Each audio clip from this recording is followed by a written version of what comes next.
I discovered that my Yandere sister had actually made a humanoid doll that looked almost exactly like me. Even the private parts were a 1:1 replica.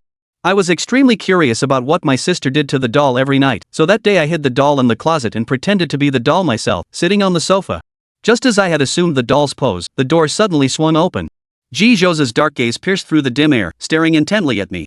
I was so nervous I could hardly breathe, forcing myself to calm down as I watched her approach. The oppressive aura and icy presence of the woman rushed toward me. I don't know if it was just my imagination, but Ji-Jose's gaze tonight was terrifying, as if she wanted to devour me whole.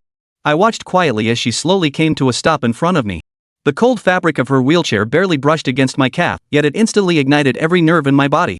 Her eyes burned with undisguised intensity, but her cool voice carried a hint of helplessness and weariness. "Didn't you tell me to come back by 10? How come you're already asleep so early?" She cupped my face, her fingertips lingering on my skin with possessive affection.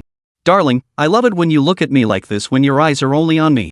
Ji-Jose had drunk quite a bit tonight, and the alcohol made her vision blurry. All she could think was how incredibly handsome her treasure looked today, so handsome it was unlike the stiff, wooden puppet he usually resembled. Though he still carried that same unchanging scent, it inexplicably intoxicated her even more. I noticed something off about the woman and took a light sniff, catching the faint scent of alcohol wafting toward me. So she was drunk. When I sat on Ji-Jose's lap, I felt something and my eyes widened slightly. Now I truly didn't dare move a muscle. Fortunately, Ji-Jose was heavily drunk, which gave me the audacity to respond lightly when she kissed me. Sure enough, as I brushed past the woman's thin lips, Ji-Jose froze instantly, her breath halting for half a second. Her eyes brimmed with disbelief and shock, yet the so-called puppet remained obedient, its black and white eyes wide open, staring unblinkingly at her as if it had all been her imagination. Ji-Jose's breathing grew heavier, her gaze increasingly ambiguous as she struggled to suppress the absurd thoughts in her mind. Although as early as the third day the doll appeared, when she was suddenly overcome with an urge to kiss it fiercely, she knew she was done for. In the past few days, she had only pressed her lips lightly, but today the doll seemed to exude a kind of magic, constantly tempting her. She murmured softly, her voice almost pleading as it escaped her throat, "Could you respond to me just once more?" But in the next instant, I clearly saw the unyielding dominance in the woman's eyes. Like a beast fully awakened, she claimed possession as if it were her right, ruthlessly plundering and taking. I tasted the refreshing mint and lingering alcohol on her lips, carrying a hint of spice and sweetness, swirling between my teeth. Soon, a thin layer of sweat broke out from the heat of the kiss. Ji-Jo was even hotter, our bodies pressed so close it was hard to tell whose sweat was whose. Suddenly, the woman chuckled low, her voice husky and laced with ambiguous tenderness. "Haven't changed my baby's clothes yet today." My head felt heavy and muddled, as if I'd been drunk and dizzy from her kisses. The doll's wide eyes showed a dazed expression. The woman's hands had already undone my cardigan, her slender fingers unfastening the buttons one by one, her movements steady, neither hurried nor slow. Ji-Jo's eyes darkened slightly. She was well aware of her perverse tendencies. If not for the constraints of the doll, she might have done even more, wanting to completely control every aspect of me. This time, her gaze was no longer restrained to just a fleeting glance. She stared at my body, her eyes as if glued, unable to look away. I quietly leaned into her embrace, her wheat-colored skin glowing softly under the light, healthy and pure, yet exuding a deadly allure. Ji-Jose slowly lowered her lashes, veiling the dark flames burning in her eyes, yet her ragged breath still betrayed her emotions, desire surging dangerously close to the edge of control. I had never felt such intense emotion from Ji-Jose before. At first, I was nervous, my heart beat slightly erratic, but soon that tension was replaced by excitement and pleasure. I was pressed tightly into Ji-Jose's embrace, my body flush against her heaving chest as she whispered sweet nothings into my ear. Her scattered kisses trailed across my cheeks, my ears, and down to my neck. The ticklish sensation made me squirm, but I couldn't move. My neck arched into a graceful curve, surrendering to her demands. Her presence wove an inescapable web around me, enveloping me completely. Just as I felt I was about to be consumed, I keenly noticed Ji-Jose's body trembling slightly. She stopped. More precisely, Ji-Jose was burying her face in the crook of my neck. To be exact, Ji-Jo was burying his head in the nape of her neck and took a deep 11 breath. He longed for her beyond measure, wanted her.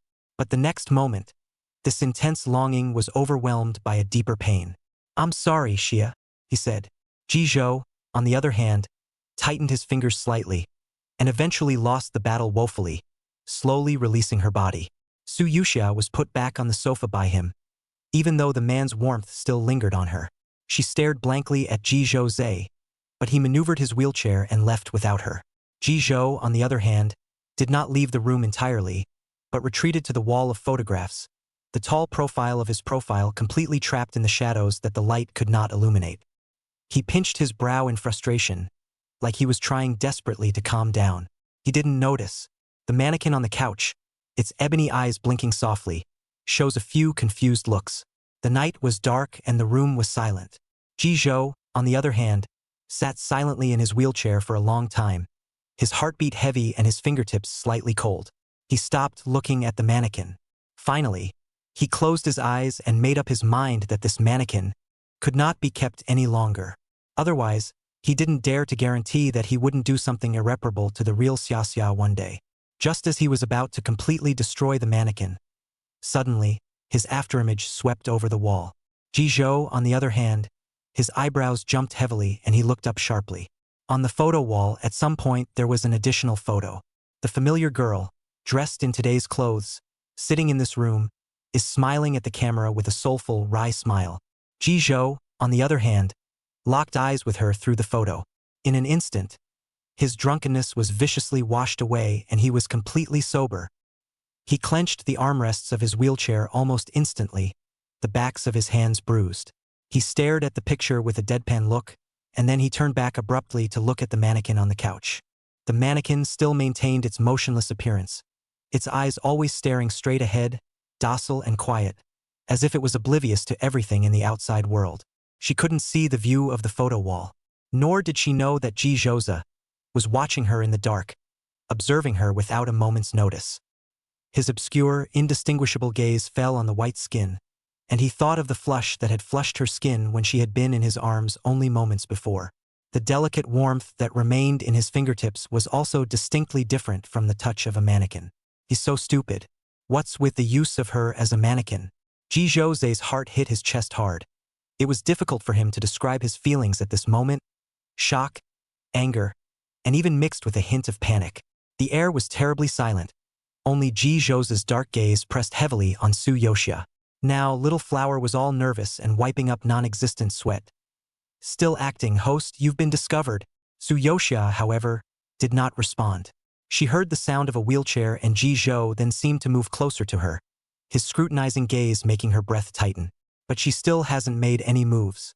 Even if she heard Jizhou say, Xia, you're too naughty. But mannequins can't see, can't hear, and can't talk. Time seemed to be stretched out indefinitely, and something was surging and gaming wildly through the air. In the end, Jizhou, on the other hand, seemed to sigh in compromise.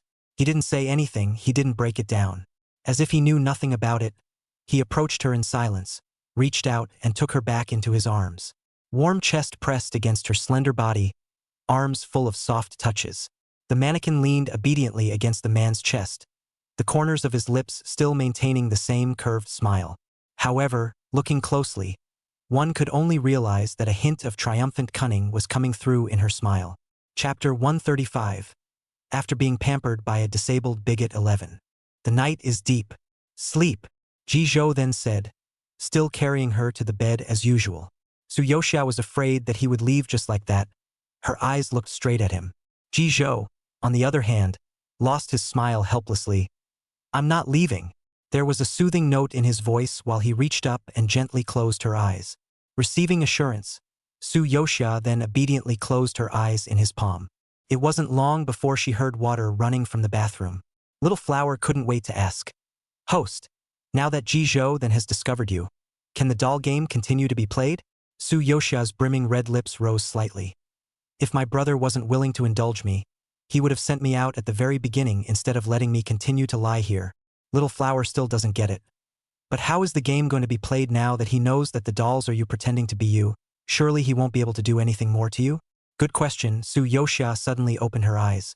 She raised her hands and moved her 10 fingers in the dim light, as if there were invisible thin threads at her fingertips that were tugging at something. A doll won't always be obedient, and a naughty one can even manipulate her master in turn. At that moment, the sound of water in the bathroom came to a screeching halt. Yoshia then stopped her conversation with the system, and her hands quickly fell back under the thin blanket. She let her body relax and continued to act like she was asleep. Not long after, she felt the bed sink slightly. The temperature on her side climbed quietly, and Jizhou's eye was true to his word, lying beside her. Only they were separated by a considerable distance. Jizhou, on the other hand, seems to be sleeping just fine. The room fell silent, with only the sound of 2 evenly staggered breaths tangled in the air. After an unknown amount of time, Su Yoxia opened her eyes again, turned her head sideways, and peeked at the man beside her. His sleeping face was quiet and deep, his sword brows slightly furrowed, his thin lips pursed, and even in his sleeping state, he carried a hint of his innate detached coldness. Su Yoxia waited for a few moments to confirm that Ji Zhozha was asleep before she carefully braced herself and gently climbed on top of him. She straddled his waist, her eyes slowly moving down from his three-dimensional features, tracing over the prominent knot in his throat, and finally resting on the black pajamas that were stretched to their fullest by his pecs.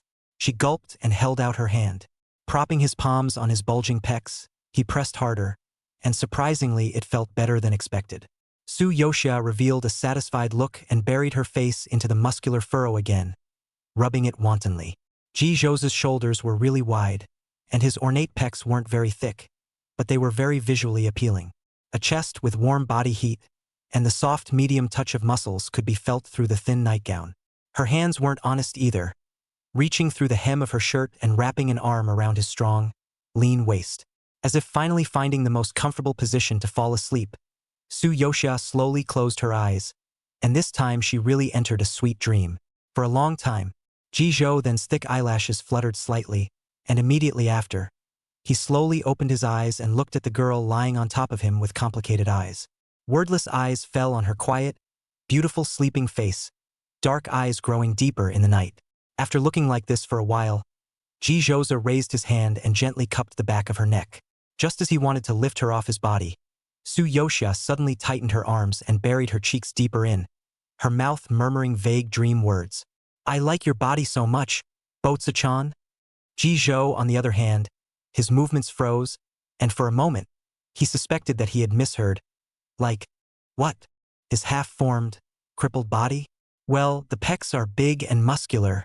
Like to sleep on them, Su Yoxia said in a daze, her cheek unconsciously continuing to rub against his chest. Ji Zhou, on the other hand, breathed in sharply for a few moments, feeling her softness, and a certain place in his heart seemed to be quietly collapsing. In a trance, he couldn't even tell if she was dreaming or if he was dreaming himself. But even in his dreams, he couldn't believe he was hearing words that made his heart beat like a drum. Ji Zhou, on the other hand, didn't try to move her off his body again, but indulged her wordlessly. The fingers rubbing the back of his neck slowly threaded into the soft strands of hair, rubbing the furry head tenderly. "Good night, baby." He kissed the top of her hair. Ji Zhou, on the other hand, gently patted her back, as if soothing a child, patiently coaxing her to sleep peacefully. But his expression, hidden in the darkness, became more and more obscure and indistinguishable, and something seemed to be repressed deeper between his brows. The next day, "Good morning, brother. Did you sleep well last night?" When Su Yoxia woke up, Ji Zhozha had already left, and she found him at the restaurant. Ji Zhou, on the other hand, gave her a deep look and paused for a moment before saying, "Good morning. Not bad." Having spent the entire night in each other's arms, the touch of the softness that lingered on his chest intensified the moment he saw her. There was also the scent of her body, as if it had long since penetrated her lungs. Ji Zhou, on the other hand, did not move and rolled the knot in his throat, favoring his voice as cold as ever. Su Yoxia skimmed her mouth unhappily in her heart. She thought that there was a surveillance camera in the room, which should have recorded all the images of Ji Zhozha obsessively shouting "baby, I love you" so much over and over again. She's gonna have little Flower hack into the surveillance system, and when Ji Zhou is this cold to her again, she'll dump the video on him and play it on a loop in front of him 100 times. "Going to a university today?" Ji Zhou then opened his mouth again and asked. Su Yoxia nodded. Lin Dai's tutor read my undergraduate thesis and said he wanted to talk to me. Ji Zhou then, "I have to go to the company today. Take my car after breakfast and send you to a university first." Both of them tacitly didn't mention what happened last night. As if unspokenly, they both hid the secret in the bottom of their hearts. Su Yoxia naturally loved this secluded and exciting feeling, and was even already conceptualizing the evening's activities. After arriving at the laboratory of the University of A and meeting Lin Dai's tutor, Lin Dai wrapped his arms around Su Yoxia, unable to hide the excitement in his eyes, and couldn't help but say, "How is it? I told you that my supervisor must like you in particular, right? I've never seen her look at anyone's thesis with glowing eyes." Su Yoxia, "So exaggerated?" Lin Dai sighed with a distressed face. "You don't know. Yesterday I asked her to take a look at my paper for me. She went through it and finally just said, "There's no big problem. Just delete her name from the first and corresponding authors when it's published." Su Yoshia was stunned for a second, then didn't hold back her laughter. "Lin Dai, come over here and do me a favor." At this moment, a rough voice came from the entrance of the lab, interrupting the two. "Hey, senior brother. Coming?" Lin Dai turned his head to answer, then turned to Su Yoshia. "Wait for me. I'll be right back. Go." Su Yoshia waved at her. She didn't notice that a figure in a white coat was walking towards her. "Sumo." The man stared at the side of her face, his brows furrowed, his voice clearly tinged with displeasure. "How did you find your way here?" Chapter 136. After being pampered by a disabled Big Brother 12, Su Yoshia turned back at the sound. It was only then that Jiang Shi saw her face, and his expression plummeted. "This face in front of me is extremely similar to Sumo, but her eyebrows are less of Sumo's small-minded gentleness, and more of a bright and lively spirit that makes people's eyes light up." Couldn't tell whose features were better looking, but Jiang Shi's first thought was that if Sumo wooed herself with this face, it shouldn't have taken 4 years to catch up. For a long time, he didn't have any special feelings for Sumo. "The only thing that impresses me about her is her persistent heart." Jiang Shi was born into the powerful Jiang family. His father was a flirt with countless mistresses. He had grown up seeing bastard after bastard being adopted into the family, bearing the Jiang family name and becoming part of the family. Jiang Shi had always scoffed at these people, but it wasn't until one day that he overheard these bastards actually get together with his best friends and quietly make up stories about him behind his back. "That Jiang Shi guy, his grades are mediocre." It wasn't because of Jiang's family's identity that he became the student council president of the senior high school. Isn't that so? Born with a golden spoon in his mouth, enjoying the topmost resources since he was a child. Who wouldn't be better than him in the place of any one of us? That's right. What right does he have to act all high and mighty all day? At that moment, Jiang Shi clenched his fists and was determined that he would get rid of all the halos that the Jiang family had brought him. He's going to enter college as a civilian and make something of himself. He wanted to show these people that his Jiang Shi's ability had never been piled up by his family. In this way, after entering a university, Jiang Shi had been studying and living as an ordinary person, and there were really no more gazes of those who tended to be in the wrong direction around him.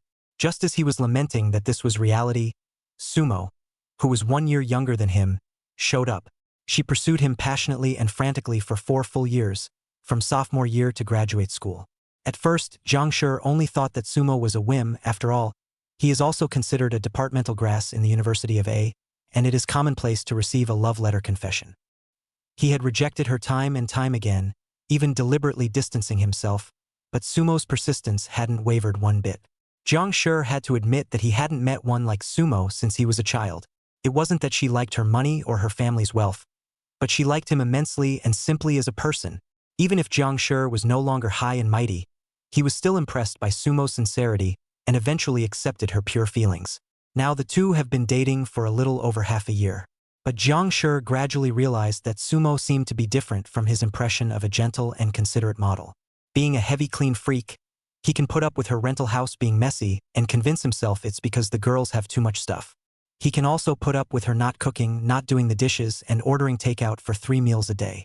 But the only thing he couldn't stand was the fact that Sumo was even smoking, despite her repeated assurances that she had quit. He found the e-cigarette in her purse this morning.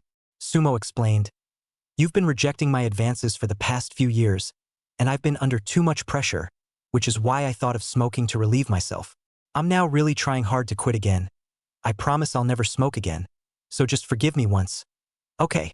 Jiang Shi had heard such words countless times, but she still repeated them. This time he did not intend to forgive her so easily, but Jiang Shi did not expect Sumo, even in order to beg for his forgiveness, chased to the laboratory. "You're recognizing the wrong person." Su Yoshia glanced at him and then coldly turned her head away. "Jiang Shi, sorry." Looking at the girl in front of him who was ignoring him, his heart actually missed half a beat. For some reason, he suddenly developed a trace of curiosity about the girl in front of him, curious as to why she looked so similar to Sumo, and curious as to why she appeared here. Jiang Shi forced down the strange feeling in his heart, and Su Yoshia also felt bad luck. She saw the work tag hanging around Jiang Shi's neck. He was from the lab next door, a notch down from the original book. In the book, he steals the original owner's guaranteed admission to the top 1 lab at a university. How come he's even worse without the original owner now? Suyosha didn't want to breathe the same air as him, and it happened that Lindai came to yell at her at this time. Shasha, I'm ready, let's go eat. She couldn't wait to get out. Jiang Shi, however, stared at her back in a daze for a while, his gaze inadvertently landing on the papers on the desktop. He ghostly reached out and picked it up, casually flipping through a few pages. But the further down he looked, the more he couldn't help but show his amazement and appreciation in his eyes. He flipped back to the cover and saw the name of the paper's author. Suyosha, Su Mal's sister. Shock welled up in Jiang Shi's heart and he said to himself, I didn't expect Su Mal's sister to be so outstanding.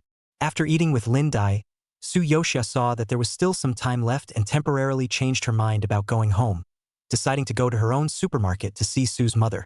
After Sumo stays in the Su family in the book, she gradually cuts off contact with Su's mother, but Suyosha still visits her mother often. The small supermarket that Su's mother ran in the book became a sizable chain of supermarkets today, and she was nourished by her career. Especially when Suyosha asked her how her business was doing, Su's mother couldn't hide the smugness on her face. It's not bad, the same old story. Recently, the business of several newly opened branches is quite good. If this continues, Mom will become a female entrepreneur. Suyosha smiled and responded to her, asking in passing, Where's my sister? Let her help me with the math. Mother Su pointed to the next office. Suyosha's eyes moved slightly, walked over, and was about to knock on the office door when she heard Sumo's voice coming through the door. I'm really fed up with it. He's got so many problems. I've never seen a cleaner man than him. He's a real pain in the ass. If it weren't for being the Jiang family's young lady, who would want to serve him? Sister. Suyosha directly pushed the door to enter. The other hand has covered the mouth and nose. Sure enough, the office is smoky. Choking tobacco flavor came to his nose. Sumo was holding her cell phone to her ear with one hand, the other hand casually holding a half-burned cigarette, her face full of impatience. The office door was suddenly opened, and Sumo shivered, violently putting out her cigarette as a reflex. Only then did she turn around. After seeing that it was Suyosha, she was visibly relieved and patted her chest. Scared me to death. Why didn't you knock? Suyosha smiled but not laughed. Why are you so nervous? Not just smoking, but not smoking do. Sumo sniffed and her face suddenly grimaced. I'll never touch that in my life. There was disgust and repulsion in her tone, like she was extremely resistant to certain memories. Suyosha looked at her and didn't continue the topic. Instead, Sumo sized her up and asked, How have you been doing in the G family lately? Chapter 137. After being pampered by a disabled Big Brother 13. Quite good ah. Very interesting. Suyosha bent her eyes and said in a light voice. Sumo, however, gave her a sympathetic look. She was all too familiar with this expression of forcing a smile in front of people, as she had done in her previous life. Every day, he faces the cold and gloomy Jijoza with fear and trembling, especially after hearing the rumor that he made many people lose so much on Wall Street that they jumped off the building. Those capitalists who stand at the peak of finance on the surface of the scenery, but behind the scenes, but bloodthirsty and ruthless, Jizhou is even more terrible than everyone. Since then, whenever she saw the news about the Wall Street jumpers, she would subconsciously wonder if Jizhou's handiwork was hidden behind it. At that time, she was like Suyosha now. Even though nightmares haunted her at night, she had to smile and face everyone during the day, putting on a carefree demeanor. Anyone who looked at her thought she was doing well in the G family. Yeah, that's good. Sumo smiled, pretending to be casual. While she pitied her sister, she couldn't help but feel a few tugs of joy in her heart. Thankfully, I made the best decision of my life. This life of Su mother is also more discerning than the previous life. Early investment in several locations of the top stores, all of a sudden the small community supermarket into a chain of brands, earn a lot of money. And she had managed to take down Gangseo after years of hard work. No matter how much Jiang Shi pretended to be poor, he couldn't hide the fact that he was a member of Jiang's family. And the Jiang family's position in the luxury circle, even if it wasn't comparable to the Ji family, was enough for her to stand at the top of the pyramid and defy the vast majority of people. Now she only needed to wait patiently for Jiang Shi to resume his status as the heir, and then she could be the rightful young lady of the Jiang family. Thinking of this, it was hard for Sumo to suppress the corners of her mouth, and she couldn't help but look at Su Yoxia with a few moments of towering superiority. Poor sister, don't realize that the path you've now traveled, your sister and I have already traveled it, right? This life's Mrs. Jiang. I can only be the one to take over for you. Su Yoxia, who saw through Sumo's calculations with a glance. The corners of her mouth twitched, and she thought of a few days ago, in the Ji building, she heard her secretary's report to Ji Zhozha. That family head of the Jiang family has learned how to play hedge funds, and is already on the verge of losing his family's money, and the Jiang family is afraid of going bankrupt. She hadn't put much stock in it at the time, and now, looking back, she could only see the irony. The two of them, Jiang Shi and Sumo, are quite interesting together. One wants to climb up the ladder of the Jiang family, and the other wants to squeeze the heart out of her people.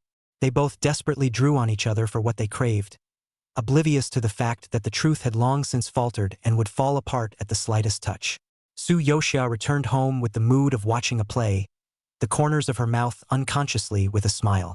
She's laughing because all she has in her head right now is wheelchair play. As she changed her shoes, she casually asked, "Auntie, is my brother back?"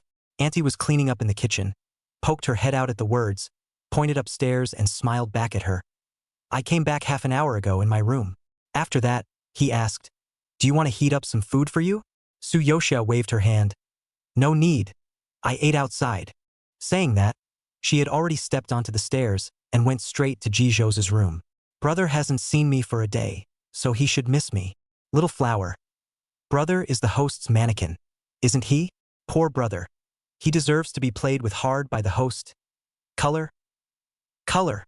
Su Yoxia came to the door, first lying on the door to poke around, keenly heard the subtle sound of water coming from inside. She smiled sheepishly. "It's still my brother who thought it through, and deliberately took a bath to match me in order for me to sneak in unnoticed." Without a moment's hesitation, she carefully pressed the doorknob and tried to push her way in. However, the door didn't budge. How was it different from what she thought? Su Yoxia frowned and tried to twist 2 more times. Finally determined, Ji Zhou then surprisingly locked the door. Boom! Wheelchair play turned into smithereens. She wondered, why? Little Flower, on the contrary, was old-fashioned and said, "It seems that what brother locked was not the door of the room, but the door of his heart that he opened to you, host." In the meantime, Ji Zhou, on the other hand, sat in the dimly lit room, facing the photos plastered all over the walls with an obscure expression. He thought of the daylight when he tried to loosen his hands from the double bar, trying to stand entirely on the strength of his legs, if only for a second.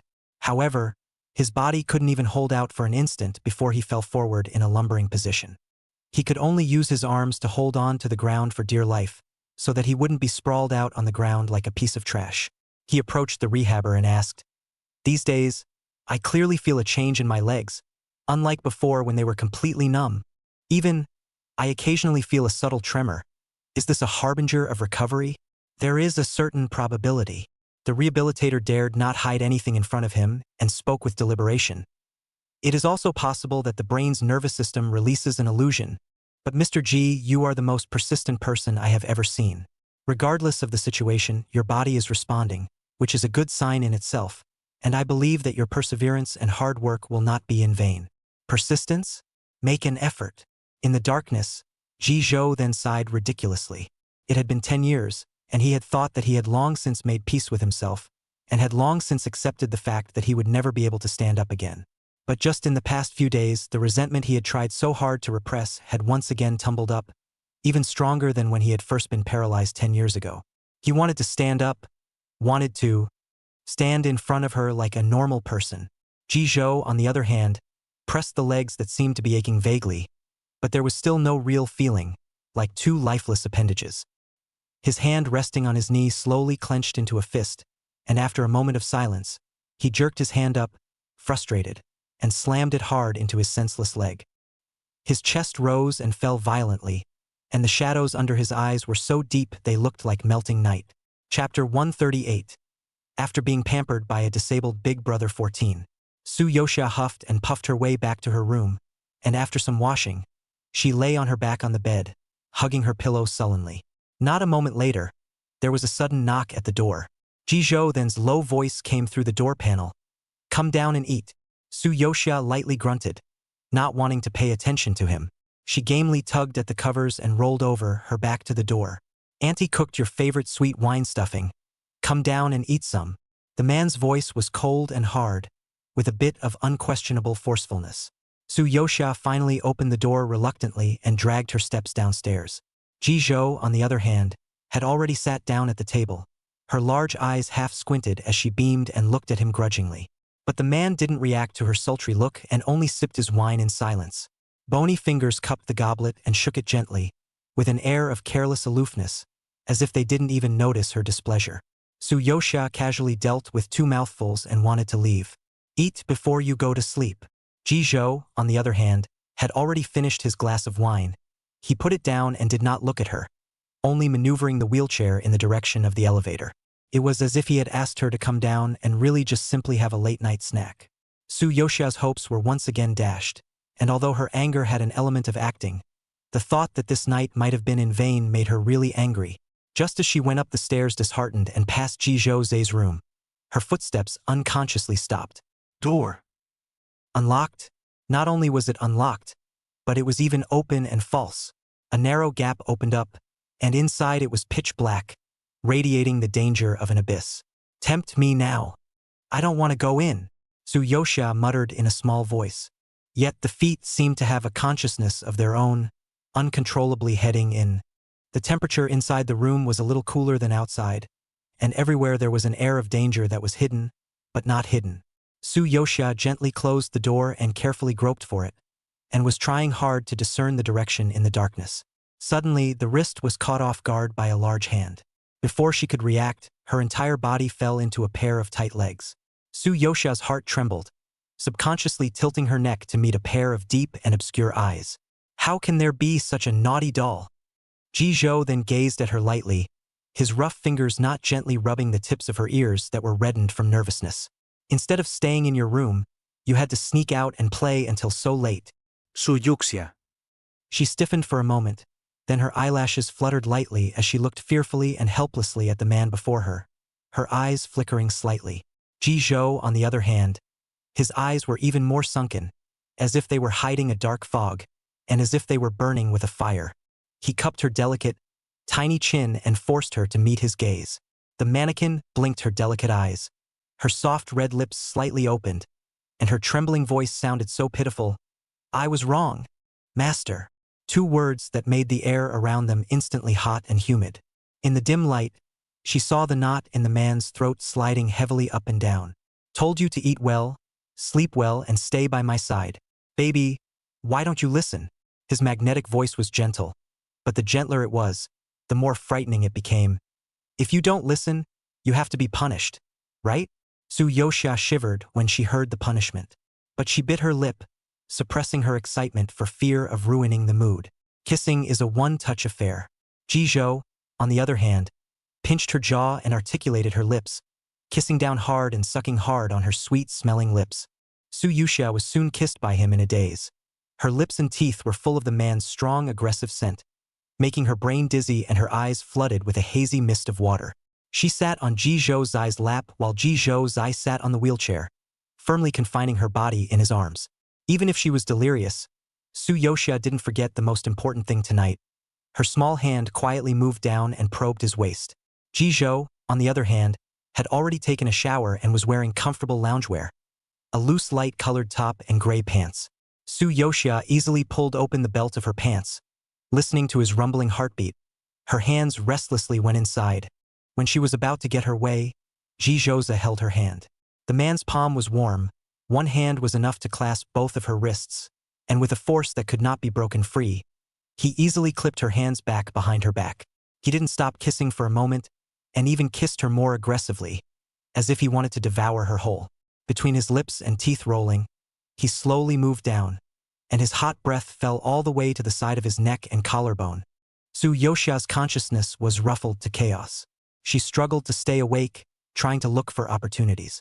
But it didn't resist for too long, and in the end, he was pulled into the vortex by Ji-Zhou, and his entire body softened in his arms. She blinked uncomprehendingly, looking confusedly at the still well-dressed man in front of her, as if she didn't understand why he was doing this, or rather, why he wasn't. By the time Su-Yosha came to her senses, 2 hours had passed.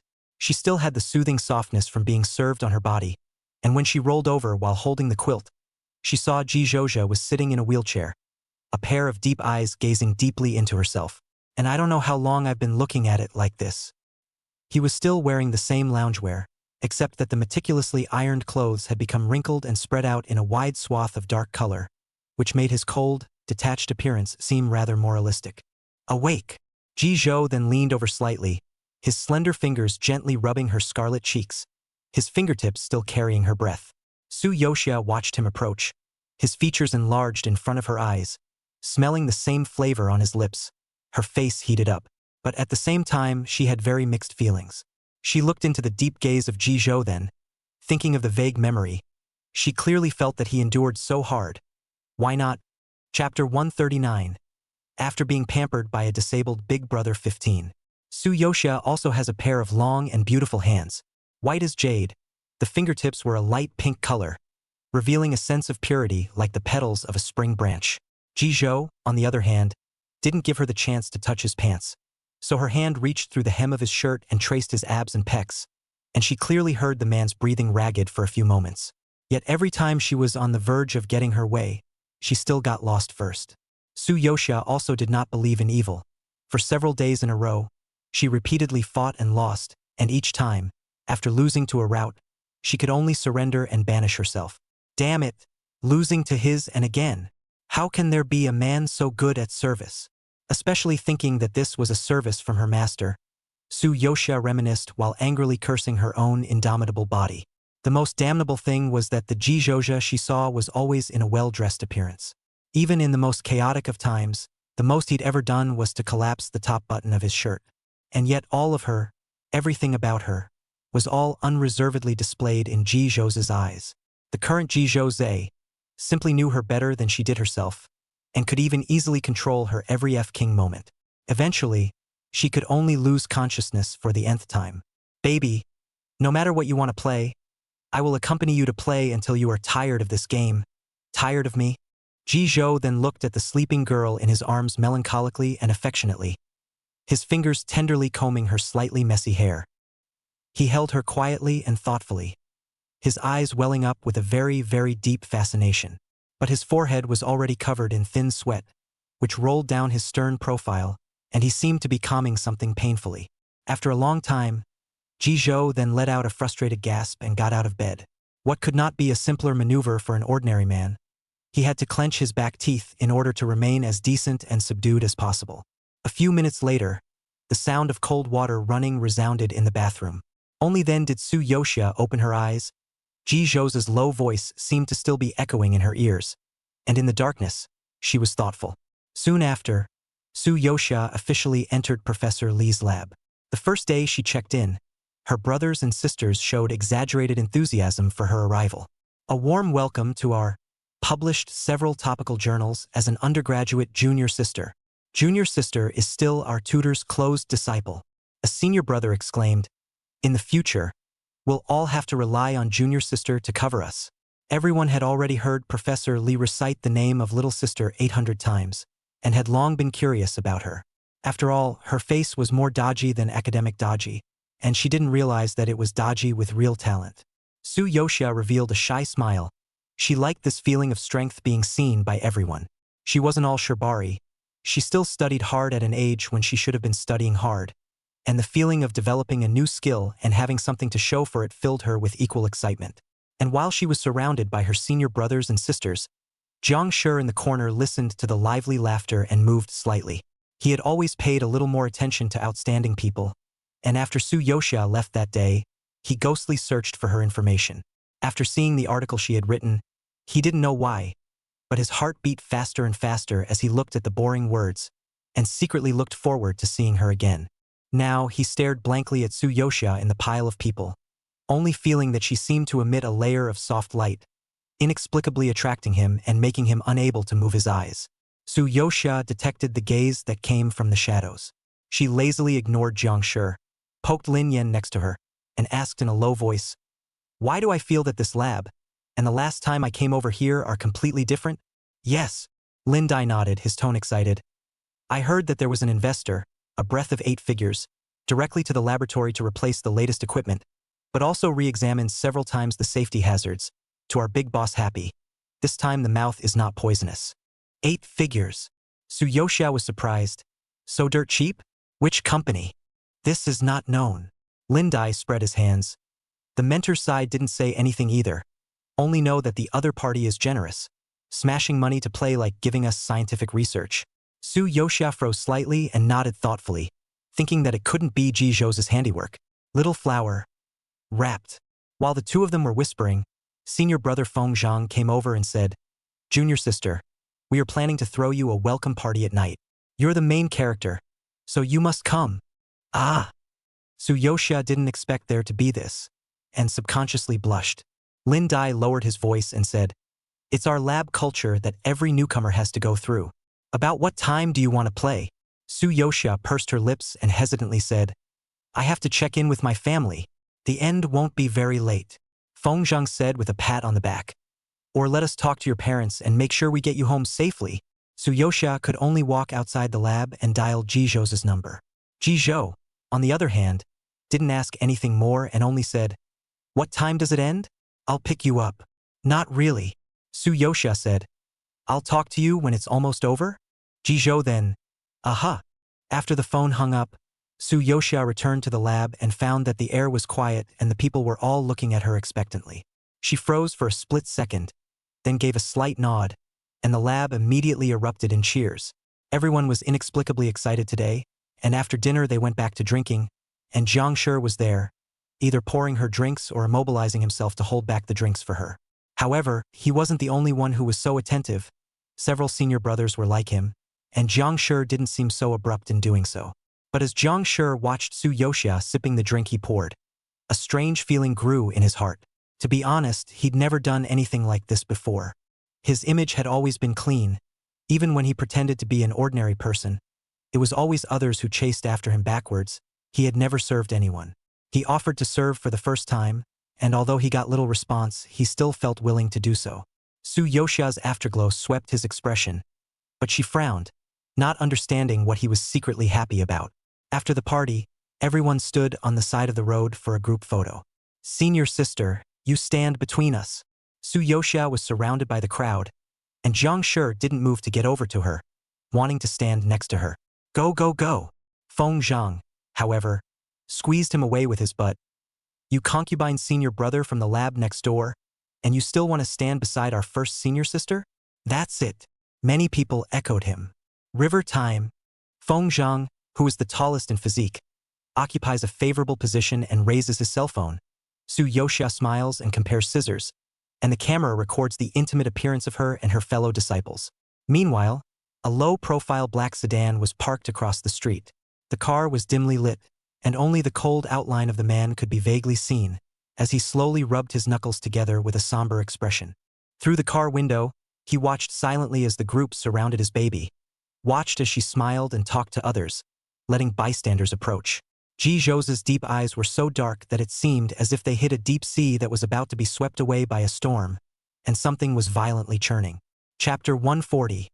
After being pampered by a disabled bigot 16. "Junior sister, I'm so sorry. I lost track of time when I got carried away with the fun." Feng Zhang scratched his head and said with a few apologies, "We'll send you home now if your parents criticize you. We'll take it for you." "No need, senior brother." Tsuyoshia pointed across the road. "My family is coming to pick me up." The crowd followed the direction of her finger and saw the dark black sedan as well, its dark windows closed. Everyone had brainstormed the stern and scary image of their little sister's parents, and inexplicably felt a horrible sense of oppression was permeating the car. The air was silent for a moment. Only Lin Dai knew who was sitting inside. She shivered coldly and said to Tsuyoshia, "You should go." Then, "Senior brothers and sisters, see you tomorrow." Tsuyoshia waved her hand towards everyone and turned around to run towards that car. The crowd reluctantly watched her leave. Tsuyoshia quickly came to the car according to the usual practice.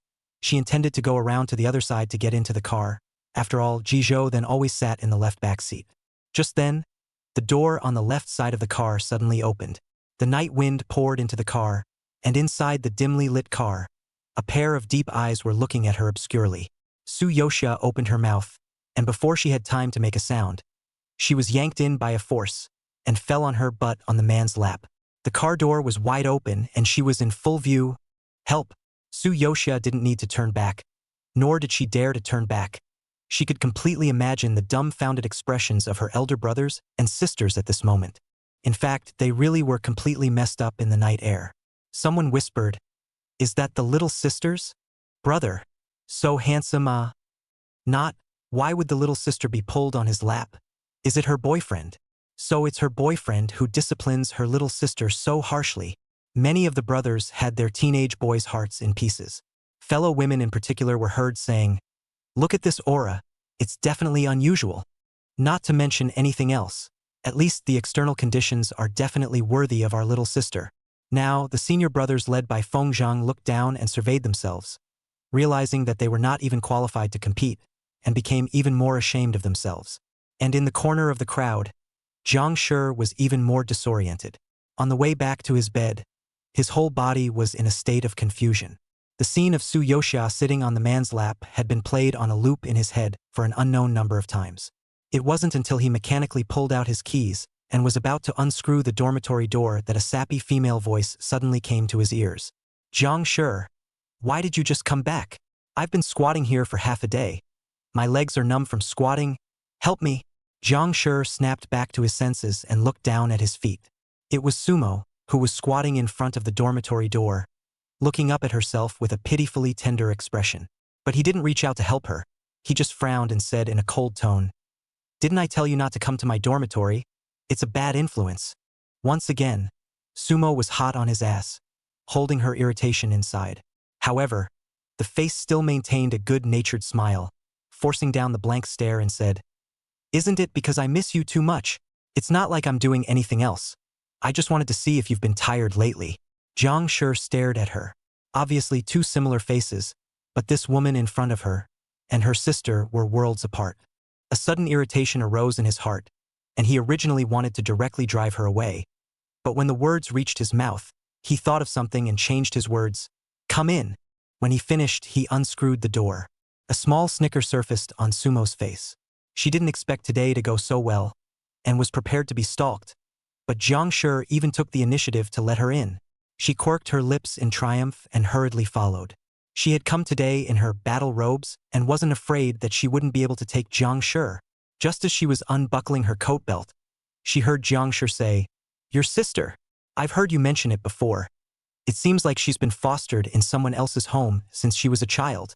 Sumo's fingers paused, a dark color darting under her eyes, suddenly wary. But she quickly regained her naturalness and laughed in a relaxed tone. "Yeah. She was sent to the G family by my dad when she was little and lived a life of a parasite. So her personality is a bit strange and not quite like a normal person." "Why are you asking about her all of a sudden? Have you seen her?" she tried. Upon hearing this, Zhang Shi's gaze turned slightly cold, and he said unhappily, "The G family is not treating her well? It can't be said to be bad." Sumo still felt horrified when she thought of her own experience in her last life. But living under the same roof with someone like Ji Zhouza, the mental pressure is always particularly high. Ji Zhouza. Zhang Shi repeated the name in a low voice, thinking again of the man in the car. Of course, he had heard the rumors about Ji Zhouza, the big man who called the shots in the business world, cold and gloomy, with ruthless methods.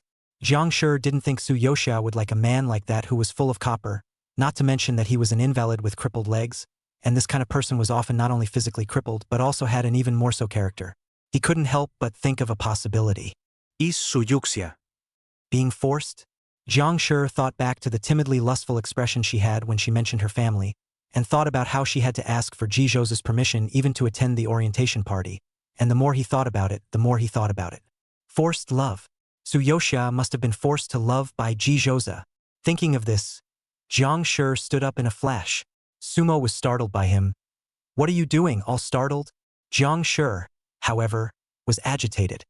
She must not let Su-yoshia fall into this watery wolf's den again, although his plan was to be an ordinary commoner until he graduated from his doctorate. Now, in order to free Su-yoshia, he had to restore the identity of the Zhang family's heir in advance. Car. Even though the car had started smoothly, Ji Zhouza still didn't release the person from his lap and instead closed the fender. Inside the closed and cramped space, Su-yoshia broke out in a sweat in a hurry, twisting her body and struggling violently, slapping the man's shoulders hard and trying to slip out of his arms. It's all your fault. They saw such a powerful image on the first day. I won't have the face to enter the lab tomorrow. Jizhou, on the other hand, let her wriggle without the slightest intention of letting go and said in a calm tone, "Is it bad to be seen? Of course it's not good." Suyoshia glared at him in dissatisfaction. "It's not like you and I are boyfriend and girlfriend." She hit the nail on the head. Jizhou's eyes darkened completely as he tightened his arms, trapping her firmly in his embrace, confining her deeper and tighter, not giving her the slightest bit of room to escape. Being seen is just right. He directly ignored the words he didn't want to hear and said indifferently, "Save those mangy toads are always coveting you and having thoughts they shouldn't have." Suyoshia was speechless at the man's double standard. She favored poking at his heart. "You say they covet me, but what about you? What about you?" Jizhou, on the other hand, did not answer. His black pupils seemed to hide a bottomless dark river. His silence in the cramped space made the atmosphere even more oppressive. Suyoshia knew that he was avoiding again, skimmed her mouth and simply said, "Jizhouza, I don't want to play games with you." Her voice was also calm, not in a gambling mood. To the man, however, what she said was not a suspension of the game, but a direct sentence of death for him. Jizhou, on the other hand, smelled the rich fragrance of her body, which fascinated him as always. But today's aroma was laced with so many scents that disgusted and envied him.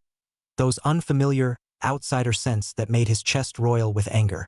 The first day you make a new friend, you want to ditch him? Shouldn't have let her out. Shouldn't have indulged her in running out of his control. It was too dangerous out there, and he, a cripple in a wheelchair, couldn't catch up with her.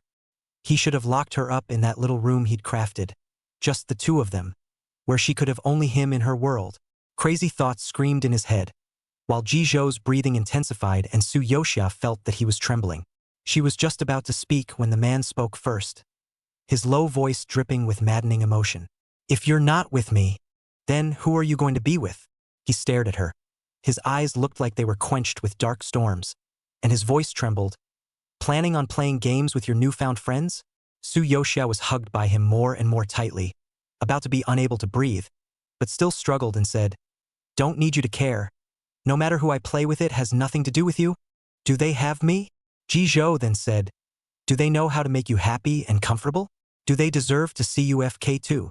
"No, Jizhouza." Suyoshia was practically screaming because not only did he say this with his mouth, but his hand also poked through the hem of her skirt. Suyushia's hand that slapped quickly turned into clutching his shirt collar, her cheeks seeping with pink sweat. As soon as she opened her mouth, her voice changed tone, but she still said stubbornly, "You're the one who clearly said that as long as I'm tired of this game, I can call it off at any time. What I'm going to do after that is none of your business. Can't have nothing to do with me." Jizhou then suppressed emotions tumbled in the depths of his pupils. Hot air spewed into his palms, and the veins on the back of his hands rose. He did say it was right, but when it really came down to it, he was dead set on letting go. "Everything you are can only be about me." Suyoshia's heartbeat accelerated when she was forced by this strong and straightforward possessiveness of his. But she still said unwillingly, "Jizhouza, you're too overbearing." Jizhou, on the other hand, didn't say anything and only answered her with actions. Suyoshia knew that if she didn't do anything, she was going to be taken in by him again. Her breath caught in her throat, her heartbeat pounding like a drum, and as she watched the mood in the man's eyes grow darker, she snapped her head down and took a bite out of her hand. She came down so hard that the pain made her eyes water and tears floated up uncontrollably. As expected, Jizhou then his face suddenly sank. He frowned tightly. His gaze penetrated with heartache, and the haze in the depths of his eyes instantly dispersed a few points. He wanted to reach out and pull her arm away, but he was afraid that if he irritated her, he would in turn make her bite deeper and hurt her more. "Do as you're told and open your mouth." His voice held a hint of helplessness and coaxing. Suyoshia, however, grunted and just wouldn't let go, confronting him with tears in her eyes. Jizhou, on the other hand, tightened his fingers slightly, and the trembling of his fingertips made Suyoshia shiver along with him. But in the end, he was the one who lost the battle. "Xia, what exactly do you want me to do?" His eyes were dark, and he finally whispered like a compromise. "Just let go of your mouth for a second, and I'll do whatever you want. Okay?" His tone was rare and soft, even a little cautious. simply because she was his only soft spot. Su Yoxia received his repeated assurances before she opened her mouth. Ji Zhou, on the other hand, immediately grabbed her wrist and carefully examined it. Where there was any wound on her hand, not even a clear tooth mark was left. Chapter 141. After being pampered by a disabled Big Brother 17, the room was lit only by a few small lamps, and the shimmering light outlined two intimately intertwined shadows. Ji Zhou, on the other hand, needed Su Yoxia's soft little hand, his fingertips rubbing the place she had bitten, just now without slowing down. It had been a long time since he had experienced what it was like to be lied to. The last time he had fallen on his face was when he was young and vigorous. Those who dared to play a game against him, they cost him tens of millions or hundreds of millions, and he made them pay back tenfold and 100-fold. Watching those guys lose their homes and their money barely made him feel that the score was fairly settled. But now, Ji Zhou, on the other hand, felt helpless for the first time. She is his own carefully raised a piece of heart meat, not to mention just a few tricks. As long as she does not hurt himself, even if the bite is him, Ji Zhou then also willing to be happy. As long as she was willing to stay by his side, he could put up with anything and condone anything. Su Yoxia licked her lips. Her soft fingers had already explored Ji Zhou's waist, undoing his belt in 3 or 2 strokes. For his part, Ji Zhou, an obscure struggle floated in his eyes, and almost instinctively he pressed her mischievous hand. The temperature of the man's palm burned alarmingly hot. Su Yoxia, however, was not at all intimidated and nonchalantly slapped on the back of his hand, righteously saying, "You just promised me to listen to me in everything." Ji Zhou, on the other hand, curled his fingers slightly, and in the middle of the day, he opened his mouth, his voice hard and low. "Don't look, it's ugly." He was talking about those crippled legs. "Ji Zhouza, you don't listen." Su Yoxia, however, didn't back down by half, even learning his usual tone of discipline. Cool. Sure enough, the man showed great tolerance for her lawless behavior. His thin lips pursed, his bony fingers loosened and tightened, and finally he slowly loosened his hold on her and acquiesced to her movements. Ji Zhou, on the other hand, quietly watched Su Yoxia's handful of operations, although he didn't stop it anymore, and even didn't move to cooperate with her. Still, the moment it unfolded, he lowered his eyelashes, the overhead light casting 2 shadows under his lowered lashes. Sure enough, he heard the girl take a deep breath of cold air and say with great shock, "It's really, really ugly." Ji Zhou, on the other hand, his heart seemed to be sinking rapidly at this moment. Su Yoxia, however, didn't care about his emotions.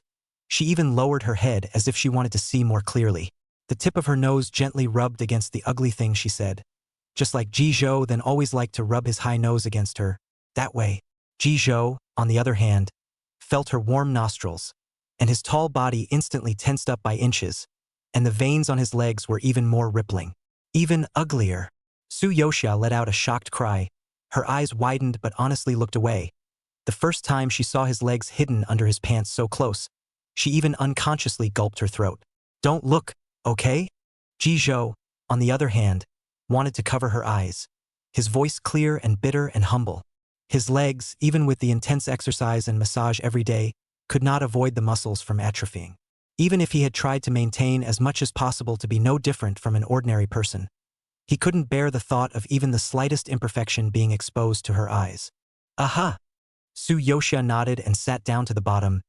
"If it's so ugly, it should be hidden." She pulled over the quilt and covered Ji Zhou's legs, as if she was afraid that he would catch a cold, warming him and protecting everything about him, even though she was panting again after this operation and sweat was seeping out of her forehead. "Don't dirty your eyes, Xia." Ji Zhou, on the other hand, was still in fear because of her lingering gaze. He was afraid that if she saw his legs, she would immediately run away and flee far away. His voice was even filled with pleading. But suddenly, his voice came to a screeching halt. "Xia." Ji Zhou, on the other hand, raised his eyes violently. The girl's reddened cheeks were reflected incomparably in his dark pupils. But he wasn't much better, and drew a hard breath backwards. "So that I can't see, I'm smart, right?"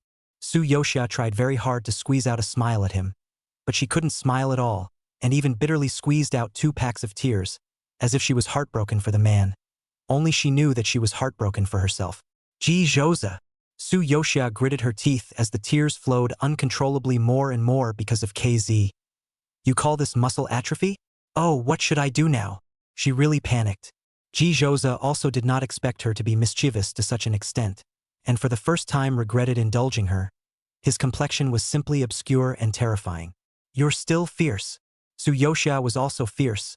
The more she cried, the fiercer she became. Ji Zhou, on the other hand, only felt that he had completely planted himself on her. Not caring about his wretched self, he leaned down to kiss her tears, coaxing and coaxing her. Su Yuxia grunts. Satisfied, Ji Zhou then gently stroked the soft spine of the person in his arms with gentle movements. Su Yoxia for the first time so care of a disabled person not only to take care of the big, but also to take care of the small is no strength at all lying in his arms straight humming. Ji Zhou, on the other hand, always hugged her tightly. Su Yoxia was satisfied with herself. She was not happy to care about him. And after being hugged by Ji Zhouza for a while, she was too hot and waved away his arm wanting to roll to the side. However, this time, Ji Zhouza no longer indulged her, and not only did he not let go, but instead held her tighter. The man's tone was unprecedentedly critical. "Xia xia, do you know what it means when you just did that? You'll never get away from me again." Chapter 142. After being pampered by a disabled bigot 18. Men who have just gone meatless are just awful. Su Yoxia suspected that Ji Zhouza might have gotten a severe skin hunger overnight, or else why would he be stuck with her all morning? Even at breakfast, he wouldn't let her off his lap. Like a strong predator, it confines its prey firmly in its territory, proclaiming absolute possession. It would have been fine if it was just the two of them, but he didn't shy away from it in front of his aunt and his secretary. Though they tacitly pretended to be blind and deaf, and just kept their heads down and went about their business, not a single extra glance daring to fall on the Siamese twosome. But Su Yoxia still had a sense of shame.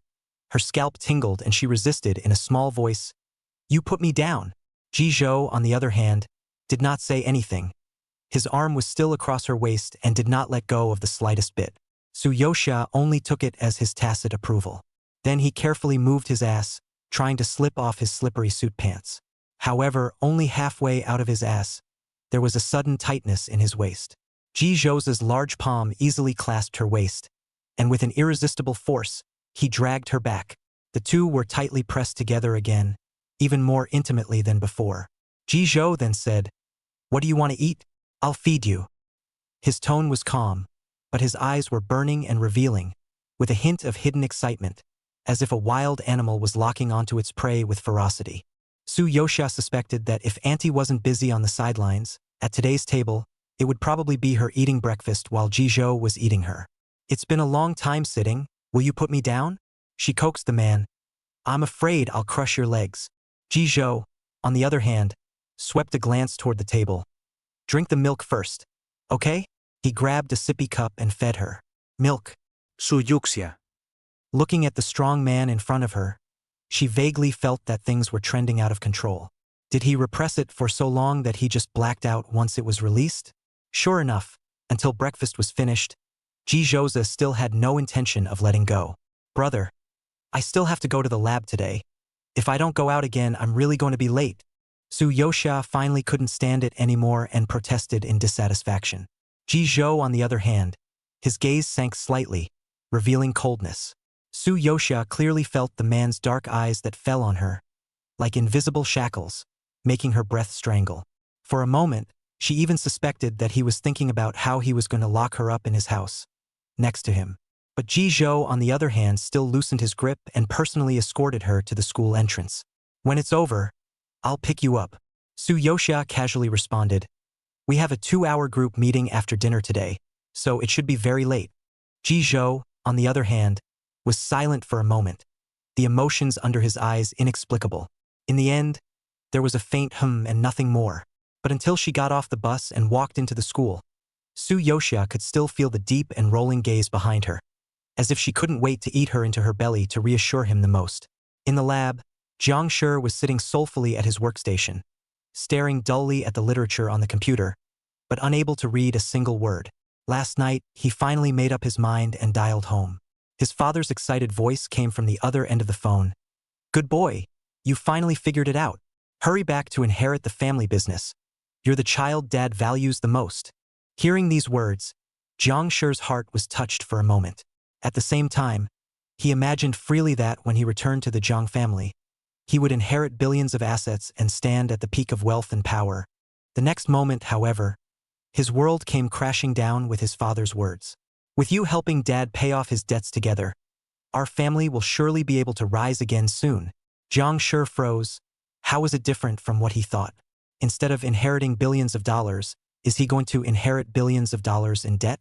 An icy cold emotion crawled up his spine, like he'd been thrown headlong into a tub of cold water. Jiang Shi did not expect him to run away from the Jiang family back then without any hesitation and walk out of the mansion. And this time it was a lifetime. He just has nothing? How else could he help Su Yoxia escape from her cage without money? His scientific research, too, was nowhere near as good as hers, so how was he going to get her to notice him now? Jiang Shi was in a confused state of mind when his gaze was again involuntarily attracted by Su Yoxia in front of the lab bench.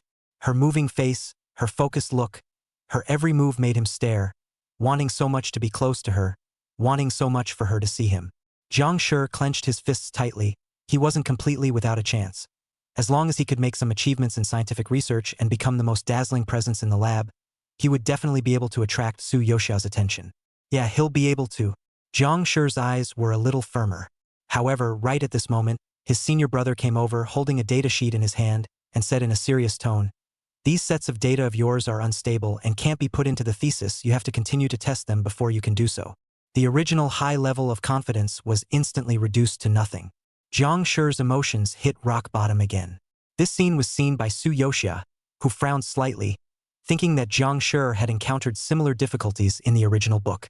At that time, it was the original owner who helped him solve the data challenges, which allowed him to successfully send out the top issue. As a result, he didn't even mention the original owner's name in his acknowledgments. Of course, it was even more unlikely that Su Yoxia would be kind enough to help him. She opened her cell phone and sent a message to Ji Zhou. "Brother, cheers for today's rehabilitation training." Oh. Ji Zhou, on the other hand, replied in seconds, followed up with, "Did you miss me? Su Yoxia. Thinking of you." Ji Zhou, on the other hand, did not say anything more and acted coldly. Su Yoxia, however, reflexively raised her head and swept the cameras in the four corners. Based on her observation, the current Ji Zhou then couldn't wait to carry her in his pocket and bring her wherever he went. So perverse, it must be holding back a big one. Sure enough, before 4 o'clock, Feng Zhang informed everyone. "Today's group meeting is cancelled, and the lab is going to have a safety overhaul soon. You guys pack up and get off work now." The group exploded when the words were spoken. What's going on? Isn't the group meeting on Tuesdays a regular occurrence? This is the first time it's been suddenly cancelled.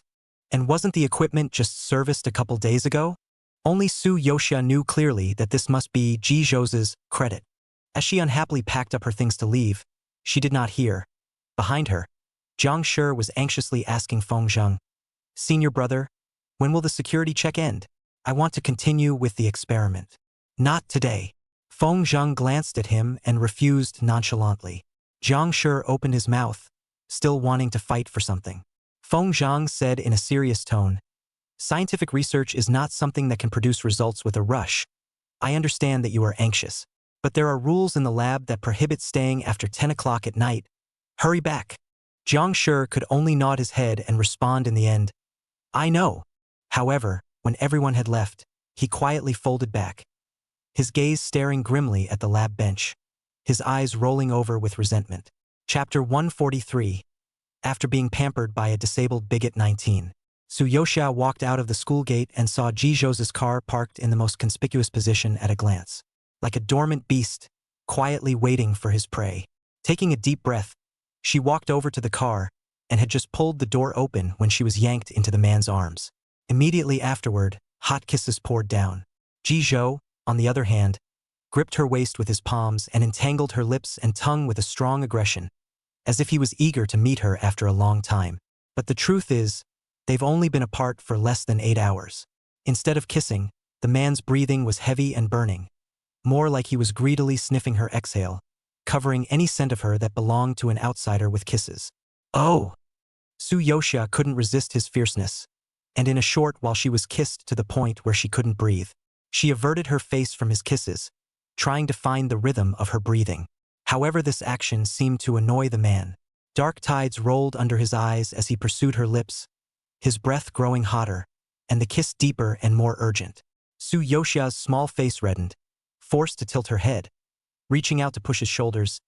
Don't, Jizhou then, I can't breathe. Listening to her rapid and confused breathing, Jizhouza then loosened up a little, but his lips were still pressed against hers. At the same time, the palms of the hands confined to her waist moved slowly upwards, stroking across her back and clasping her neck, the knuckles slightly harder, bringing the two closer together. When Su Yoshia breathed in fresh oxygen and wasn't so uncomfortable, he would cover up again and continue to toss and turn. Su Yoshia knew deep down that the more she struggled, the more she would only stimulate him, and could only give up resisting. It was a good thing that Jizhou's kissing skills were also one of his service skills. He carried a nice scent on his body and in his mouth, and kissing him was an immense pleasure in itself. As Su Yuxia immersed herself in it, she gradually enjoyed it as well. When the lips of each other were slightly swollen, Jizhou then finally stopped. After eating a bunch of mouth, Su Yoshia saw him in a good mood, which reasoned with him. Brother, you are not allowed to interfere with the normal scientific work of the rest of the lab, and of course you're even less allowed to interfere with my work. Jizhou, on the other hand, hummed and didn't know if he had listened. He still held her close, his dark gaze locked on her, his fingers rubbing her brimming lips, playing with her soft fingers. Every inch of her body was lovingly and deeply fascinating to him. Su Yoshia met his deep and focused black eyes, probably because this man's eyebrows were too handsome, this domineering and changeable style look surprisingly let her see a hint of sexiness. Jizhouza! Su Yoshia unconsciously raised her volume, more to remind herself that she couldn't be led by the nose by him again. Got it, brother has a measure. It won't affect Xiaxia's scientific research career. Jizhou, on the other hand, a light smile spread under his eyes, pinched her cheeks and said, with so many dangerous equipment in your lab, I don't feel confident if I don't check it more than a few times. Su Yoshia got his assurance and pursed her lips. The little bit of unhappiness she felt when she came out of the lab was quickly coaxed out of her. Did the rehab go well today? She wrapped her arms around his neck, her voice soft and swirling with warmth.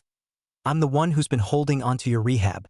Saying that, she brought a few points of seriousness between her eyebrows and said with a straight face, also, every day in the future, you have to strictly control the time that I sit on your lap, or else what if I really break your legs? While looking at her brows furrowed in a serious and worried look, Jizhou smiled. The palm of his hand rubbed the hollow of her waist, his palm warm. Before Su Yoshia could notice anything strange, the next second, the man suddenly tightened his fingers, and the muscles of his thighs followed and tensed slightly. Su Yoshia's lapel swung, and she actually sat on Jizhou's lap, and was held upside down by him using the strength of his legs. Though the movement was minimal, her eyes widened in shock. Jizhou then pressed against her ear and said, Baby, I can feel your weight. It's only when you sit on it that I can feel that these legs aren't dead weight. Your leg has sensation.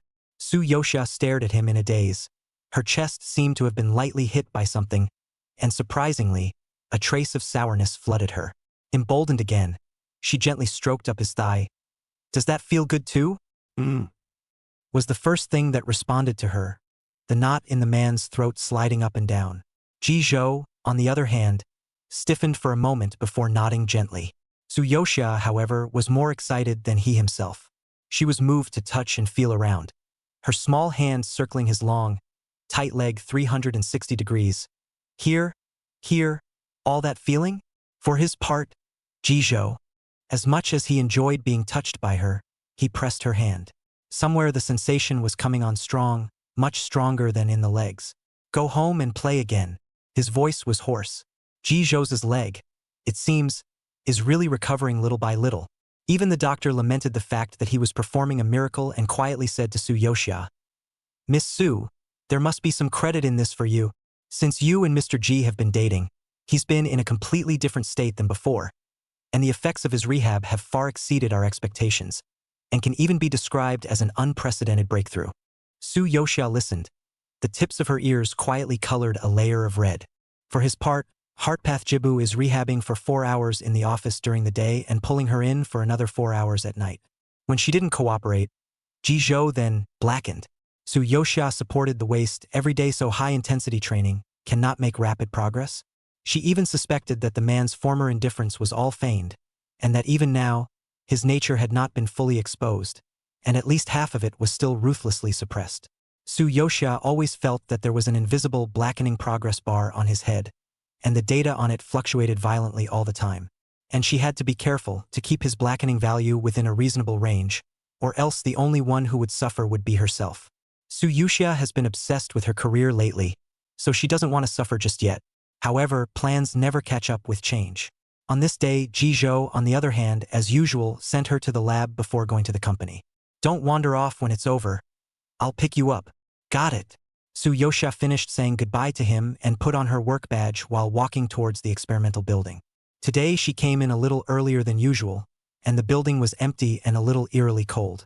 She pressed the elevator button and stared at the down arrow, her heart suddenly and inexplicably fluttering with panic. Su Yoxia rubbed her uncomfortable heart suspiciously and subconsciously swept the system panel and saw Jiang Shi's positioning, which almost overlapped with hers. He's here this early too? Hannah. And no. Oh, to be exact, he hasn't been out of the lab building for over 70 hours. Su Yoxia. The labs have specifications that all labs are locked down after 10 p.m. in order to prevent accidents caused by fatigued researchers experimenting. How in the world did Jiang Shi sneak in and stay the whole night? Ding! At this time, the elevator door slowly opened in front of her eyes, but Su Yoxia did not immediately walk in. Meanwhile, inside the car, Ji Zhou's gaze remained locked in the direction of the laboratory building, and even though the girl's back had completely disappeared, he still didn't move away. An uncontrollable possessiveness festered and spread in the bottom of his heart. The feeling of wanting to lock her up forever out of my sight was getting stronger by the day. Better yet, he and she both abandoned everything and were connected every second of every day with you in me and me in you. But reason made him forcefully restrain this horrible and absurd thought. She loved her career, and even though that love made him deeply jealous, he still couldn't stifle it. At least, there was still the ability to watch her every second of the day via surveillance. Jizhou, on the other hand, slightly lowered his eyes. His fingertips crossed the screen and switched to the surveillance screen. He could only leave in peace when he saw Su Yoxia sitting at her workstation. Today, however, she was slower than usual in getting upstairs and had yet to show up at her workstation. Jizhou, on the other hand, frowned slightly. Just then, there was a sudden sharp murmur from outside the car window. Look! There seems to be a fire over there. What a thick smoke. It's the lab building. The lab building is on fire. Jizhou, on the other hand, looked up sharply and saw the rolling black smoke rising from the floor where Su Yoxia was, and his gaze suddenly narrowed. He looked at the tablet again, but in the monitor screen, the familiar workstations and lab benches were empty. Su Yoxia wasn't in his lab at all? Where was she? A chill rose from Jizhou's spine. He anxiously opened his cell phone and was about to dial her number. Boom! A deafening roar exploded in Jizhou's ears, and in the blink of an eye, flames shot up into the sky. Chapter 144. After being pampered by a disabled Big Brother 20. Smoke instantly filled the building. The scene was instantly thrown into chaos as screams rose in all directions. Some people covered their heads and backed away in fear. Others stumbled and fell to the ground. There were even people who stared blankly into the flames, completely forgetting to react. However, all the chaos and noise, Jizhou then could not hear. The moment the explosion occurred, his heart clenched hard and suffocating panic engulfed him instantly. Not even when he was first confronted with his disabled legs had he panicked like this. His face suddenly went white. The next second, he violently pushed open the door and got out of the car. But when his feet touched the ground, he had only taken one step, and it was as if his legs had suddenly lost their support. His knees buckled violently, and his whole body plunged forward out of control. For his part, Jizhou had never hated his legs so much, but even if he crawled in, he had to find Xia. Just as he was about to fall heavily to the ground, a soft embrace met him just in time to catch him securely. Jizhou, you're standing up. Su Yoxia gasped, almost losing her voice in excitement. Just now, she came out from the school entrance and saw Jizhou's tall and long figure stumbling out of the car, and then the whole person fell towards the ground. A roar went through her head. She didn't even have time to think about it, and ran wildly over to him as fast as she could in her life, stretching out her arms and catching him firmly in the nick of time. Jizhou, on the other hand, trembled and collapsed into her arms, his body tense and his breathing disorganized. Su Yoxia died and hugged him tightly. Her voice also trembled. Brother, you really stand. Her voice came to a screeching halt, for she perceived that the man was burying his head in her shoulder, and the whole thing was still shivering violently. It was as if a drowning man, after struggling for a long time, finally surfaced, but still had not come back from his fear. A warm wetness came from her neck and seeped into her skin. It's the tears of Ji Zhou. Ji Zhou, on the other hand, cried because of her. Su Yosha's heart snapped and her breathing followed a slight stagnation. She had never seen Ji Zhou cry before. Even in the last 10 years, when he'd been stuck in a wheelchair, she'd never seen him shed a single tear. I'm fine. Su Yosha's throat tightened and she hugged him tighter. Her fingertips landed on his broad back, and she kept soothing him, trying to calm his out-of-control emotions. I sensed something was wrong, so I immediately came out to look for you. Well? Ji Zhou then tightened his arms fiercely. The force was so great that Su Yosha almost couldn't catch her breath. Baby! His scarlet eyes were full of suppressed emotions, and he shouted baby with a loud voice, as if he was holding a lost and found treasure, almost embedding her in his blood and bones. In the future, I won't let you take half a step away from me again. His voice was horribly hoarse. This scene fell into the eyes of some petrified passerby not far away. Sumo froze in place, staring dead in the face at the two of them who were embracing each other tightly in front of her. Even after seeing it with her own eyes, she still couldn't believe her eyes. Ji Zhou, such a high and aloof man, would actually reveal such a deep and vulnerable side. Her chest was suddenly torn by an intensity of emotions, shock, jealousy, and resentment, so intertwined and tumbling that she could barely think about what she had come here to do. To her, she saw the news of the Jiang family's bankruptcy and wanted to find Jiang Shi to ask for confirmation. If she hadn't been unable to find him in any way, she wouldn't have run here at all, and she wouldn't have seen this scene. Why, in a reincarnation, when she had clearly made the optimal choice, why was it still the same result? Hospitals. Jiang Shi woke up from his stupor, his mind still a bit groggy. With a slight sideways glance, he saw Sumo sitting in a side chair, legs folded, fingers absently scratching her cell phone. A warmth welled up in his heart. He wasn't nothing. In this world, there was someone else who liked him so sincerely and passionately, and that person was Sumo. Jiang Shi opened his mouth, his throat dry and hoarse, but he couldn't help but ask, "Is your sister all right? Was she in the neighborhood at the time? The accident didn't affect her, right?" However, when Sumo heard this, she let out a cold laugh, her gaze finally moving away from the phone, her eyes filled with mockery. "You still care about her? People are coaxed and pampered by the big man. You should worry more about yourself." It was as if Jiang Shi's heart had been viciously stabbed. "I'm just concerned about fellow disciples." His tone sank a few points as he said unhappily, "Besides, Su Yosha is also your sister. Do you even want to eat this kind of vinegar?" Listening to his usual PUA tone, Sumo revisited his dog licking 4 years, still struggling to imagine how he could have put up with him for so long. A hint of self-deprecation spread across her mouth. No matter how slow Jiang Shi was, he also noticed the change in Sumo's attitude. He furrowed his brow, his heart churning uneasily, and was just about to open his mouth to ask what was wrong with her. Sumo, however, impatiently interrupted, "Jiang Shi, you don't really think that I've been chasing you for 4 years because I like you, do you?" Her tone was light, but with the sharpness of a blade. Jiang Shi froze. "What do you mean?" Sumo snorted. "If it wasn't for the fact that I already knew that you were the Jiang family's youngest master, I wouldn't even bother to take a second look at a man like you who has high eyes but is incapable of doing anything." These words were tantamount to a slap in the face of Jiang Shi.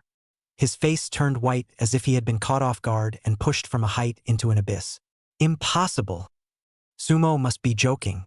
How could she be faking it when she obviously liked herself so much and had done so much for him? Sumo, don't be blindly jealous and say angry things that are not true to your words. Jiang Shi strongly suppressed the anger and embarrassment that was churning in his heart, and said, "I've already said that I have nothing with your sister. It's just an ordinary relationship with a fellow disciple." Sumo rolled her eyes nonchalantly. She stood up and clasped her hands to her chest, looking at him condescendingly with a mean sneer on her brow. "Are you out of your mind? I would be jealous over a loser like you? Are you deaf? Or do you want me to remind you again that away from the Jiang family, you are nothing at all?" Sumo! Jiang Shi was poked to the pain point. His face instantly became extremely ugly, choked for a long time before retorting, "Don't you underestimate me. The subject I'm studying now is very promising. The future will surely have a great future. A truly capable person at your age would have already published countless top journals on their own." Sumo looked like she had heard some big joke, hooking her lips in disdain. "There's no one in your lab who's had a worse time than you. Is there? After all these years, you can't even get a decent one worker. Do you really not feel ashamed of yourself? You're the only one who thinks about my sister. You're not even a finger above her," Sumo said, thinking again of her previous life when she saw the two of them get married on her deathbed. That happy image was too profound and became her obsession after she was reborn. But as she thought back now, she realized many details that she had overlooked. For example, even though her sister was wearing a gorgeous wedding dress, the smile on her face wasn't much happier, and there wasn't even a gleam in her eyes. Was she really happy? "All right, I don't want to waste time with you. I came over to settle accounts with you." Sumo regretted it as an afterthought, but God had already given her the chance to start her life over again, and it was she who was smart enough to think that she could rely on men, but often men were the most unreliable. She said expressionlessly, "You ate my food, drank my food, and spent my money in these years. I'll throw away those gifts I gave you as garbage, but all that money I borrowed from you, give it all back to me now." Jiang Shi glared fiercely at Sumo, thinking that he had been deceived by this hypocritical woman for more than 4 years. He blacked out and almost spat blood in anger. Chapter 145. After being pampered by a disabled bigot 21. 1 week later, the lab had been restored to its original state, the traces of the explosion completely erased as if nothing had happened. Although the university did not hold Jiang Shi responsible, he quietly withdrew from the subject group. As to whether he quit the group of his own accord or was forced to leave, no one knows and no one cares. But a 60-plus page PDF about him starts with Jiang Shi, the young master of the Jiang family who hides his identity, but he's really a hypocritical and stingy soft rice man. Under the title of Jiang Shi, the young master of the Jiang family who hides his identity, but is really a hypocritical and stingy man, the PDF exploded in various large local groups. Netizens were open to ridicule. His family has money, but he pretends to be poor and cheats the girl's money? And you call it a test of sincerity? What kind of people are these? Now you're poor, you're really poor, you deserve it. And it was as if Jiang Shi himself had completely disappeared, not appearing before the eyes of the lab crowd again. The PDF went viral for a while and almost everyone ate the melon, yet internet memories are always short-lived. Soon, this fiasco was also replaced by a new hotspot, public opinion gradually subsided, and everything seemed to return to business as usual. But Feng Zhang would always, consciously or unconsciously, look at Su Yoxia's workstation, which was still empty. The youngest sister hadn't been in the lab for a week, and I heard that she was in the lab building when the explosion happened and was almost caught in the blast. Although she was not injured, her mentor granted her a week's vacation on purpose, taking into account her psychological condition. But today is the 8th day and she still hasn't shown up. The unknown Su Yoxia is being locked up by Ji Zhouza and locked in the house. The room was dark and the curtains were drawn so tightly that not even a glimmer of light filtered through. Su Yoxia couldn't even tell day from night. After exhausting her strength once again, she fainted, her body seeming to sink into the deep sea, and she didn't know how long she had slept. In a daze, her eyelashes fluttered lightly a few times, and when she half opened her eyes, she saw that Ji Zhou then was kneeling between her moon retreat. You couldn't see his face, only the wide, tight lines of his back muscles undulating wildly, as if they were rolling hills. She showed a bewildered look, her not yet awake brain going blank for a moment, followed by a reddened face. "Ji Zhouza." Her dry voice shivered. Ji Zhou then raised his head. The man's facial contours were particularly cold in the darkness, and his throat made a heavy grunting sound as if he was swallowing. He gazed at her with a deep gaze that carried an aggressive sense of oppression. "How many days is today?" As soon as Su Yoxia made a sound, she felt her throat dry up and ache. A warm palm held the back of her neck and brought the glass of water to her lips. She was held by Ji Zhouza and fed water before she felt better and continued, "I only took a week's vacation. It's not time yet, good boy." Ji Zhou, on the other hand, said without changing his face, his voice low and gentle. His tone seemed like he was coaxing a child, and Su Yoxia matched it with a well-behaved expression. But she had little flour and knew that her vacation was long over, Yet Ji Zhou then did not follow the previous promise that he would let her go to the lab if she obediently stayed with him for 7 days. Su Yoxia attempted to get out of bed. Yet, in the next second, she couldn't move. Ji Zhou, on the other hand, put down his glass of water and bullied his way over, using his slender legs to press down on her legs. There's no rehab yet today. Su Yoxia. Her legs were now weak when she heard those 4 words. The memories of the past few days came unbidden to his mind, and his cheeks burned. Before that, Ji Zhou was unable to move his legs, obviously limiting him in many ways. He had restrained himself for 10 years, repressed himself for 10 years, and now it was like a beast that had finally broken free of its chains. Su Yoxia didn't even know that when he stood up, it would be such a long one, and when he looked at her from above, the shadow cast on her could cover her entire body. She even developed a fear of heights when he carried her in his arms as he strided around the room, and even when she was turned upside down, she clung to his neck for fear of falling to her death. It was all because of that obnoxious Jiang Shi. Although he wasn't completely useless, the biggest use was that he triggered an explosion where no one was killed or injured, and surprisingly stimulated the potential that Ji Zhouza hadn't stimulated in 10 years. But at the same time, it also makes Ji Zhouza completely blackened. His separation anxiety has grown to an extremely scary level. From time to time, he woke up in the middle of the night, and Su Yoxia woke up with him, being held tightly by him, listening to him shouting baby over and over again, confirming her existence over and over again. Whenever Su Yoxia tried to pacify him, what she got in return was him using the most primitive way to prove that she was still in his arms and that she hadn't left him. No matter how much Su Yoxia likes this session, she can't afford to be attacked at night every night. What made her scalp even more numb was that Ji Zhou then actually customized a 1:1 model of a miniature hut based on her room. To her horror, it was constructed exactly like her bedroom, but in the shape of an incredibly ornate and delicate golden birdcage. Su Yoxia dare not imagine, if it continues to develop, Ji Zhouza will really build her a giant birdcage. Lock her in and lock her up. Chapter 146. After being pampered by a disabled big brother concluded. As Su Yoxia thought about it, a strange fluttering unexpectedly arose within her heart. Captive, exclusive, and completely captive. It's kind of bandwagon when you think about it. Little flower. It's true that you can't sleep with 2 kinds of people under 1 blanket? Su Yoxia. She came to her senses and thought hard about it. Just simply as Haruai fun, it was indeed exciting and uptight. However, if this game is based on Ji Zhou's extreme mental state of not being able to accept her leaving half a step, then it won't work. She couldn't let Ji Zhouza fall deeper and deeper into the panic and pain. Su Yoxia took the initiative to hug Ji Zhouza and pampered in his ear. Brother? She gently shook his arm. I'm tired of being at home, and since you're so up and walking now, can we go for a walk outside? I haven't even held your hand outside. The more she spoke, the more aggravated she became, and the bright pupils of her eyes were filled with anticipation. Ji Zhou, on the other hand, looked at her. A hint of meaningful obscurity flashed under his eyes, and instead of directly agreeing, he asked, "Where do you want to go?" In his opinion, the outside world is still too dangerous, and only home is the safest. It would be nice like it was now, no one to bother them, he and she could stay here forever. If she got tired of it, he'd buy an unoccupied estate and unoccupied island, as long as it was just the 2 of them in the whole world. Su Yoxia pretended not to see the uneasiness and madness welling up in his eyes, and instead reached out her hand and covered his eyes. Brother, close your eyes and visualize. She leaned into his ear and said slowly, We're interlocking our fingers and holding hands. She threaded her delicate fingers between Ji Zhou's fingers and interlocked them inseparably with him. We'll stroll under the cherry blossoms in the park together, walk around the campus together, and when I meet teachers and classmates I know, I'll happily say to them that you're my boyfriend, and that I want to introduce you to everyone I know.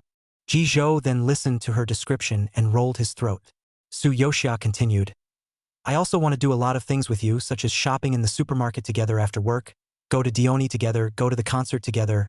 My first time in a relationship, in addition to doing, a lot of couples have to do things I haven't tried it. That's all I have is this little wish. You wouldn't even be willing to help me fulfill it, would you? After saying that, she made a gesture to shake off Ji Zhouza, only to be held tightly by the man. Don't go. Ji Zhou then breathed heavily. Don't leave me, baby. Su Yoxia. So you're saying yes? Ji Zhou was silent for a moment, and finally made a low sound. I don't know if it's because she describes the images so beautifully, or if it's because she's in every scene that makes it extra beautiful. Ji Zhou, on the other hand, did develop a longing, and the ensuing sense of excitement and anticipation quickly washed away his anxiety and uneasiness. Su Yoxia blinked excitedly and took out another delicate little book with gusto, flipping it open to show him. It was covered in her handwriting, filled with dazzling to-do lists for couples, and even some very trivial and sweet little things she had listed, which simply consumed a lot of her brain cells. For his part, Ji Zhou, after a brief moment of dismay, he was a bit incredulous. Do I need to fulfill all these? What, you're not happy? Su Yoxia beamed her mouth, muttering aggressively. If I had known that you were too troublesome for me, I wouldn't have written so much. Who asked me to be a high-demand baby? Ji Zhou, on the other hand, his heart trembled and his shock was instantly replaced by excitement. He's too happy about it. He just didn't realize that his baby, in all her heart's desires, had him in it. The future she longed for, the happiness she envisioned, was all tied to him. Just thinking about this, Ji Zhou's heart was beating frantically, as if it was filled up and as if it was about to explode. Ji Zhou, on the other hand, hugged her tightly. A hidden scarlet color surfaced in the bottom of his eyes. Even his voice carried urgency. How could I not be happy? Baby, I want to accompany you to do every single thing in here. It's not enough. Any new ideas you have, I will realize them for you. What are we going to do first now? It's all up to you, okay? Su Yoxia smiled with her eyes curved, leaning into his arms and rubbing against him with a hint of wry little smugness. As for the two people's careers, of course she will not give up, and Ji Zhou is... He has long earned inexhaustible wealth and has long lost the desire to make money. He stirred up trouble in the financial world for so many years, never out of love, but simply to vent. Su Yoxia knew deep down that if Ji Zhou didn't continue to mess with his money, once he was given the chance to be idle, it would be her who would be tormented. She had her own response to that. Soon after, Ji Zhou transferred all his assets to Su Yoxia's name. Su Yoxia looked at the ridiculously long string of numbers, her fingers flipping through the document, feigning doubt. Then won't brother have to work for me in the future? Ji Zhou, on the other hand, pinched her fingertips and played with them, his eyes carrying a possessiveness so thick that it was sticky. In order for Xia to become the richest woman, brother needs to continue to work hard before he can do so. Su Yoxia. Brother's desire to engage in business is not inspired by this. Little flower. Give brother are tuned into what? Su Yoxia justified. Anyway, all this money is in my hands in the end. Several worlds have been like this, and now I'm just letting the result advance by a few decades. Ji Zhou, who had a lot of things to do every day, really didn't have time to be anxious. He held Su Yoxia's little book, and every time he checked off a completed item, an unspeakable satisfaction and happiness welled up in his heart. And the list in the book is never ending to check off because his precious, brilliant mind is always coming up with new whims. These wishes, like their future, have no end. Occasionally, Ji Zhou would imitate Su Yoxia's handwriting and learn her tone of voice, writing Su Yoxia's wish. For example, brother's wheelchair is unused. What a shame. Tried to sit in brother's wheelchair and was pinned down by him. Wanted my brother to put a choker on my neck. Wanted my brother to customize a gorgeous birdcage for me to live in. When Ji Zhou quietly prepared surprises, for her to realize these wishes, Su Yoxia will show a surprised expression. The degree of cooperation is comparable to the level of the movie queen. Of course, there were some wishes that she had actually been looking forward to for a long time, even though her brother had written them. The world of two people is getting sweeter and sweeter, and the happiness is deepening in the little companionship. Their future will always have each other. Next story, right tentacled extrahuman ha. Male lead's perspective. It's the wife. The wife smells good. The wife is sweet. Maybao's POV. This monster is trying to kill me. I'm running. Chapter 147, Out of Man. And the monster, she runs away and he chases one. Wife. Wife.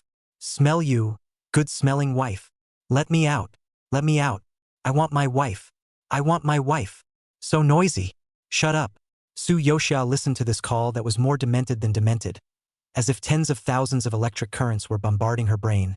She subconsciously covered her ears. However, it was not useful at all. The sound came not through her hearing, but more like a frantic rush into her consciousness along invisible brainwaves. Little Flower was confused. I didn't hear anything. Su Yoxia. It must be another bug in the main system. Rubbish main system. Little Flower nodded fiercely in agreement. Waste Master System.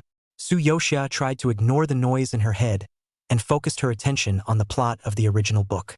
This time, she's about to enter a future overhead world where technology is advancing rapidly.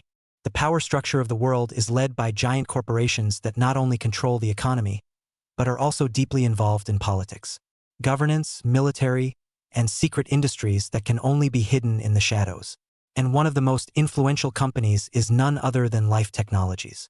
Life Technologies started out as a pharmaceutical company and quickly amassed a raw fortune with a regenerative ointment that healed scars in a very short period of time. Subsequently, its industrial map gradually penetrated into life engineering, defense industry, bio, chemical weapons, and other cutting-edge technology fields, becoming globally recognized as the strongest technological oligarchy. Nowadays, human beings can't escape from its control when they live and die. Yet few know that LifeTech's rapid rise to prominence was due to the fact that its founder, Ike, inadvertently discovered a crashed UFO and acquired his future cash cow, a monster from outer space, in the wreckage of the ship.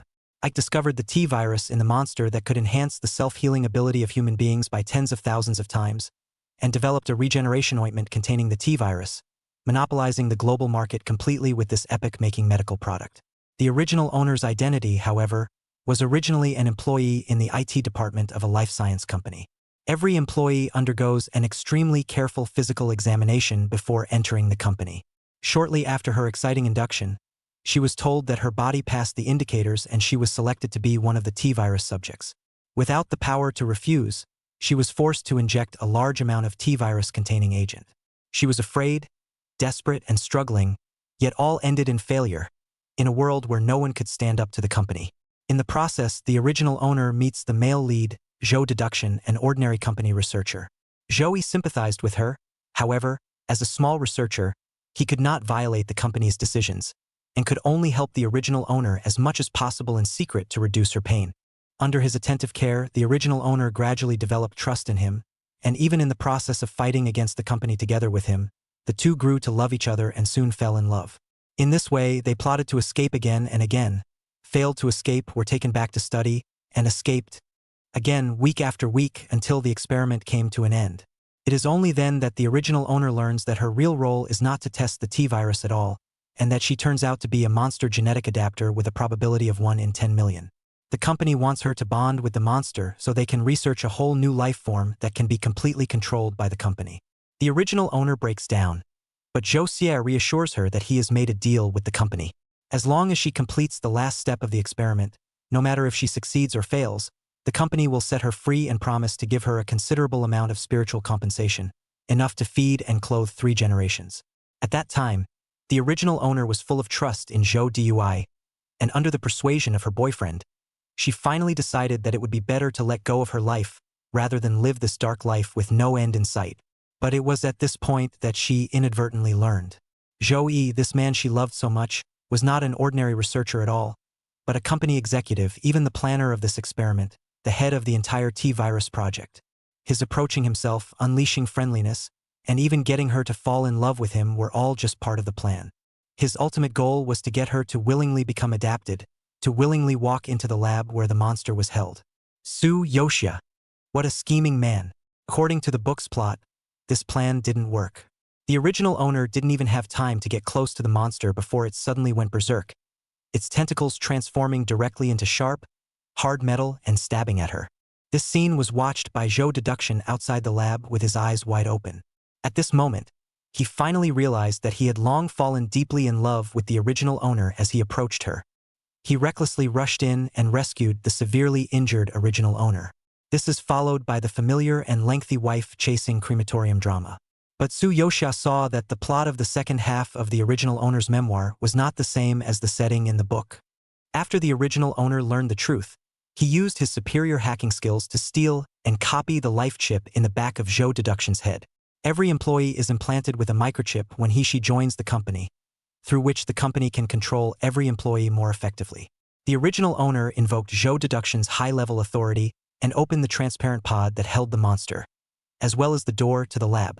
After killing her, the monster that fell into a berserk rage, the dozen tentacles that extended from its body drilled out of the laboratory like lightning, directly killing a group of executives including Zhou Deduction cackling. The top echelons of life tech were thus all reunited. But that still doesn't quell the original owner's resentment. So she left a request. Please let all these inhuman capitalists kneel at the feet of victims like me and repent and beg for forgiveness from us. Make them all pay dearly. Su Yoxia slowly hooked her lips and looked at the world in front of her. Capital monopoly, technological supremacy, power without limits. Do these people really think they can stand tall and never fall? Then let her change everything. Don't worry. I've replaced at least half of the toxins with nutrients that will hurt you a lot less. As soon as Su Yoxia opened her eyes, she was met with last week's gentle and concerned eyes. His gaze was soft as a spring breeze. If there's any discomfort, be sure to tell me first. Okay? His tone was softer than his gaze, and he sounded as if he was broken-hearted, but with a deep sense of powerlessness. Su Yoxia, however, just calmly lowered her eyelashes, covering the emotions that were churning under her eyes. She knew, of course, that what these people had injected into her was not a poison or a nutrient at all. Their real purpose was to make her body change, in order to make her a better fit for the monster. She quietly felt her state, and on the surface there wasn't much of a difference, not even pain or any discomfort. But she could clearly feel that her body was much weaker than normal. Chapter 148 Out of Man. And the monster, she runs away and he chases too. Su Yoxia raised her eyes and gave a faint smile to Zhou Deduction. Her tone warm and soft. Thank you. Her voice was tinged with a bit of weakness that one couldn't help but feel sorry for her. When she finished speaking, she prepared to get off the half-human research bed, only to be struck by a sudden wave of vertigo as her body moved slightly. She subconsciously held her forehead. Her body was shaky, and she looked like she was going to fall. Off the bed, Zhou Deduction held her in time. Su Yoxia obediently put her elbow on Zhou Jie's shoulder, but her wrist silently pressed against the back of the man's head. The smart bracelet on his wrist lit up imperceptibly, unknowingly scanning the chip in the back of Zhou Deduction's head. She struggled to support herself on Zhou Dui, a weak smile still hanging at the corner of her lips, but in her heart, she was thinking, this is a good world. No need to study, directly inheriting the original owner's hacker talent. Zhou Yi did not know Su Yoxia's maneuvering behind him, looking at the delicate girl. A trace of self-reproach and heartache surfaced in his gaze. He comforted deeply. Don't think too much. All your body indicators are still good, proving that you are well adapted to the T-virus. Try to accept it, don't resist it, and your body will feel much better. He didn't know how much of his concern was mixed with a few genuine feelings and a few fake ones, but Su Yoxia only thought he was barking.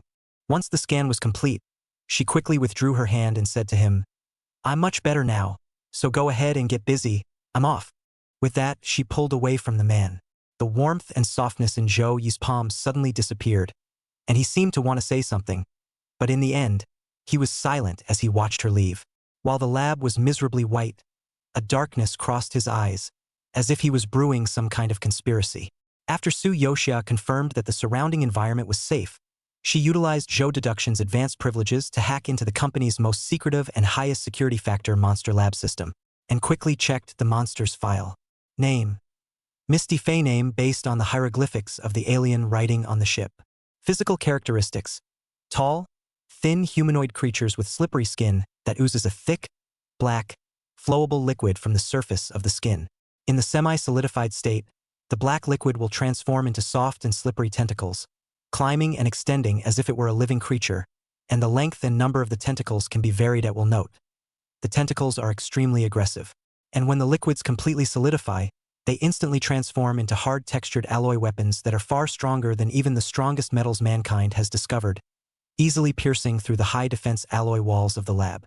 It is a biological construct that lies between liquid and solid and can switch forms at will, like a natural combat weapon, and no research has yet been done to find out exactly where its limits lie. Language: alien, not yet deciphered. Preference: a large amount of soil contaminated by spaceships has been found in the vicinity of UFOs cultivating the plant Endless Summer of the hydrangea family, Hydrangea spp, which emits an aroma that induces it to extend its tentacles, thus allowing for the extraction of the mucus secreted from the tentacles. Fluid, which contains a large number of viruses. Fluid contains a large number of various viruses. Weakness: Endless Summer flower scent can temporarily put monsters into a weakened state. In a weakened state, the danger index, attention, When the monster enters a berserk state with no weakness, the danger index. Su Yoxia thought to herself, no wonder she saw so many hydrangeas in the lab, so these flowers were the key to weakening the monster. She continued to scroll down and found a lab log.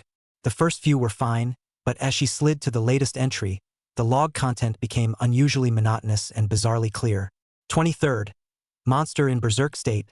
Extracted secretions. 0. Researcher seriously injured. 24th. Monster went into a berserk state. Extracted secretions. 0. Researcher seriously injured. 25th.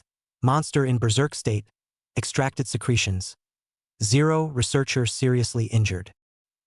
Su Yoxia used the most expensive SSS-grade potion in the system mall, yet it could only ease the weakness of her body and could not allow her body to fully recover.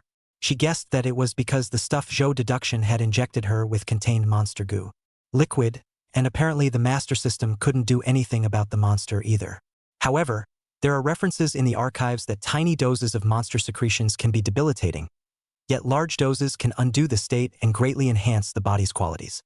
Su Yoxia was thoughtful. The first thing she thought of was naturally to go to the lab's liquid storage to steal some mucus. Liquid. Yet the data show that the fluid reservoirs have long been empty. The researchers hadn't extracted anything from the monster for a long time, though they were forward and backward. She wanted to get back in shape as quickly as possible, and it seemed the only way to do that was to come face to face with the monster herself. The idea was crazy enough to make her head spin, but reason told her it was the most viable option at the moment. In the meantime, wifey, wifey, wifey. It's smelling better and better, wife. Inside the cold laboratory, frantic voices echoed with warring excitement. Monster Misty Faye's limbs were firmly chained and bound inside the transparent pod, unable to move. All around him was surrounded by a sticky, thick black fog enveloped him, blurring his face as well as his figure. However, in the black mist, many black tentacles could clearly be seen twisting wildly. They slapped frantically against the bulkhead, the slippery goo. Liquid adheres to the special glass, running slowly down the clear glass. So tempting to go looking for a wife, trying to get to his wife's side. Missed my wife so much. The tentacles wriggled even more frantically, the black membrane on their surfaces glowing with an eerie sheen. Like an extremely anxious, thirsty predator, it trembled, curled, and flopped violently in the air. The sensory organs all over the tentacles were also opening and closing violently, as if they were sniffing deeply and fascinatedly at this fragrant scent that thrilled him and drove him crazy. But he was stuck in this hellhole. Misty Faye's tentacles slammed hard into the bulkhead with a deafening roar, and the entire lab hummed. He tries to break free and rush out to find the wife he's been thinking about so much. However, a transparent pod made of special metal removed from the ship trapped him. It left him only to struggle frantically like a trapped animal in this small space, letting out a low growl. Just when he was about to lose it completely, drop. The door unlocking beep sounded and the heavy lab door slowly opened. The aroma of a richer wife wafted in. Misty Faye suddenly stopped all her movements, and all the tentacles stopped their madness in an instant, all of them quieting down. The pupils of his dark eyes contracted slightly as he looked expectantly toward the door. Could it be the wife? Chapter 149, Out of Man. And the monster she runs away and he chases 3. The light outside the door cast in, reflecting a blurry silhouette. But when Misty Faye saw the visitor, his pupils instantly ignited with monstrous fury. Not the wife. Not the wife. It's disgusting human beings. Smelly, ugly humans except wives. Berserk emotions instantly broke through Misty Faye's sanity. His tentacles twisted even more fiercely, and killing intent instantly swept through the entire lab like a raging storm. The researcher, Chan He, pushed a double-decker trolley and walked in with trepidation. Even though he had done enough mental construction in advance, when he actually stepped into the area and saw the monster's crazy twisting tentacles in the black mist, the horrible oppression still engulfed him instantly like an icy tide. Chan He's legs were weak, as if he was stepping on the edge of a cliff, not daring to take a step forward at all. However, he can't back down even more. He's an acromegaly patient with an advanced stage of the disease, and only the company's pharmaceuticals can slow him down. However, this drug is incredibly expensive, and apart from the bigwigs at the top of the capital circle, only internal LifeTech employees are qualified to buy it. Chun had no other choice but to take a chance and apply for the high-risk position of researcher. But when he did face the monster, he regretted it. The black shadows inside the transparent pod were like dozens of crazy vines, writhing out bizarre residual shadows. He even felt that there was a pair of deep beast pupils in the black fog that were locked onto him with a deadly grip. It was as if his blood froze instantly, and his brain sent out a violent alarm, telling him to flee immediately. Instead, his body lost control due to extreme fear, and he didn't even have the strength to turn around and run away. Cowardly human! Misty Fey showed a disgusted expression, but for the sake of his wife, he forced himself to hold back the feeling of gagging and released one of the tentacles. The slimy black tentacles twisted like snakes, surprisingly penetrating right through the glass and shooting at the cowering Chen He like lightning. "Ah!" Chen He opened his mouth wide in terror and let out a desperate scream, but his voice ended abruptly in a flash.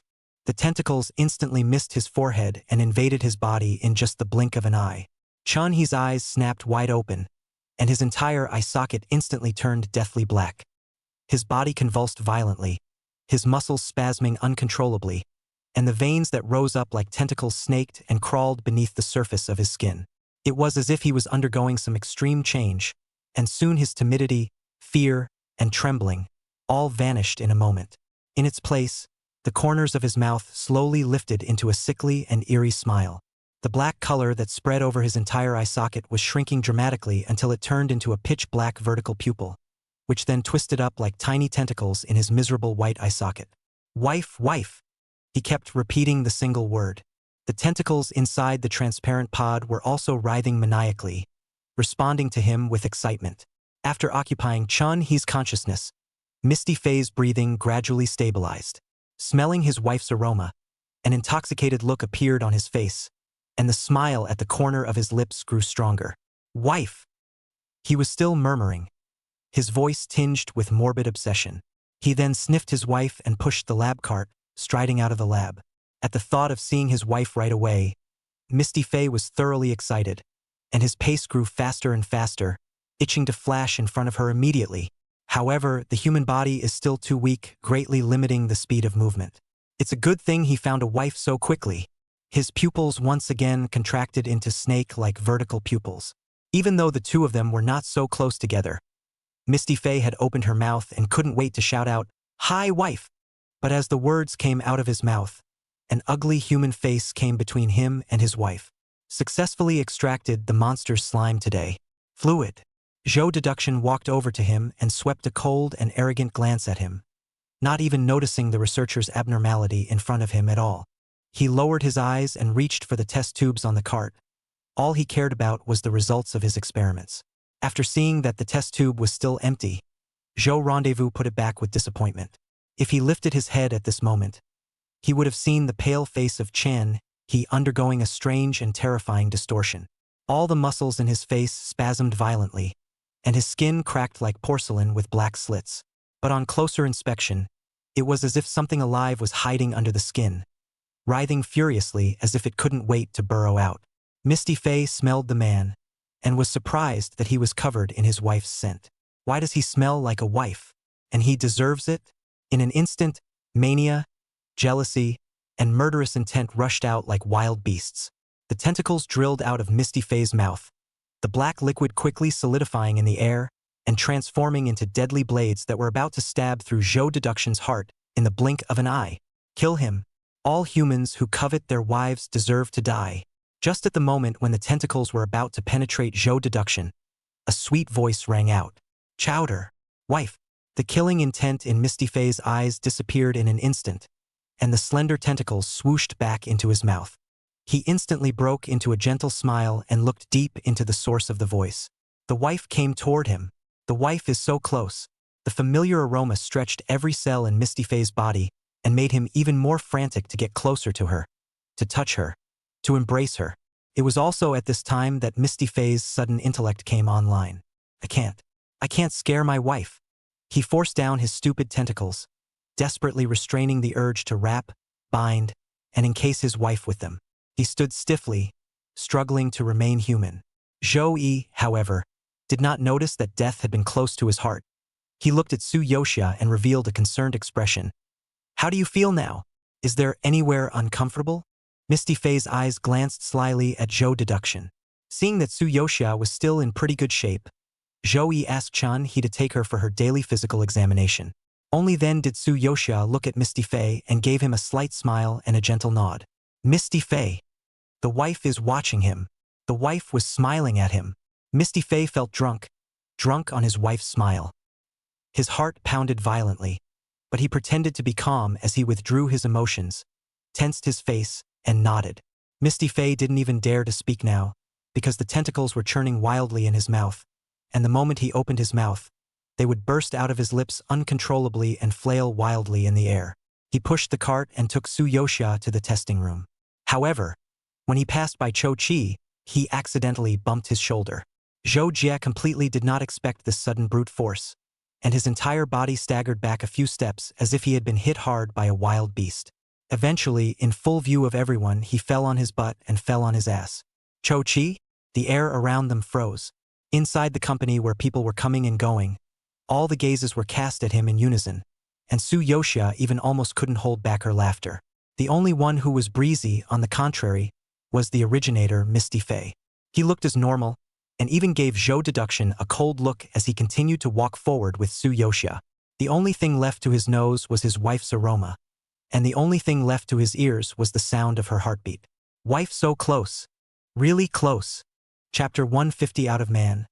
And the monster she runs away and he chases for. Inside the testing room, Su Yoxia was lying in a scanning chamber similar to an MRI, except that her limbs were fixed outside the chamber. It wasn't her first full body checkup, and she knew the whole process by heart, and thus didn't feel nervous. Nor did he pay much attention to the quiet researcher beside him. There was no seeing that the corners of his mouth were twitching every now and then, as if he were ruthlessly suppressing something.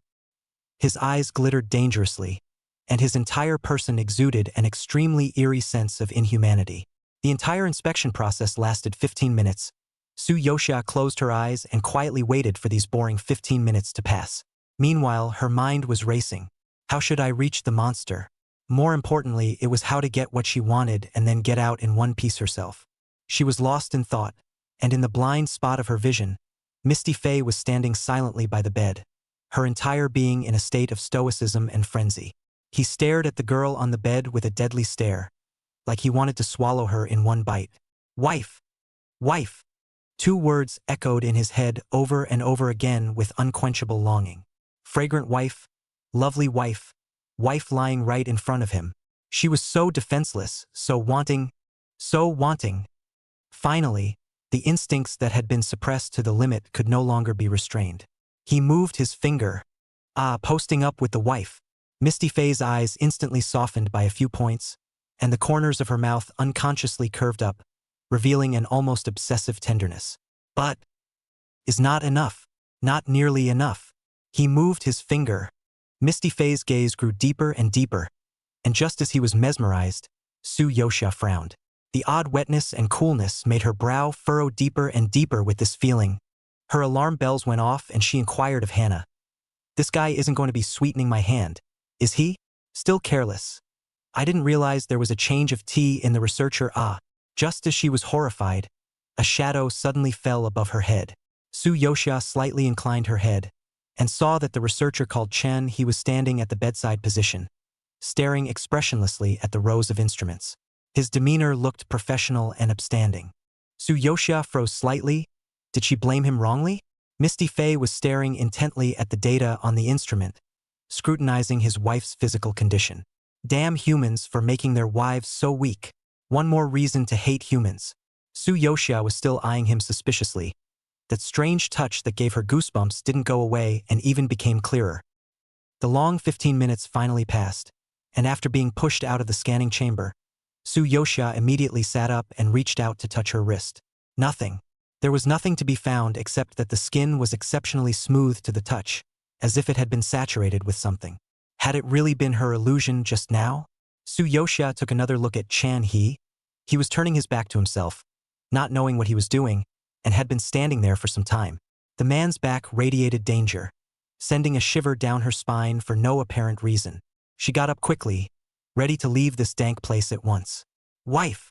Suddenly, she heard a low, raspy voice that was thick with excitement.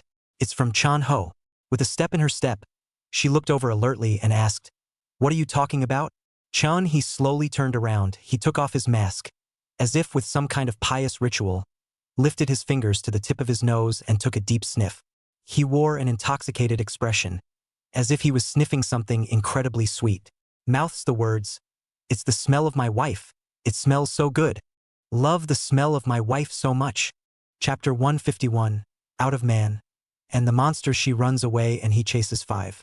Su Yoxia looked at the black object that was born from his fingertips and danced wildly in the air as if it was a vine. But her pupils quaked. He is monster. She had no idea what the guy was talking about. And to her ears, a series of strange syllables were rolling low out of his throat. It was like the serpentine accent from Harry O.T. or the murmur of some abyssal creature, in short, speaking a language that was not at all earthly. How did this monster get out of the lab? As much as Su Yoxia wanted to see the monster, it was obviously not in a situation like this where she wasn't the least bit prepared. She was seized in death by the monster's hot gaze. The hairs on her back stood up in sweat, and chills ran along her spine and straight to the sky, but she didn't dare to make a move at all. You can only go to the system first. Little flower, don't you have the freedom to choose new functions after upgrading? I remember a feature called cross-species translation. Gotta know what he's gibbering about before I know what he's gibbering about. It was also the first time Hannah had seen this alien monster, and she was so scared that she almost restarted in place. It fumbled to install the new program, shivering as it replied, "Okay. Okay." However, the powerful magnetic field released from the monster severely affected its translation function. It caused the translation Su Yoxia heard to be intermittent. Misty Faye looked at his wife's scared and confused look with fascination. So cute and adorable. He didn't want his wife to be afraid of her and kept expressing his love for her. Love it, wife. Love it. Love it. All humans who hurt their wives deserve to die. Don't be afraid, wife. I'll shark all the humans who bully you. Especially that guy named Zhou Deduction. Shark off all of them. Su Yoxia watched him walk towards himself step by step, her heartbeat pounding, simply fast enough to get out of control. But the creature at least didn't zero frame up and finish her off like it did the other fellows. Su Yoxia still harbored a glimmer of hope. Could it be that he was friendly to himself? Still, her hopes were dashed, for she heard the monster's language clearly, and he was saying, "Humans. Be damned. Shark light. Humans. Shark off. All shark off." Su Yoxia. The hanging heart finally died. This monster really wants to kill her. Su Yoxia held her breath and forced herself to calm down. She knew she couldn't show any fear. She was afraid that the creature would immediately sense her fear and pounce on her like a bloodthirsty beast. Still staring straight at her, Misty Faye slowly approached. Su Yoxia's eyes, however, passed through him and landed on the cart behind him. A row of neatly arranged potions came into view, and among them was a special injection extracted from endless summer that was able to briefly put monsters into a weakened state. Her eyes flickered as she looked at the monster in front of her, trying to look as kind as she could. In a soft tone, she told him that she wasn't like the other fellows and wouldn't hurt him. She wasn't sure if the monster could understand, but in any case, she just acted friendly to him, even raising a reassuring smile. Misty Faye's movements lurched slightly, clearly caught up in her words. His pupils quivered slightly as his wife spoke to him at him. The wife was smiling at him. If he had a tail, it would have been flung into a propeller by now. A slight shiver ran through his body in excitement. Su Yoxia took advantage of the fact that he was immersed in inexplicable excitement and quietly moved her feet, little by little, towards the direction of the potion. She tried her best to maintain a natural posture, even deliberately showing some nervousness so that the monster would mistake her for just being scared and having no other agenda. Soon, she had moved to the target location. She slowly put her hands behind her back, pretending that she had to hold onto the cart because her legs were weak, while her fingertips quietly fumbled with the cold injection. Misty Faye also finally walked up to his wife, and he gazed down at her with eyes full of excitement and attachment. "Wife!" He let out an obsessive murmur. However, Su Yoxia violently raised her hand and without hesitation, stabbed a needle into his neck. Misty Faye was caught off guard and her body jerked. His pupils plummeted and he covered his neck in bewilderment, as if he didn't understand what was happening. "Wife!" He looked at the girl in front of him quizzically, but there was a hint of incredulous resignation in his voice. Chapter 152 Out of Man. And the monster, she runs away and he chases 6. Soon, Misty Faye's body lost its strength, and her entire body slowly collapsed. Su Yoxia stared at him closely, seeing that he completely lost the ability to move before his heartbeat gradually stabilized. She watched him warily. The moment the monster collapsed, she finally heard his, "Wife. What wife? This monster is looking for his wife? Su Yoxia. There's no way it's calling out to my wife."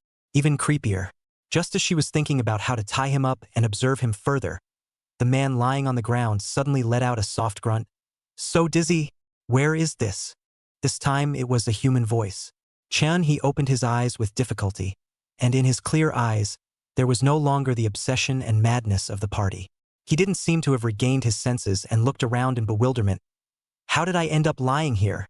Su Yoxia was stunned. The monster seems to have left this researcher's body. Where did it go? Su Yoxia suddenly had some regrets that the medicine had been administered violently. "I should have known better than to push the entire injection into his body, and now the monster has escaped." Su Yoxia would rather face the monster head-on with fear than lose this bargaining chip that could fight against life technology. She asked Chun, "And do you remember what happened before you lost consciousness? And where you were then?" Chun and tried to recall for a while, but his memory was blank. "I only remember I was standing at the door of the laboratory, hesitated for a long time or did not dare to go in. What happened after that?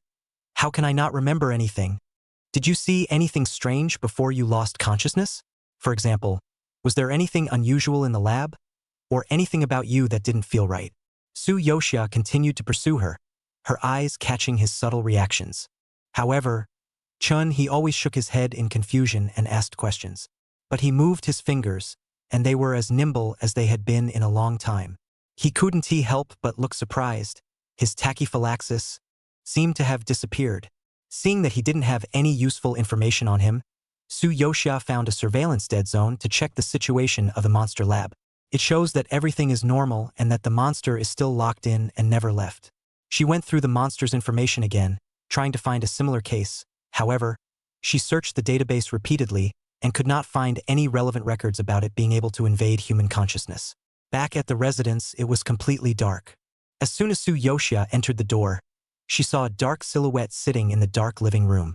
The experience of facing the monster head on a few hours ago had left her nerves still on high alert. Startled, she snapped on the light. The light instantly dispelled the darkness in the room and illuminated the figure sitting upright. Turns out it's her co-tenant roommate, Annie, and is an employee of another local oligopoly, Manifold Division Semiconductor. In this future world, all available resources are monopolized by various oligopolistic corporations. For example, more and more people are getting microchips implanted in their heads to keep the brain in a constant state of excitement by stimulating the electrical activity of neurons, which greatly improves the ability to work and learn. As the developer of this kind of chip, Manifold Division not only owns the entire high-end chip market, but even 95% of the world's chips come from it, while the remaining 5% are distributed in the underground black market. Su Yoxia was relieved to see and, forcibly suppressing the momentary horror she felt just now, and asked, "Why don't you turn on the light?" And, however, didn't make a sound. Not at all like she usually did when she started spouting off about the company's odd co-workers and gossip as soon as she saw her. She was so eerily quiet today. Su Yoxia didn't continue to speak either, but stared at her for several seconds. Suddenly, and yawned and looked over with a confused expression, her eyes still retaining some of the trance of just waking up. "Ah, you're back? Am I too tired today? Why did I fall asleep as soon as I touched the couch?" Her voice was tinged with disbelief, but this tone of speech was always the same and that Su Yoxia was familiar with. She then relaxed completely, laughing at how much of a cupcake she was. At that moment, a tantalizing aroma wafted over from the kitchen. She sniffled and said casually, "You're so tired you're still cooking?" Annie was a very good cook, and on weekdays she cooked whenever she wasn't working late. "Yeah," and subconsciously responded, but she froze herself when she finished speaking, a flicker of confusion flashing across her face. Did she cook today? Why doesn't she have any memory of it? The apartment the two shared wasn't big enough to even have a dining table, and they usually ate their meals by setting them out on a small coffee table in the living room. Su Yoxia brought over the rice and couldn't wait to pick up the chopsticks. She had come all the way back hungry, and hungrier than she had ever been, and her stomach felt as if it had been empty when she came out of the office. A voice in her head kept telling her that she desperately needed a high-calorie meal to fill the emptiness her body felt.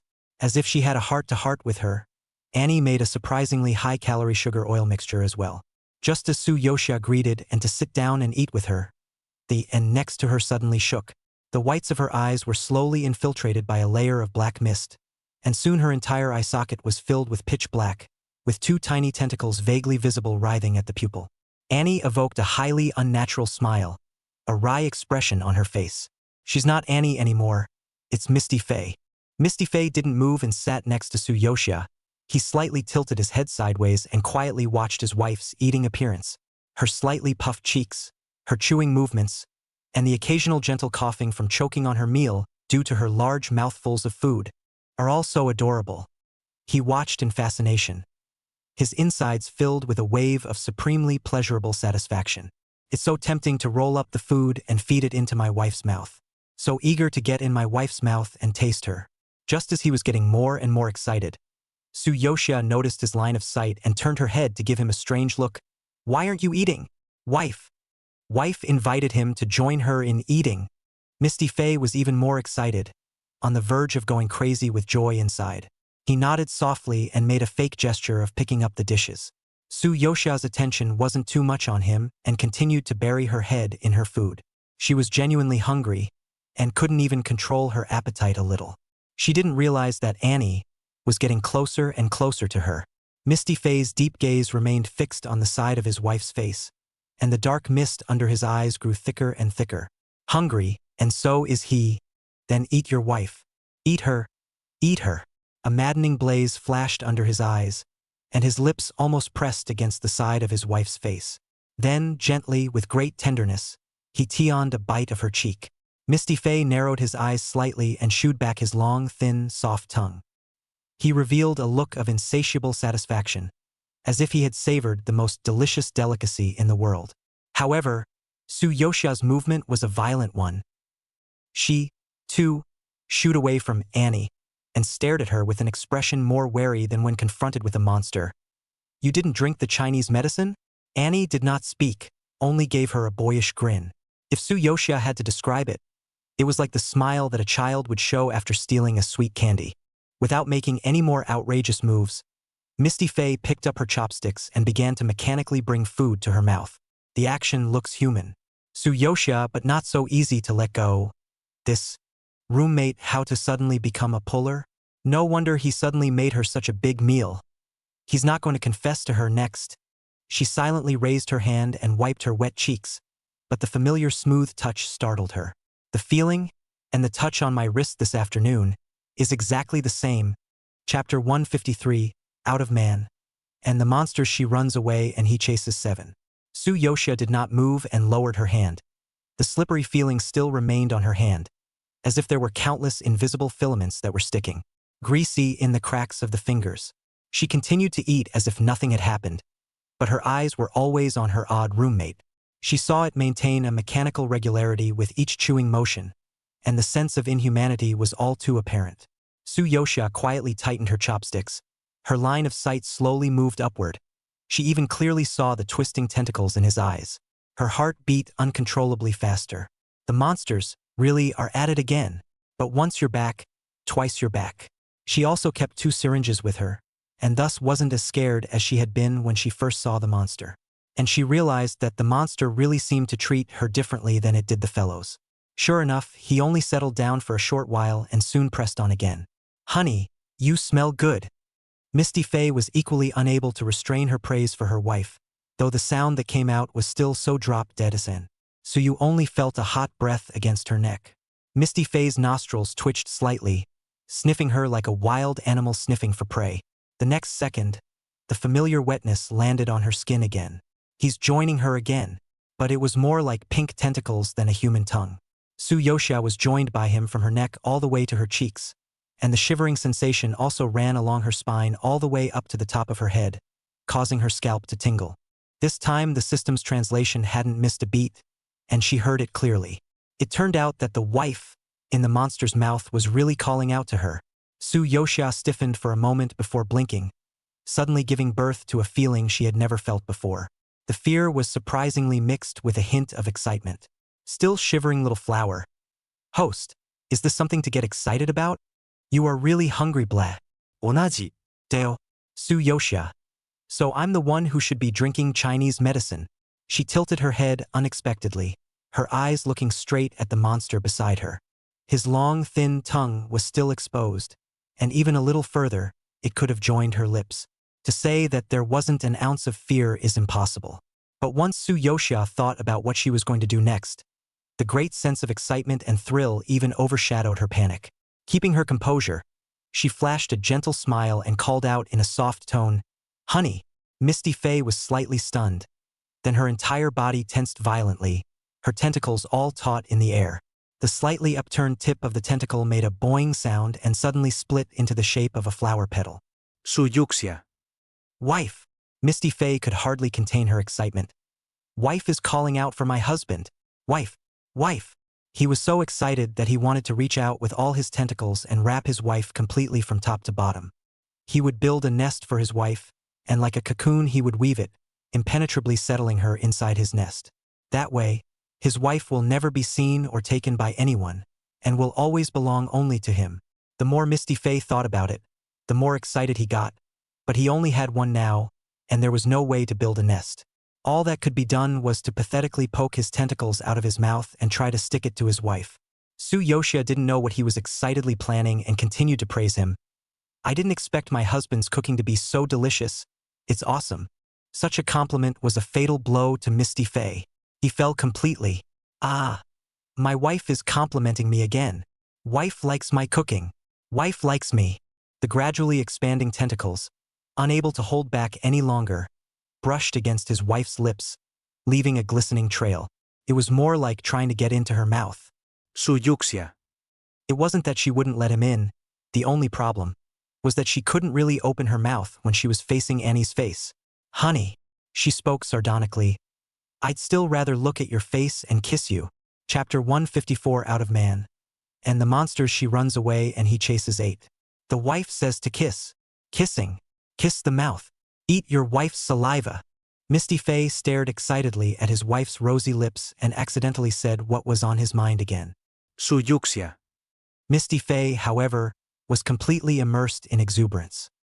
He shivered with excitement from top to bottom, especially when he saw his wife stick out her tongue and lick her mouth, joining the silky New York on her lips. In an instant, countless black filaments converged from all directions like a tidal wave. As if summoned by some kind of call, the black flowing liquid composed of them quickly intertwined, gradually forming a tall humanoid in front of Su-yoshia. The liquid flowed quickly, constructing a perfect skeleton. The next second, they simultaneously shrunk inward again, revealing his porcelain white skin, beautiful muscles, and well-defined features. A face as flawless as game modeling was presented in front of Su-yoshia. He blinked, his thick lashes fluttering slightly, wrapping around a pair of eyes that seemed to glow with the fullness of the Milky Way. Wife! Misty Fey looked at Su-yoshia obsessively, the love in her eyes so full that it was about to overflow. Su-yoshia also stared at Misty Fey in a daze for a few seconds, obviously a monster, but grew into the most perfect human form. It was then that she gave her first genuine smile of the night. She grinned, her voice sweet. Honey, what did you just say you were going to do to me? Misty Fey's eyes lit up even brighter, like a spunky puppy. Wanna kiss, wife? As soon as the words fell, before Su-yoshia could react, Misty Fey had already impatiently pounced on her. Lips took hers with a predatory sizzle. He sucked and bit clumsily but fiercely, full of excitement to feel his wife's soft lips and her warm mouth. Su-yoshia experienced for the first time that kissing could still be like this. Oxygen flew out of her system throughout the process, and soon her face was red. Not. Is this kissing? This is clearly murder. Instead, Misty Fey's eyes closed in fascination, the knots in his throat rolling heavily. Even when his wife was on the verge of losing her breath, he had no intention of letting go. Su-yuxia. She wasn't going to be the first employee ever to be kissed to death by the Fast and Furious Bureau, was she? She even felt as if her soul was being mist-filled and out of her mouth. Just as Su-yoshia was about to suffocate, she struggled to reach into her bag and her fingertips finally touched the cold syringe. She was about to give the monster another shot, but just moments after she had taken hold of the syringe, Misty Fey finally released her with intent. though his lips still lingered on the corner of hers, his eyes mesmerized and his face wearing an evocative expression. Su-yoxia finally breathed in air. She covered her neck like a hijacker and gasped violently, like he had just come out of the water. His entire back was drenched in cold sweat, and the ends of his eyes were flushed with a moist red. But the tears just popped up in the corners of her eyes and were quickly joined by Misty Faye. He seemed to like everything about Lost Road in her. Su-yoxia looked at the handsome face in front of her that was in the midst of oceanic ecstasy, and he didn't even seem to know what he had just done. The monster's strength was crushing compared to that of a human, and perhaps it seemed to Misty Faye that he was gentle enough to have done everything he could to restrain himself. Sure enough, he pressed in again, like he was trying to bury his tall body in her petite arms. Chapter 155 Out of Man. And the monster she runs away and he chases 9. Misty Faye gently rubbed against her, and with a pouty-like tone, asked with gusto, "Honey, am I kissing you comfortably?" Su-yoxia. It turns out that people really do laugh when they are extremely speechless. Not really, she said honestly. Misty Faye froze for a moment and looked at her accusingly, her tone incredulous. "But I'm so comfortable." He gently licked his mouth as if recalling. His gaze glued to Su-yoxia, full of greed. "So much like kissing my wife." Su-yoxia was really amused by him. She kind of realized that this guy was a complete love brain. She helplessly raised her hand, gently cupped Misty Faye's face, looked at him seriously, and coaxed in a gentle tone, "Husband, I'll teach you how to kiss." At that, Misty Faye's eyes snapped open and her tentacles twitched with excitement. "But you have to obediently listen to me." Su-yoxia tapped on his lips, her tone carrying a threat. "Or else I won't even give you a kiss in the future." When Misty Faye heard the words, "no kisses," she instantly alerted herself and tilted her head like a puppy being admonished, as if she was trying to reflect on what she had done to upset her wife. But then he nodded heavily, his eyes blazing and his voice even more eager. "I'm obedient, wife. Teach me how to kiss." The next day, Su-yoxia opened her eyes. She was already lying back on the bed in her room. To be exact, she was kissed by Misty Faye while she was carried back. But they didn't do anything else. Just kissing was enough to make her heart skip a beat, let alone any other indescribable behavior. It's a good thing that simple monsters don't realize that there are more fun and interesting things to do with their wives besides kissing. Last night's sleep was quite peaceful, except for the middle of the night, when he vaguely felt a certain tentacle wrapped around his waist, if anything, rubbing against him for half the night. When Su-yoxia woke up, she realized that Misty Faye wasn't around. She propped herself up on the bed and sat up, just as she searched for the monster, which was when she realized something was different in the room. Countless black filaments hung upside down from the ceiling, intertwined in layers like a spider's web. The walls and the floor were also all covered with this weird, sticky filament. Good Lord, was this monster going to build a nest in her room? Su-yoxia showed the expression of an old subway grandpa looking at his cell phone. She had almost nowhere to put her foot down, and managed to rattle the fine silk on the closet and open the door, which was thankfully uncontaminated inside. She quickly changed her clothes, tiptoed around looking for a place to land, and finally struggled to open the door to her room and walk out. Results. Ouch! She ran head-on into her roommate, Annie, who was yawning. "Morning, babe." Annie rubbed her sleepy eyes and greeted her lazily, frowning again and muttering, "It's so weird how I can't remember what I did when I got home yesterday. It's like I'm out of it." Su-yoxia's heart jumped. Then she picked up in a natural tone, "Wasn't it too tired? Yesterday you went straight to your room to sleep after dinner." "So?" Annie scratched her head, not thinking much of it. As he was talking, there was a subtle movement from the kitchen. The two looked around and saw a tall, handsome figure carrying a steaming breakfast out of the kitchen. Annie's brain, which was not yet completely awake, instantly went down for 2 seconds after taking in the strangely handsome face. "Baby!" She twisted her head in shock and looked at Su-yoxia, almost screaming, "When did you pick up a top supermodel? Strange. What's his name? How come I've never seen him before?" Just by looking at Misty Faye's appearance, she really looks like a supermodel who lives off her face and body. Su-yoxia waved her hand and was about to make up an identity for him. Misty Faye, however, was staring straight at his wife, with an infatuated smile on his face as always, and was about to open his mouth with a, "Wife!" Su-yoxia, however, thought of his inhuman voice that made people mentally polluted as soon as he opened his mouth. The alarm bells in her heart shook wildly, and she decisively pounced over and covered his mouth to death. Chapter 156, Out of Man, and the monster she runs away and he chases 10. What Misty Faye did this time was a normal breakfast, no more high-calorie food. Su Yoxia then realized that after experiencing yesterday's feeling of weakness and later hunger, her current body had actually completely returned to normal. Annie didn't find any clues, only quietly said to Su Yoxia, "Baby, your boyfriend is quite good in all aspects, but it's a pity that he's a mute." Su Yuxia. After the frightening morning passed, she came to the office. Today is the weekly general meeting of Life Technologies, which all employees are required to attend. When it was Zhou's turn to speak, he walked up to the speaker's podium with his usual steady pace and ease. Facing the countless expectant gazes from the stage, he hooked up a confident smile and casually adjusted the microphone. Zhou has always felt that he has quite a personal charm in the company. After all, not only did he hold real power, but he was also famous in the industry with several epic-making research projects, and countless people were scrambling to flatter him. He swept his gaze over the crowd and landed on Su Yoxia, his eyes lingering on her face for a few seconds. After releasing her charms appropriately, Su Yoxia really did give him a slight smile, and there were even a few moments of tenderness in her smile. She looked over, as if she were looking at her lover. Zhou Jie's entire body was tingling for a moment, and his waist and back subconsciously straightened even more. However, the moment he was about to open his mouth, his body suddenly trembled. A wisp of black mist silently disappeared into his eye sockets, and those eyes, which should have been calm and collected, were instantly shrouded in shadows that did not belong to him. Misty Faye had successfully invaded his consciousness. Though what Misty Faye hated the most was this human named Zhou Deduction. It was this guy who bullied his wife, but he's going to be a good boy and listen to his wife. So he forced himself to hold back his discomfort and pinched his nose to get inside the nasty human's head.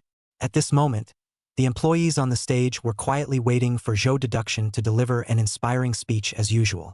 But the next second, only to see Zhou Deduction violently tugged down his tie, voice loud and clear yelled, "I'm a stupid X." Crowd. Not done yet. He followed it up with another roar.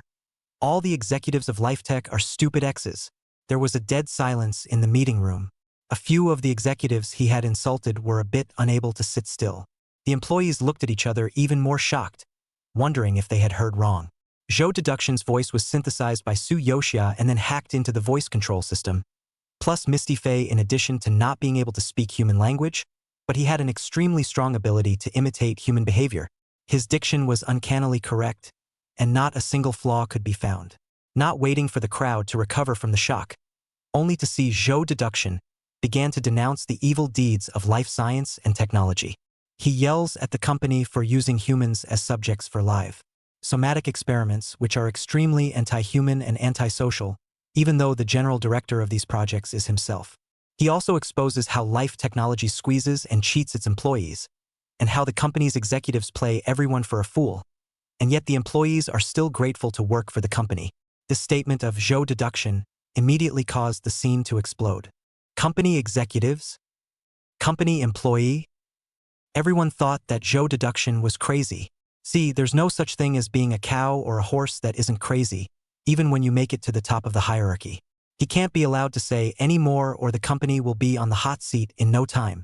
At the signal of other executives, security quickly rushed up to the lectern and stunned Zhou Deduction with an electric baton, forcibly dragging him away. But the group of employees remained frozen back in their tracks, and the atmosphere was eerily silent. Everyone enters the company with high hopes and expectations for the future.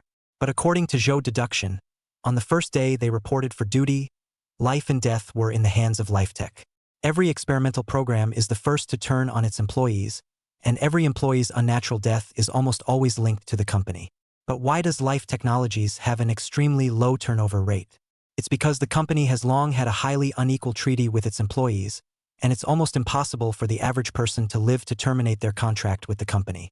This is the capital of this world, where the rules of society are incredibly twisted and powerful corporations dominate everything. Ordinary people are pawns to be used and discarded at will.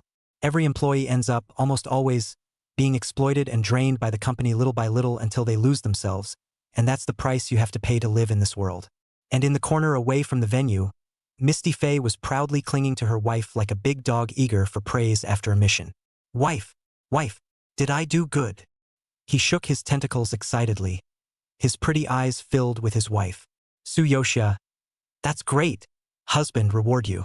Misty Fei blinked, completely excited at the word reward. Su Yoxia stood on her tiptoes and dropped a kiss on his lips, even stretching out the tip of her tongue and gently grazing his touch. Misty Fei was even more excited. At this moment, even if his wife let him go into the fire, he did not hesitate to jump. But Su Yoxia didn't want him to go through fire. She just wanted to free him from the lab. Misty Fei, however, said that what held him in his essence were the 4 chains that bound his limbs, and that the metal used to make the chains came from his old home, planet R9. Su Yoxia asked, "What about the key to the chain? Do you know where the key is?" "I know." As if thinking of a sad memory, Misty Fei buried her head in the crook of her wife's neck and her voice became muffled. "In Ike's hands. Ike, the founder of LifeTech, was the one who picked him up and the one who lied to him and then locked him up." Chapter 157, Out of Man. And the monster she runs away and he chases 11. At that moment, a piercing alarm suddenly sounded inside the company, and the entire building was illuminated by a sudden red light. The sound was coming from the direction of the monster lab. Su Yoxia asked, "What happened?" Misty Fei, still reeling from her wife's reward, was clinging to her with infatuation and contentment, rubbing against her. It was only when she asked him that he looked up reluctantly, looking slightly chagrined. "Probably my essence." "The main body?" Su Yoxia's heart immediately developed a bad premonition. "It's been a day and a night since you escaped. What will happen to the main body?" Misty Fei, however, suddenly stammered, her arms around her wife tightening abruptly, clearly not wanting to tell the truth. Su Yoxia took one look at his appearance and knew what he was thinking, half petulant, half cajoling. "Hubby, you still have secrets from me?" As expected, once Misty Fei heard this, the pupils of her beautiful eyes immediately flashed with a hint of panic. Obediently explained, "As long as I don't do anything too energy-consuming out there, the rate of principal weakening is very slow and won't have any effect." After Su Yoxia heard this, she nodded, her eyes becoming serious. "Then you'd better go back first." Misty Fei, however, hugged her tighter, and he sniffed his wife's scent deeply, as if he hated to mark it. "Don't leave your wife." "Good boy." Su Yoxia rubbed his head and coaxed soothingly. "You go back and rest first. Come back to me when your energy is full. Okay? Not to be separated from my wife." Misty Fei was still filled with reluctance and couldn't wait for her entire body to stick to her wife. But in the face of his wife's gentleness, he finally nodded and let her go in resignation. "Wife is not allowed to run." His tentacles followed and slid down Su Yoxia's arm fondly, and finally slowly retracted into his body. It turned into countless thin black threads and dissipated into the air. The other side, Cho Chai awakens from an electrocuted coma, and shortly after his awakening, he learns of his outrageous behavior in full view of the public. If he hadn't seen the live video with his own eyes, he wouldn't have believed it was something he had done. The video shows him with a blank stare and a maniacal look. But more than making a fool of himself and losing face, with cold sweat sliding down his neck, what he felt was surprisingly cold fear. After all, the power struggle at the top of the company is far more terrifying than at the bottom. Executives are not resting on their laurels. Everyone in that seat has stepped over the bodies of others to get there. And the higher you climb, the more intense and brutal competition you face. Could have just taken out someone else yesterday and be taken out by someone else today. Zhou Jie knew that he had made such a big commotion today, which was tantamount to personally sending his head under the knife of the opposite family. These people had been staring at him for too long, just waiting for him to reveal himself. Zhou Jie's breath hitched a few times, but soon, he forced himself to calm down. He still had the last card in his hand, the monster adapter pairing experiment. After all, the monsters were the only core of LifeTech, and as long as they controlled the monsters, they could control the entire company. But the creature is unruly, too dangerous, and no one has ever been able to tame it. Just as Zhou Rendezvous was getting burnt out, he inadvertently discovered that the monster's genes were similar to those of humans, and that he could create a brand new little monster that could be completely controlled by him through mating. As long as the experiment was successful, his position in the company would be completely solid, even above all executives. In fact, there was no need to wait for the matching results to come out. Zhou Deduction already had a speculation. Su Yoxia must be the perfect candidate to mate with the monster, although the plan was a little too cruel for her. But Zhou Rendezvous has already thought about it, and he will not treat her poorly. When the little monster is born, She is the mother of the little monster, and she herself can be the father of the little monster. What a perfect picture of a family of 3. Thinking of this, Zhou Deduction revealed a smirk, his eyes becoming wild and excited. A few days later, the final matches for the adapters were finally announced. Due to the importance of the study, the data was also synchronized to all executives in the first instance. Zhou Deduction lips hold a smile of imperative. After today, his position in the company will be unshakable. However, when he saw the name with the highest match rate, the smile froze on his face. How is that possible? With a probability of 1 in 10 million, the monster's best adapter, Zhou Deduction. Surprisingly, it was himself. Impossible. This is absolutely impossible. Zhou Deduction sat paralyzed in his chair, cold sweat pouring from his forehead as he yelled, "There's something wrong with the data. There must be a mistake somewhere." But the executive sitting across from him leaned back in his chair with a good sense of humor and spoke with sarcasm. "Mr. Zhou, this is a matching test that all the company's employees have taken part in, and whether or not the entire process is fair and just you, as the person in charge of the project, should be most aware of it." "But I am male." Zhou rendering snapped up, his palms braced hard on the tabletop, his eyes tinged with panic. "The monster is male too. There's no way me in it." "Oh." The executive who had taunted him earlier raised an eyebrow, reminding him as if he were watching a good show. "You wrote clearly in your research report that the monster is capable of producing cocoons that nurture embryos. And due to the special nature of the monster's genes, both men and women may become its adapters." The blood color on Zhou Jie's face instantly faded to nothing. He froze in place, his breath catching and his eyes filled with panic. He was still convinced that there was definitely an error in the data. Either that, or someone has hacked into the database and tampered with the data, even though he is the only one with that access. Zhou Jie was still making a final struggle, when, with the sound of crisp high heels from far and near, a bright and slender figure stepped into the conference room. Those clear almond eyes swept over with a few meaningful smiles. Seeing the visitor, Zhou Yi's pupils suddenly contracted, so shocked that he almost forgot to breathe. "Su Yoxia, why are you here? Why did you appear on this occasion?" "Zhou Yi." Su Yoxia lightly opened her red lips, her calm voice but with a hint of playfulness. "Given your current status, it is no longer suitable for you to be the person in charge of the project. So from now on," she gave a slight lurch, the curve of her mouth deepening, "I will be taking over that research." Her voice was like a hammer, hitting the man hard on the head. The relationship between the experimenter and the researcher is thus reversed. Zhou Jie finally reacted, his eyes glazed over, his eyes rolling with monstrous anger and fear. "It's you who's up to no good. Whatever you think." Su Yoxia slightly inclined her head, always looking at him with a smile, as if she was admiring the appearance of her prey's dying struggle before saying, "But I took over the project, which was authorized by Ike himself." As the words left her mouth, she gently sidestepped and stepped aside. In an instant, an invisible but terrifying sense of oppression instantly enveloped the entire conference room. The man in the suit slowly appeared, and it was none other than Ike, the general director of LifeTech. His gaze was indifferent, his posture was calm, and no one could see a hint of what was going on. Chapter 158 out of Man. And the monster she runs away and he chases 12. The sudden appearance of Ike has put pressure on the crowd. He was rarely seen at the company, and many executives never even met him face to face. But everyone knew that the real helmsman of life science and technology was the silent but majestic man in front of him. He had a lean, slender physique and was in his early to mid-50s. Like a lofty mountain, just standing silently in front of him, he had already made the crowd so pressurized that they couldn't catch their breath, not daring to have too much eye contact with him at all. Ike wasn't keen on management, though, and was more addicted to biotech research than running LifeTech. His interest has always been in cutting-edge science that goes beyond the norm, even against ethics. All the staff knew that the only thing he cared about was the progress of the experiment. Ike's personal arrival undoubtedly proved that Su Yoxia's takeover of Zhou Jie's research program was a foregone conclusion. The eyes of the crowd met, and although their hearts were in disbelief, no one dared to question them in public. As for Zhou Deduction, he was also completely kicked out at this moment. What awaits him will be the exact same type of experience as the original owner. Every day he will suffer the painful side effects of the drugs that forcefully transformed his body. What's worse, he'll be in a permanent state of fear, afraid that one day he'll be dragged off to a lab to breed with monsters. As for whether or not he could survive like the original owner with his willpower beyond the norm, that would only depend on his luck.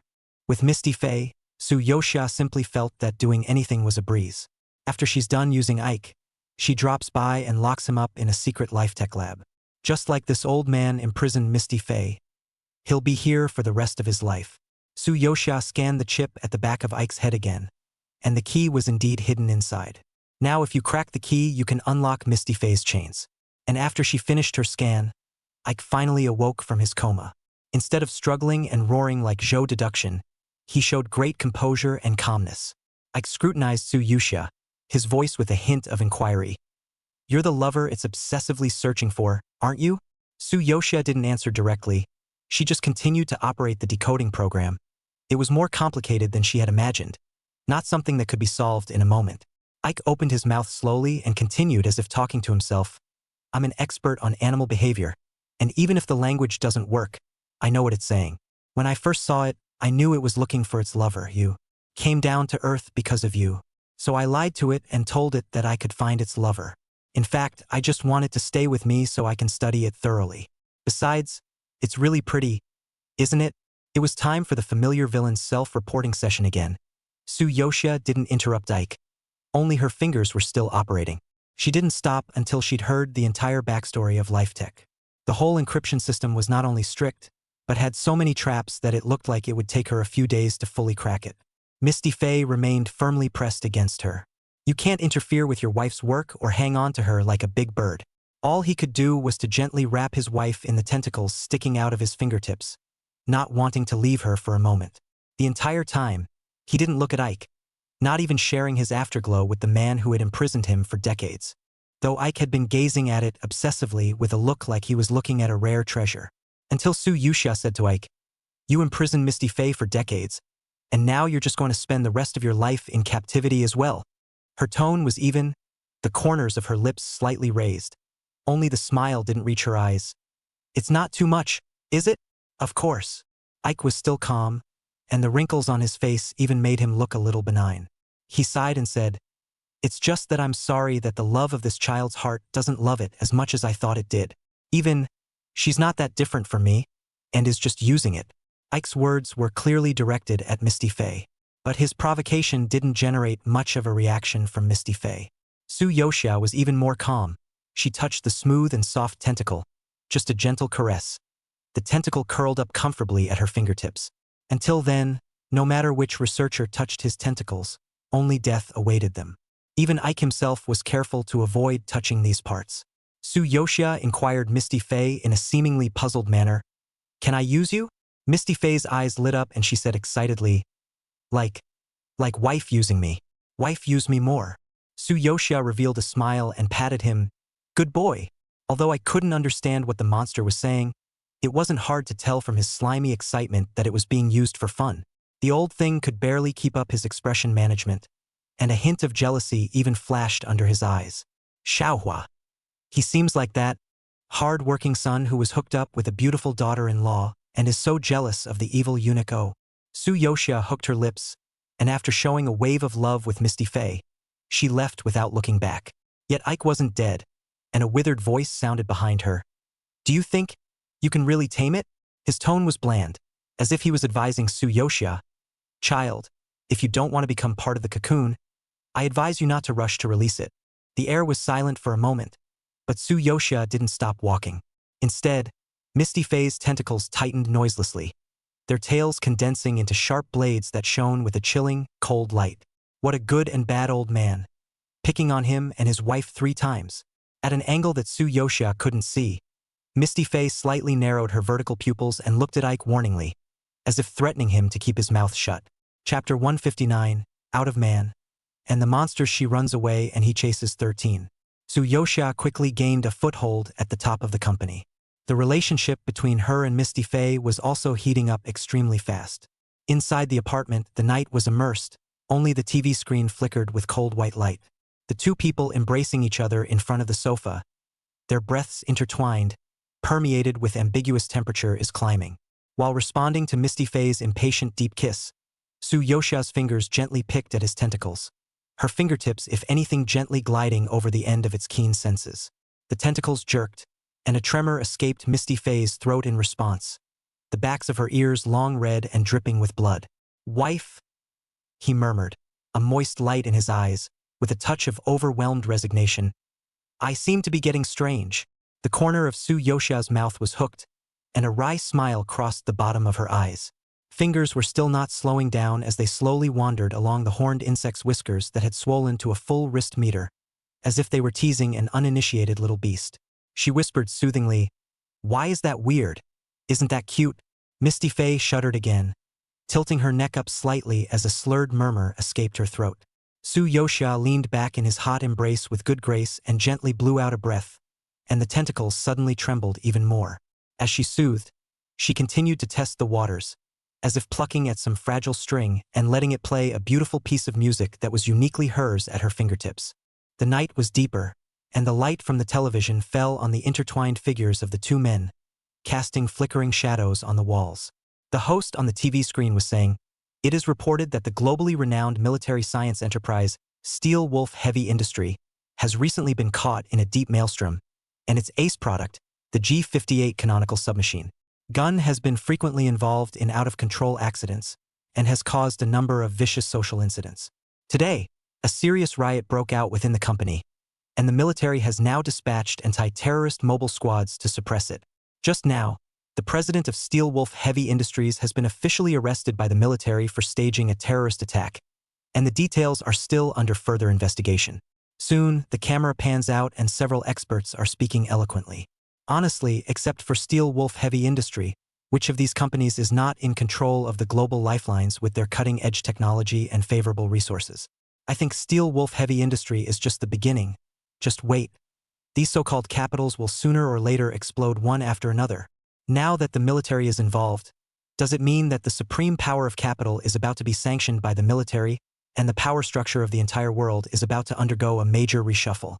In this world, when it comes to the pinnacle of power, it is the round table. There were 12 seats in total, and only representatives of the top 12 companies in terms of global power were qualified to sit at this round table. They control all the energy, technology, wealth, and information of this world. The whole world is overlooked by them. At this moment, someone snorted and said disdainfully, "The military? Just with them, they also presume to pry the company's position." The other man spoke slowly, his tone even more sarcastic. "When they need to update their equipment this month, won't they still have to beg us like dogs?" The crowd laughed. To them, the rulers in uniform are nothing more than puppets on strings in this game of capital. All of the military's military systems, weapon supplies, combat procedures, and even the biochemical chips in the soldiers' bodies were dependent on the companies.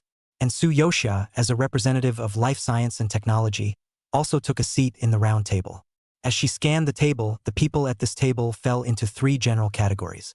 One category was represented by traditional giants like Life Tech, one category was represented by emerging forces like Manifestation Division Chip, and the remaining 1 or 2 seats represented the forces of gangsters and hackers that were forever hidden in the shadows.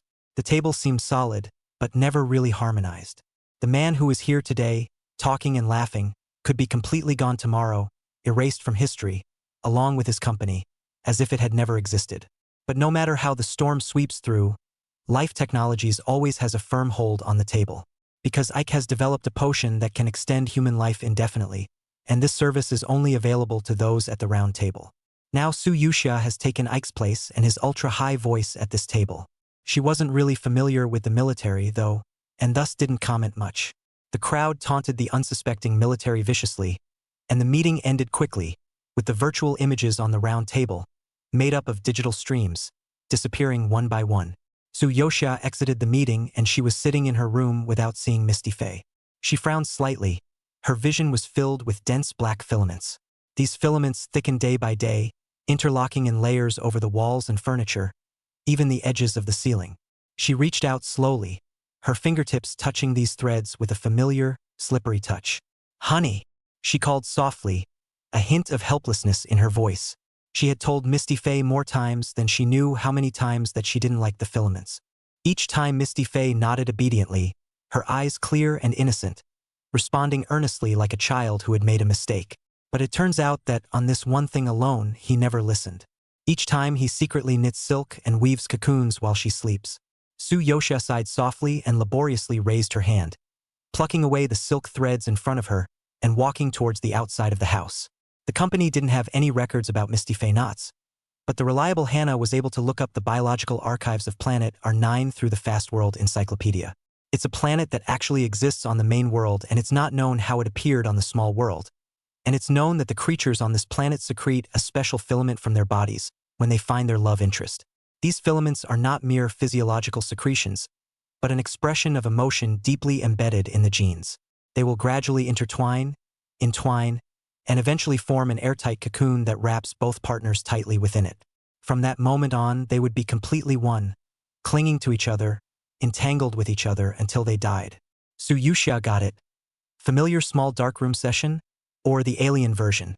What she faced this time was how to coax Misty Fey to curb its instincts. Though this instinct, like a person's need to eat when they are hungry, drink when they are thirsty, or sweat when they are hot, is a natural physiological response, not an impulse that can be suppressed by simple willpower alone. Not something that can be changed easily. Chapter 160, Out of Man. And the monsters she runs away and he chases 14. Misty Fey didn't understand why it wasn't possible to make a cocoon. Where he came from, everyone who found their lover would wrap themselves up with them like this. But the wife doesn't like it. She gets angry and ignores him. Misty Fey didn't want his wife to get angry, and he was trying very hard to restrain himself. But he's dumb puppy. When his wife loosened up a little, his instincts were stirring again. As the love grew more raging by the day, so did his desire to entwine and wrap himself around his wife. He wanted to hold his wife and stay in the cocoon chrysalis forever, never to be separated. On his planet, every living thing felt it was an immense blessing. Why would the wife not like it? Does the wife not want to stay in the cocoon chrysalis? Does she not want him? Is she going to run away? Misty Fey showed a confused, bewildered, and sad look. Yusha looked at the sad puppy and knew that communicating with him with words wouldn't work. "Honey, why don't we play a game of hide and seek?" she said as she tenderly stroked the tentacles extending out of his back, growing thicker and thicker. Misty Fey's tentacles, which were still secretly spitting silk, stopped instantly and wiggled in the air in excitement. "Playing a game? Yosha blinked. "But hubby is too good, he can easily sniff me out, it's not fair. So you're gonna make me 3 times, and the first 3 times you find me you're gonna pretend you didn't see me, and then when you get to the 4th time you're gonna actually catch me. Okay?" The more Misty Fey heard, the more excited she became. The tips of her touch curled up several times, and she agreed without hesitation. "Yes, wife. Game on." Each round, Yusha has an hour to hide. For the first round, she drove a dozen kilometers or so away and hid in an extremely secluded spot where even the wind had trouble detecting her scent. Only then did she message Misty Fey, "Honey, you can come to me now." Yusha thought she had hidden far enough away, but in less than 5 minutes, Misty Fey had found her. That was fast, hubby. Misty Fey was happy to hear his wife's praise. He dutifully followed the rules of the game and didn't try to catch her, only hovering around. Streams of lacquered black tentacles tumbled excitedly, snaking and twisting through the air like vines in the dark of night, eager to wrap themselves around their prey but restraining their instincts. Yosha subconsciously glanced back as she left. The monster was seen standing in the darkness, half of its body surrounded by its own tentacles. His deep blue vertical pupils stared straight at her, and the corners of his mouth lifted into a simple and excited smile. Such a smile falling in the eyes of an ordinary person would be an absolutely nightmare-level horrifying image. But Yosha was different. Her heartbeat accelerated, and a long-lost sense of excitement exploded in her nerve endings. Now she's finding the game fun to play, too. In the second round, Yosha hid in the crowded underground business district. A myriad of different smells permeated the place, the aroma of food, the taste of humans, and the fragrance of various artificial scenting agents, all intertwined. Yosha weaved her way through the crowded crowd, her scent spreading out in all directions, while she was also covered in countless unfamiliar smells. But Misty Fey still pinpointed her in the crowd with precision, though this time it took a bit longer than the first round. Yosha looked away from him. This time, there was no half-smile on Misty Fey's face, and her deep vertical pupils stared at her obscurely through the bustling crowd. She read the emotions in his eyes. He was beginning to dislike the game. He didn't like the idea of his wife's scent falling on another human or contaminating her with human smells. It made him incredibly jealous and mad. Misty Faye's tentacles slowly stretched out in the shadows like an invisible net, ready to capsize the entire underground space. And he even wanted the tentacles to strangle all the humans who appeared here. Possessiveness climbed to its peak in this moment, and he couldn't wait to hide his wife in a cocoon. It's the only way a wife won't run away and disappear. Su-Yoxia clearly saw the danger in the monster's eyes, but she smiled softly and said to him with her mouthpiece, "Honey, the third round of the game will start soon." Although Misty Faye obediently responded. By this time he was restless and wanted to hug his wife so badly that he wanted to burrow into her arms. He waited extraordinarily long, and when the time came, he couldn't wait to sniff his wife's scent. This time, Su-Yoxia hid the odor even more subtly. She even laid a trap, using her own scent to confuse Misty Faye and lead him to track the aroma to a remote corner where there was nothing more than a piece of clothing she had left behind. And she'd long ago given herself an odor suppressant and went in the other direction to continue hiding. Misty Faye really fell for it. When he thought he had finally found his wife, his tentacles tangled over like open vines, but only touched a cold piece of fabric. It was a tried and true trick, and Misty Faye had been teased by her time and time again, brushing up against her but never really catching her. He was getting restless. "Wife! Wife!" In a low cry, the monster's vertical pupils had contracted to the extreme, and its tentacles twitched and contracted from the emotional loss of control, snaking and twisting mindlessly against the ground. But Su-Yoxia's physical strength was limited after all, and it took Misty Faye a full day, but he still found her. They had never been apart for such a long time since they met their wives. Misty Faye's breathing was disorganized, and her tentacles tumbled wildly, as if a long suppressed storm was about to pour out. "Honey, I don't want to play this game anymore." His voice was low and hoarse with a mania he couldn't hold back. Su-Yoxia quietly looked at him, without the slightest intention of accommodating him. Instead, she curved her lips and smiled lightly. "Hubby, the 3 chances have been used up. Now you can come and catch me." Misty Faye commiserated, and his last shred of sanity crumbled at his wife's light words. After his wife had finished hiding for the 4th time, his tentacles opened abruptly, and every sucker covering them opened and closed violently, greedily capturing every whiff of his wife's scent in the air. He would find his wife in the shortest possible time, catch her, and bind her tightly to him forever. This time, Misty Faye flew to catch the scent of his wife. The fragrance that belonged to her flowed like the wind, and it was as if he saw his wife running wild with all her might.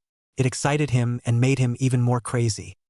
His tentacles swung violently as he rushed forward like a wild animal pouncing on its prey. At that very moment, however, he jerked to a halt. The monster's pupils plummeted and his breath froze. "It's not right. It's very wrong." Misty Faye tilted her head furiously, sniffing more greedily. It's amazing how the air of the entire city is filled with the aroma of wives everywhere. Her scent was scattered in countless directions all over the city. The disoriented tentacles bobbed uncontrollably in the air, curling and flinging wildly in agitation, and poking out again in a desperate attempt to capture the familiar scent. But each time it was just an exercise in futility. At this moment, Misty Faye finally realized that he had completely lost track of his wife.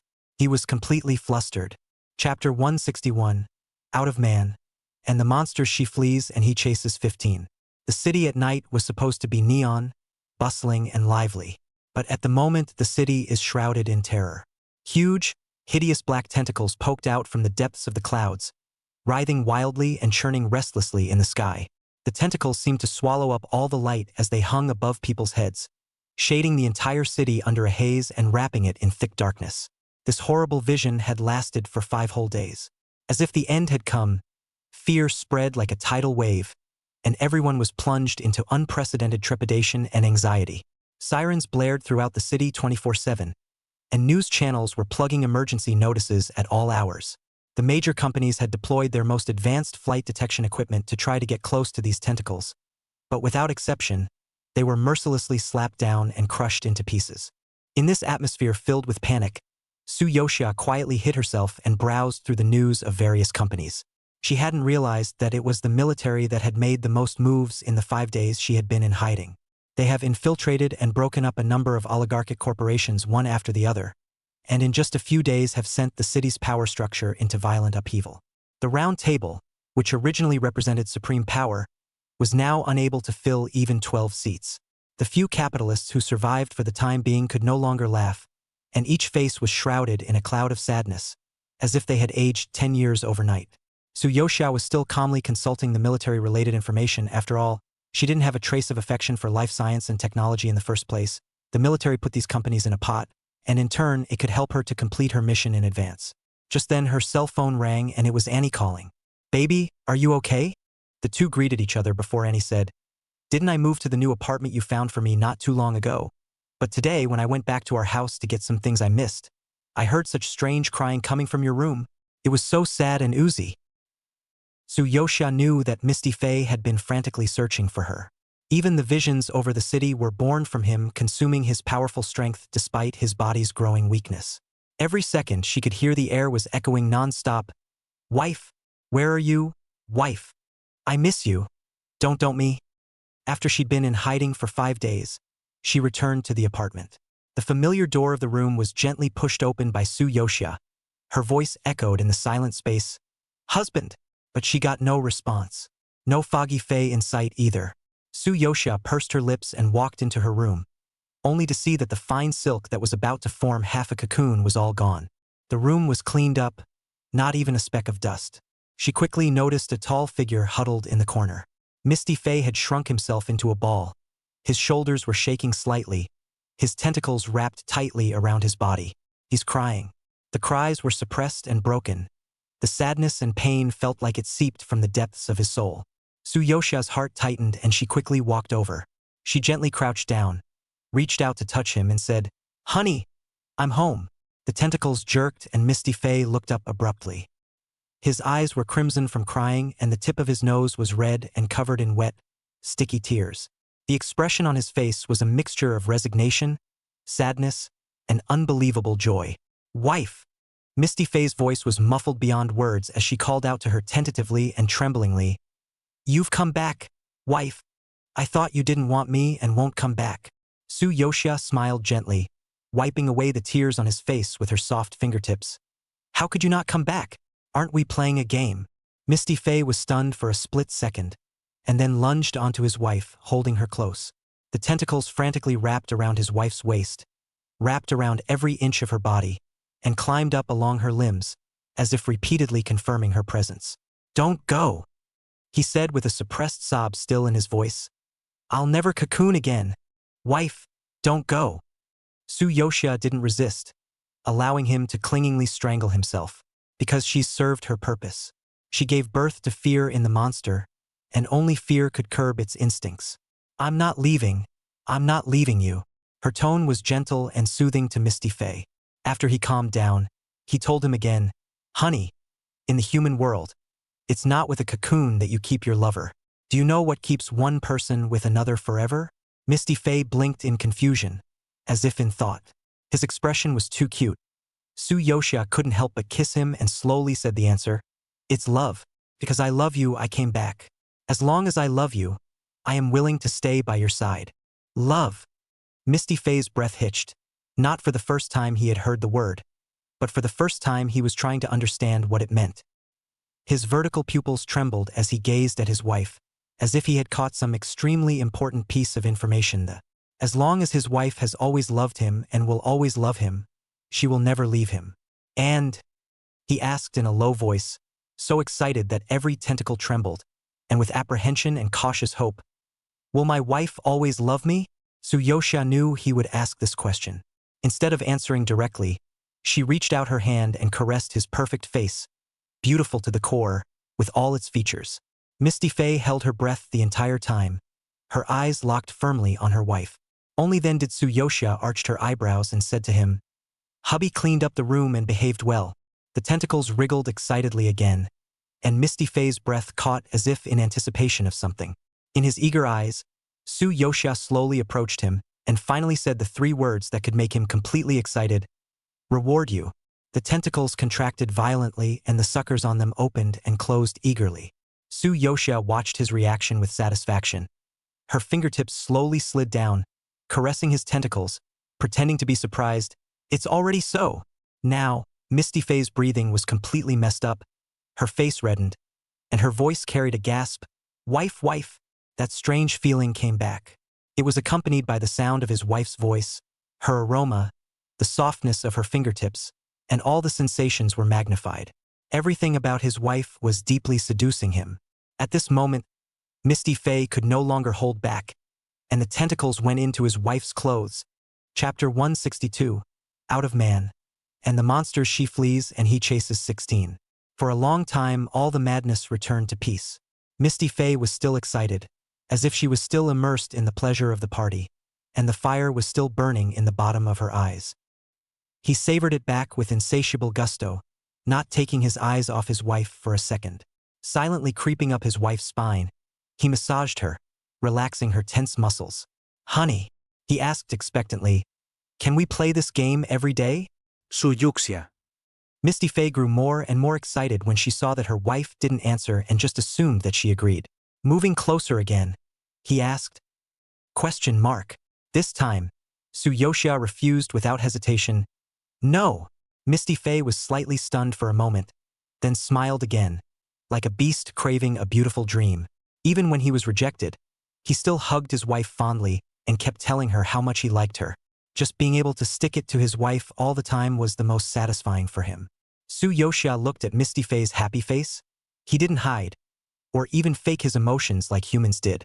All his emotions were unreservedly written on his face, and his love for her was the cleanest, purest in the world.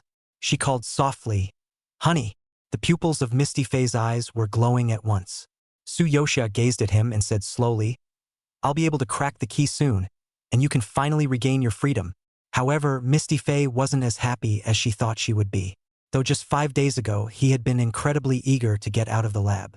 But now, with true freedom close at hand, he was born afraid. He was afraid that when he lost his restraints, he would go completely out of control and even do something to hurt his wife. The light in Misty Faye's eyes dimmed, revealing an uneasy expression. After a moment, he rubbed against his wife and whispered, "Honey, I'm afraid of hurting you. I could have stayed in the lab." Su Yoxia saw his uneasiness and hugged him back, soothing him. "Husband, I believe you.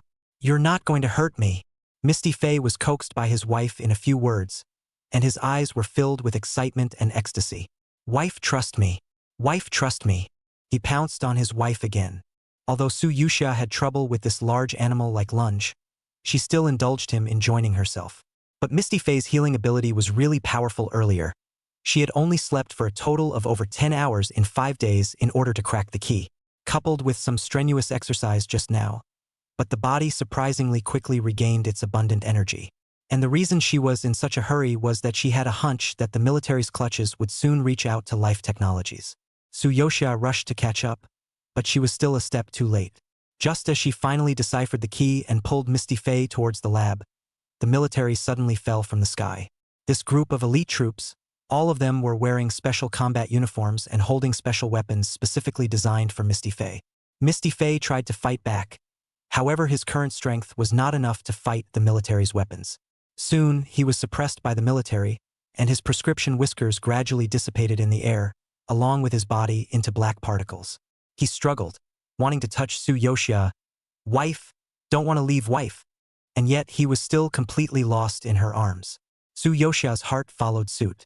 Her gaze plummeted cold as she watched a tall man step out of the military's ranks, and he removed his hood to reveal a handsome, cold face.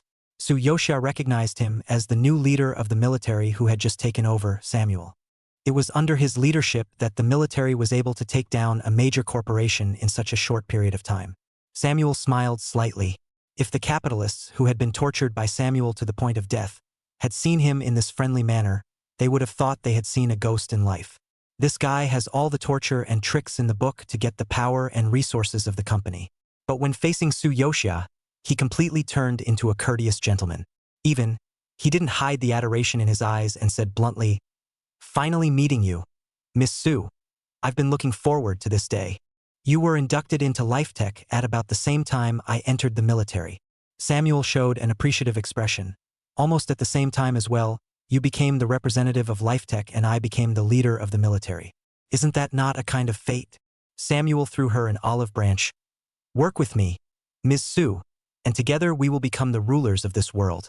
Upon hearing this, the expression on Su Yoxia's face was cold to the core. "What if I don't agree?" Samuel spread his hands, his smile unchanged. I'm sorry then. The military has fully grasped the evidence that LifeTech has conducted anti-human experiments. This is murder. And you, as the head of life science and technology, can only be arrested by the military and receive sanctions. Su Yoxia looked at this well-put-together man and casually flung out the terms of the corporate law. The laws of this world are, of course, made by corporations that have one hand in the world. She said in a calm tone, these experiments are not illegal. Rather, they are conducted within the limits of the law. What's more, these programs were set up before I came to the company, and I had no knowledge of them. Even if you want to pursue responsibility, you should go and arrest the former representative. Ike, not me. And the military's priority should be to create new laws that are fairer to all of humanity, not to try to pull or force my hand with these tactics. In the face of her cold and even hostile attitude, Samuel surveyed her without thinking, the corner of his mouth hooked into a light smile. Miss Su, you shouldn't treat me as an enemy. The man took a step forward, casting a shadow that enveloped Su Yoxia. He was nearly 5'9", and his eyes held a towering arrogance as he looked down at her. Your ability to rise to a high position in a short period of time is completely dependent on monsters. His tone was indifferent, as if he was stating a fact. Without the help of monsters, you would only be unable to move an inch in this world. Samuel held out his hand once more, patiently. You can't tame monsters on your own, Ms. Su, he whispered. But the military can get behind you and help you take full control of the monster and ensure your safety. Su Yoxia sometimes really don't know why men can always give birth to a kind of inexplicable self-confidence and condescension when facing women. It's not necessary, she refused dryly, though she managed to get out of LifeTech in one piece. But just like any other business, LifeTech couldn't escape the military takeover in the end. To make matters worse, after leaving the company, all contact with Misty Fey had been cut off. She can no longer hack into the lab's surveillance system, and Misty Fey, too, is having trouble getting out. Chapter 163, Out of Man. And the monster she runs away and he chases end. Harder. Harder fists. Just cut off the lab's surveillance, right? Imprison my husband, right? Su Yoxia was enraged and did not hesitate to invade the military system. Under her manipulation, Samuel had made a succession of serious mistakes in commanding operations in the last few times. It made him furious and angry, but he couldn't find out who was really behind it. Su Yoxia, however, while hacking into the military system, accidentally discovers a highly classified mission that is actually closely related to herself. She snuck into the military base and used a special drone to get through the layers of security, eventually arriving at a tightly sealed experimental chamber. And when she saw the scene inside with her own eyes, even though she was mentally prepared, she still sucked in a breath of cold air. Hundreds of cryopods are surprisingly quiet with a large number of Su Yoxia. So many people. Little Flower followed and marveled. And they're all on their own. Little Flower was right, because what was displayed in front of Su Yoxia was a staggering number of clones. More accurately, a clone developed from her genes. Each of the Su Yoxia were sleeping in transparent cryogenic containers. Their bodies were all in a frozen state, and not a single difference could be seen in each of them. Even more horrifying, in the corner, there are tons of her corpses piled up, all of them discarded clones. Although he knew that these people were all dummies with mechanical hearts installed, this scene still made Su Yoxia's scalp tingle. Samuel actually tried to use an exact replica of her to control Misty Fey. The fists are hard again, but Su Yoxia silently looked at the neatly arranged freezing pods in front of her, and suddenly had a bold idea in her heart. So many clones, aren't they afraid of mixing a real one in there?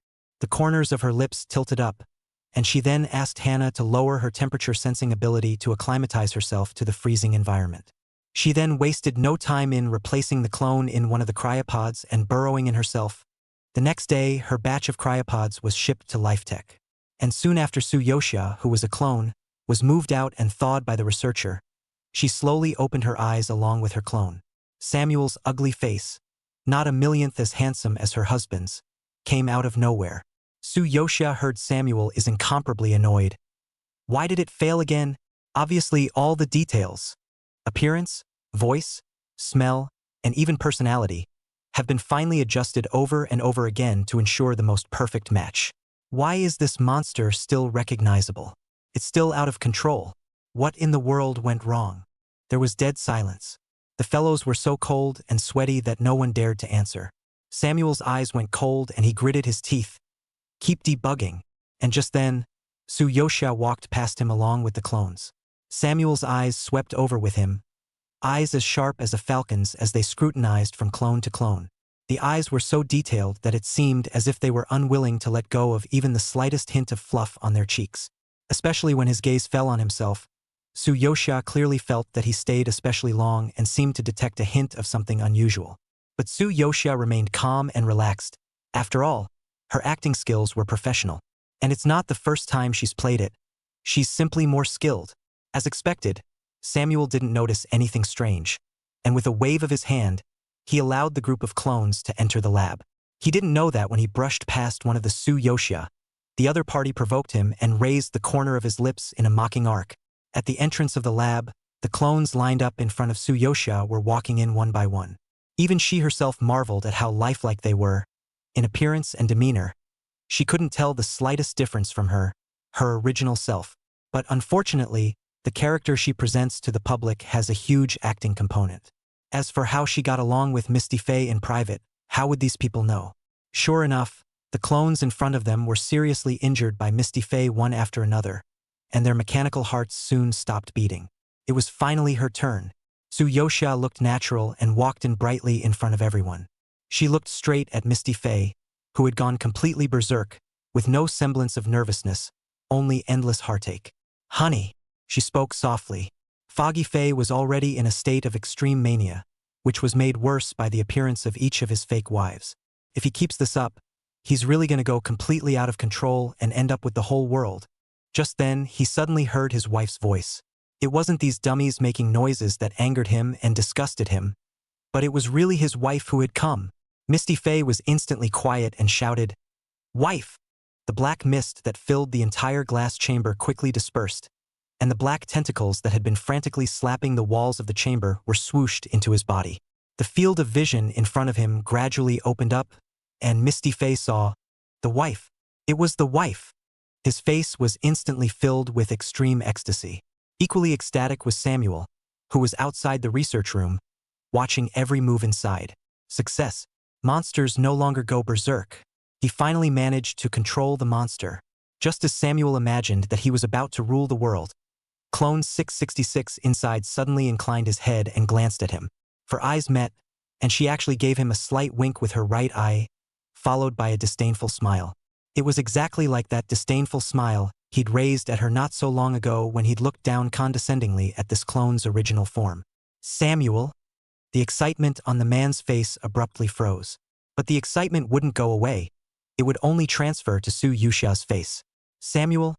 Not good. It's amazing that there's a real one mixed in with the clones. How did she do it? Quickly. Grab her. Don't let her let the monster out." For the first time, Samuel panicked and immediately gave the order. But this time, it was he who was late. Misty Faye's shackles completely crumbled. The next second, the monster broke out of the cage. Hannah is excited. "Humph! Hunt time!" The tentacles that had completely broken free of their shackles swept wildly through the air, and the huge black shadow engulfed all the light, quickly spreading and spreading out in all directions. In an instant, alarms blared, and the fellows let out screams of terror and ran for their lives. Samuel was even more pale, cold sweat seeping from the corners of his forehead as he practically stumbled down the escape stairs. Yet the dark shadows behind him were hot on his heels. Hideous tentacles snapped out of the shadows, and what was even more frightening was that they didn't wrap around him directly, but maliciously, like a beast teasing its prey before a predation, admiring his wretchedness and fear. The more he ran, the closer the dark figure pursued him, as if indulging in the pleasure of the hunt. Just as he rushed down the last flight of steps, he saw the door of the company close at hand. Instead, the shadows behind him suddenly surged, tentacles wrapping around his calves like lightning, and the immense pull caught Samuel off guard as he flopped to the ground. "Let go of me. No, no." Samuel's voice completely lost its composure as an officer as he let out a wail of terror and despair. The next second, however, he was dragged into endless darkness, even the echoes vanishing without a trace. Later, the war between the company and the military finally subsided, with the two striking a delicate balance of mutual restraint. A new company law was also enacted soon after, which greatly guarantees the human rights of every employee. But few people realize that the company representative and the military leader are, in fact, a married couple. More precisely, this military leader, who was so powerful that he was comparable to a god, unconditionally obeyed any order from the company's representative, no matter when or where. Take this moment, for example. Su Yoshia wrapped her hands around her chest and looked at the man in front of her, her tone dangerous. "Why are you randomly sharking people?" Misty Fei hung his head low and muttered in an aggrieved manner, "There are no sharks. Yet they are the ones who covet their wives, and they are the ones who are in the wrong." Not far away, a group of interns were shivering. Su Yoshia looked over only to see that this group of freshly graduated men are all tall and strong, and their IQs are outstanding proper potential stocks. However, at this moment, they were more like a group of sheep that were about to be devoured by wild beasts. Their legs were soft and they couldn't even stand up. They might have had some illusions about the pretty boss when they met Su Yoshia. However, by the time they met the boss man, all unrealistic thoughts instantly dissipated. How can there be such a handsome man? Too handsome to be human. Really not human. At this moment, they witnessed that at the neck of this man, a vein was violently pulsing as if it was going to jump out of his skin. But when they took a closer look, they realized that it wasn't a green vein at all, and underneath his skin, something extremely bizarre was writhing. Even more frightening were his eyes that contracted into vertical pupils, and in the middle of the eye sockets, there was even a pair of extremely thin tentacles swinging. The interns were dumbfounded on the spot. They gulped in fear, horror movie sequences flashing frantically through their minds. They weren't really going to be eaten. Were they? However, just as Misty Fei was about to reveal his horrifyingly inhuman side, Su Yoshia suddenly raised her hand and gently slapped him on the face. Misty Fei was instantly honest and behaved like a big dog. The tentacles underneath the skin also immediately retracted and returned to being smooth and flawless. "Wife touched my face." His face was full of happiness, and with a meek and pleasing smile, he buried his cheek into his wife's palm and said, "I love being touched on the face by my wife so much." Crowd of interns, their worldview completely cracked. Not far away, Samuel, who had been ordered by Foggy Fei to come and carry out the Sharkman mission, had the corners of his mouth twitching slightly.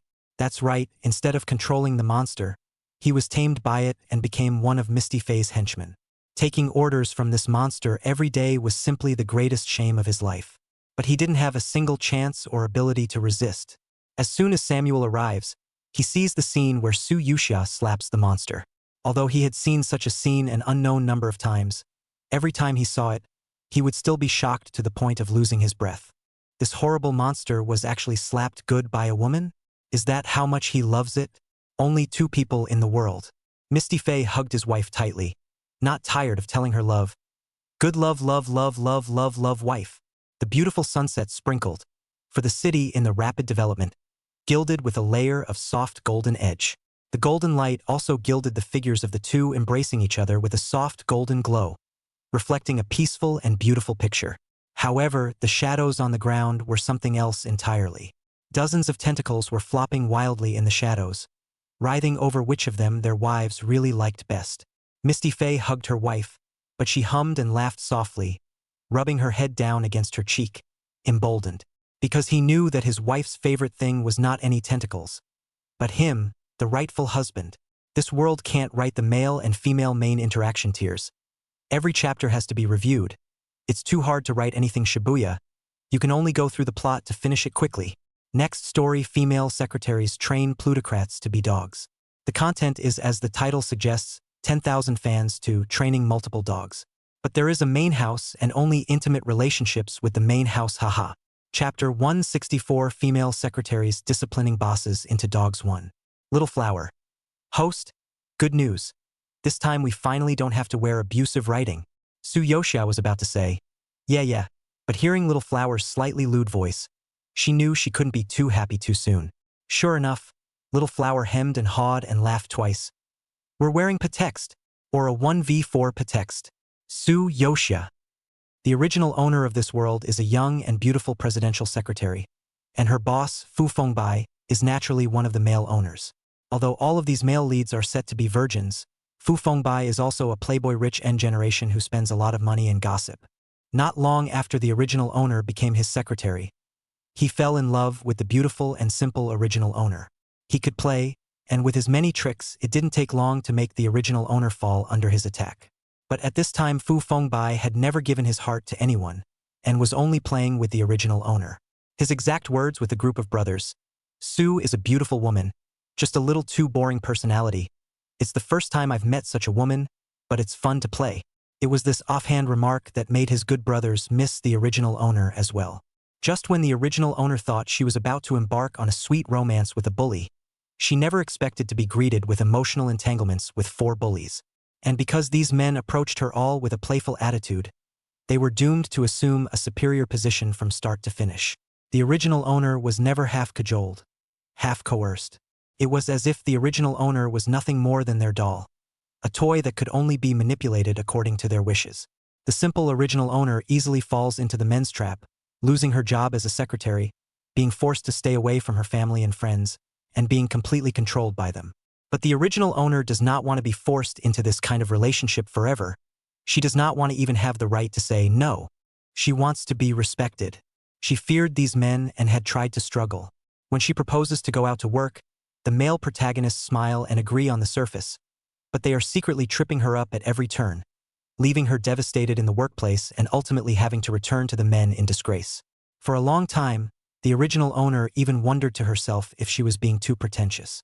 After all, everyone around her said to her enviously, "It must be nice to be spoiled by 4 handsome and rich men." When she shows a hint of distress, they say again, "What's the point of being pretentious? Don't be and stand up again. You're in a state of bliss and don't know what you're doing." Eventually, the original owner gave up struggling. The girl is carefully placed in a cage, created for her by the heroes, and spends her life in what appears to be a happy life in the eyes of others. When the original owner died, her soul was finally free, and she was able to speak her truest thoughts to her heart's content.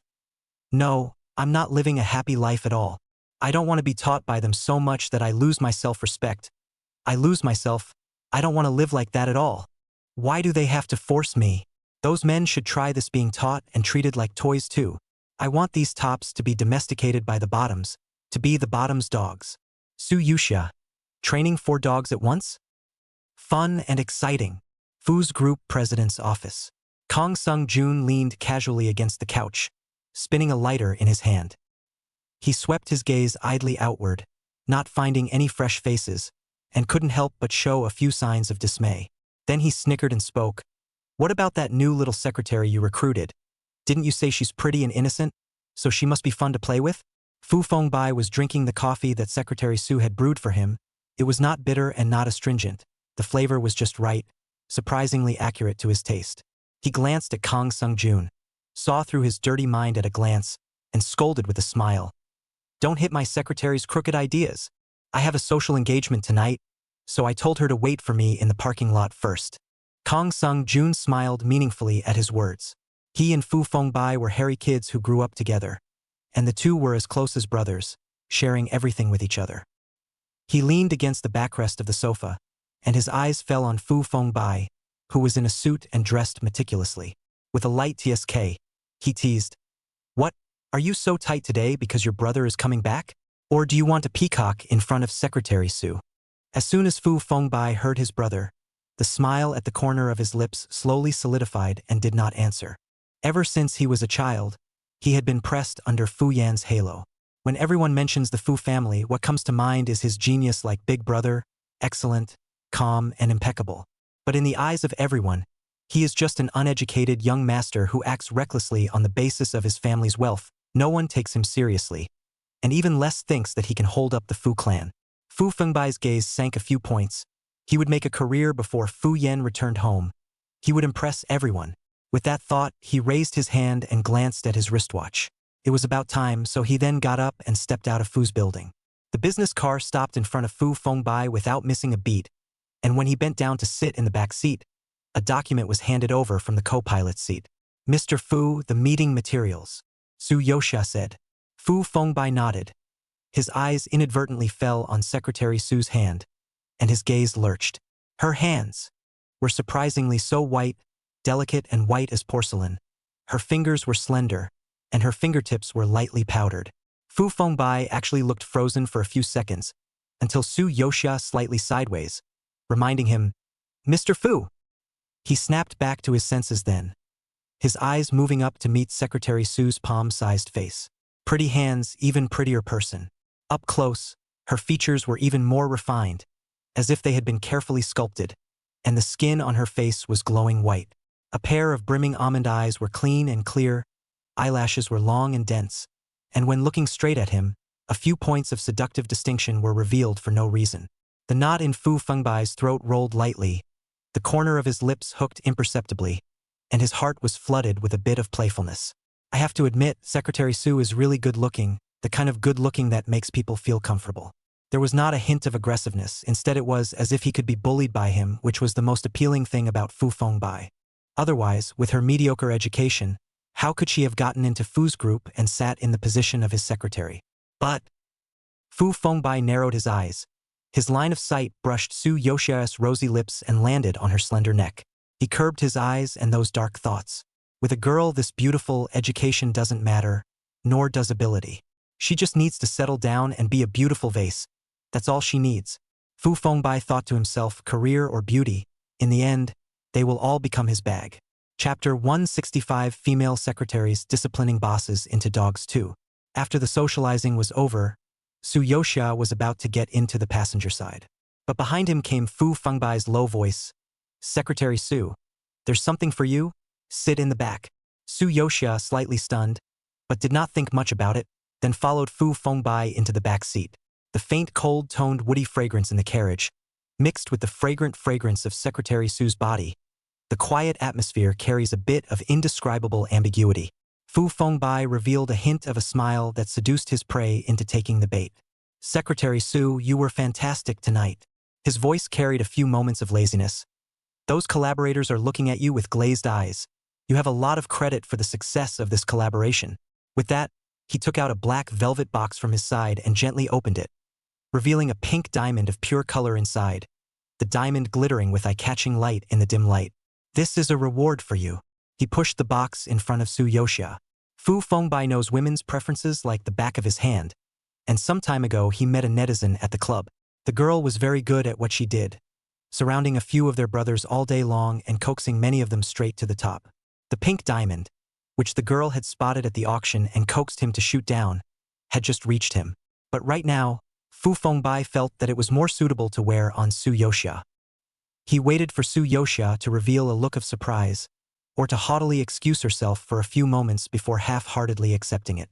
However, Su Yoxia just took an appreciative glance and withdrew her gaze, her eyes not even fluctuating for a moment. "Mr. Fu, I can't accept this." She slammed the box shut and pushed it back, revealing a smile of unworldly innocence. "I didn't do anything tonight. I can't take it without merit." Fu Fengbai's smile froze for a moment, momentarily unable to guess if she really didn't know the value of this pink diamond, or if she was just trying to escape. He couldn't believe that a secretary from an average family with an average salary could turn down a valuable pink diamond without a second thought. What woman doesn't love jewelry? He's seen this kind of refusal tactic too many times. Of course, Su Yoxia loved jewelry, but her system backpack was full of top-notch treasures worth hundreds of millions or billions of dollars lying in it. This diamond, which was only a few $100,000, she couldn't afford to be interested in. Not to mention the hundreds of thousands of dollars she had to grab from someone else, much less the need for that. Su Yoxia's reaction greatly exceeded Fu Fengbai's expectations. He lightly narrowed his eyes, the smile at the corner of his mouth deepened by a few points, but he became more and more interested in Secretary Su. Although it was the first time Fu Fengbai had become so interested in a woman, it was far from the level of being attached. After all, one of them is the boss and the other is the secretary. They are inseparable almost every day, and there is always a chance for the hunter to catch his prey. He began to praise Secretary Su intentionally or unintentionally, praising her for her good taste in clothes and for dressing up every day. Su Yoxia sniffed, smiled a little shy. "Mr. Fu fallacious. The secretary's image also represents the company's image. I naturally have to pay more attention to this aspect." Fu Fengbai smiled along with her and asked which perfume she sprayed. It smelled so good every day. Su Yoxia was still dripping with answers, as if she really only dressed up carefully every day because her job required it. Fu Fengbai, however, did not notice that every time before he complimented her, his eyes would be firmly fixed on her, looking her over from head to toe first, not even sparing a single strand of hair. And every small, unintentional movement she made, or even just unconsciously hooking her fingertips, would cause his mind to flutter slightly. Fu Fengbai also didn't realize that he was racking his brain so much for the first time in order to get Secretary Su to accept the gift. It was really Secretary Su's mind that was so elusive. If she is given those expensive jewelry and bags, she almost always refuses them with a very high failure rate. But if it's something less expensive but with a lot of thought put into the gift, again, she basically takes it. And in the moment of seeing her accept the gift, see her reveal that joyful and moving smile, Fu Fengbai's heart surprisingly will give birth to a kind of inexplicable sense of satisfaction, as if those who pay are all worth it. So he couldn't help but think about what gift he should give her next time to keep her taking it. Secretary Su was like a fish swimming in front of him, beautiful to the extreme. He kept changing the bait just to get her attention. But this fish never took the bait. Instead he, the fisherman, got anxious first.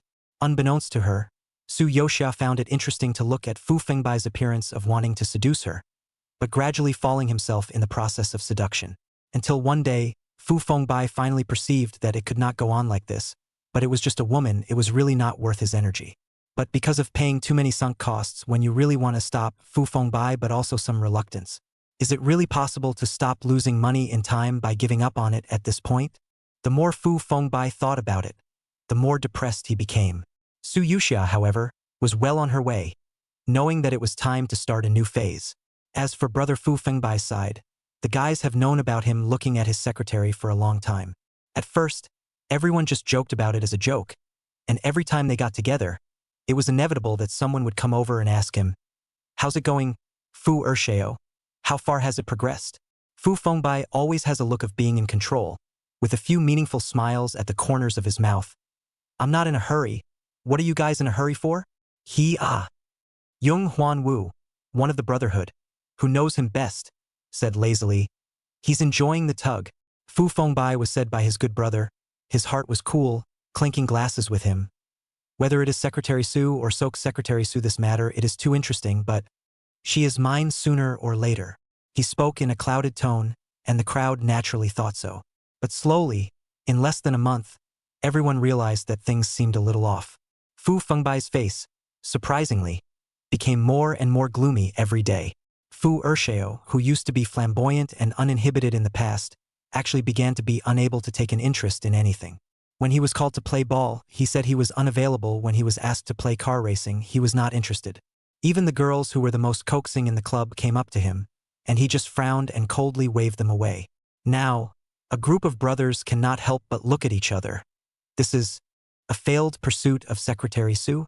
The crowd had never seen this appearance of Fu Ershao before, and without realizing it, everyone began to change their attitude towards that mysterious Secretary Su. After all, it was the first time they had seen Fu Fengbai actually suffer because of a woman. These people also couldn't help but get curious. What kind of woman was Secretary Su that she could charm Fu Fengbai like this? Chapter 166, Female Secretaries Disciplining Bosses into Dogs 3. According to me, that Secretary Su is just lusting after Fu Ershao. Ershao, you wouldn't really be pinned down by your little secretary, would you? In the booth, a group of brothers were chatting away. Some of them were flirting with each other with a hint of drama. Fu Fengbai cast a sidelong glance at the other party, his gaze translucent with a few moments of obscurity. Slowly, he said, "She's not one of those stars and internet celebrities that surround us. Not the kind that can be obediently pasted on just by giving away a bag or resources." A sentence that directly made the atmosphere awkward. The crowd looked at each other.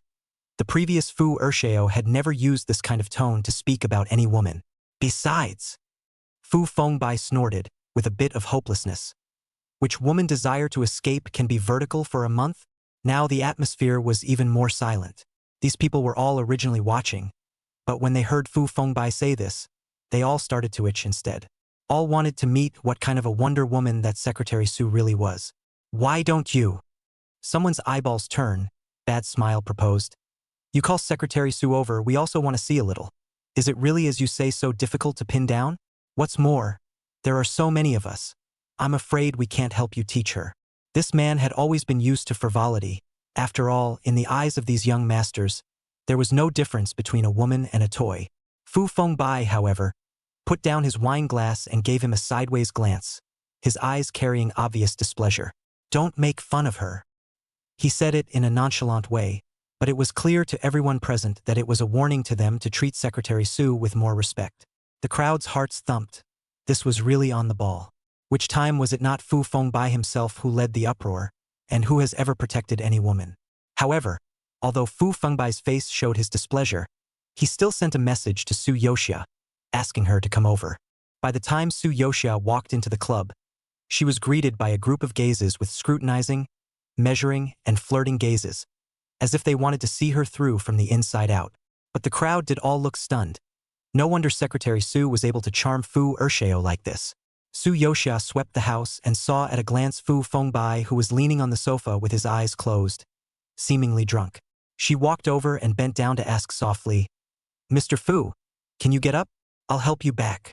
Fu Fengbai responded, smoothly putting his hand on her shoulder, and was about to get up when he was stopped.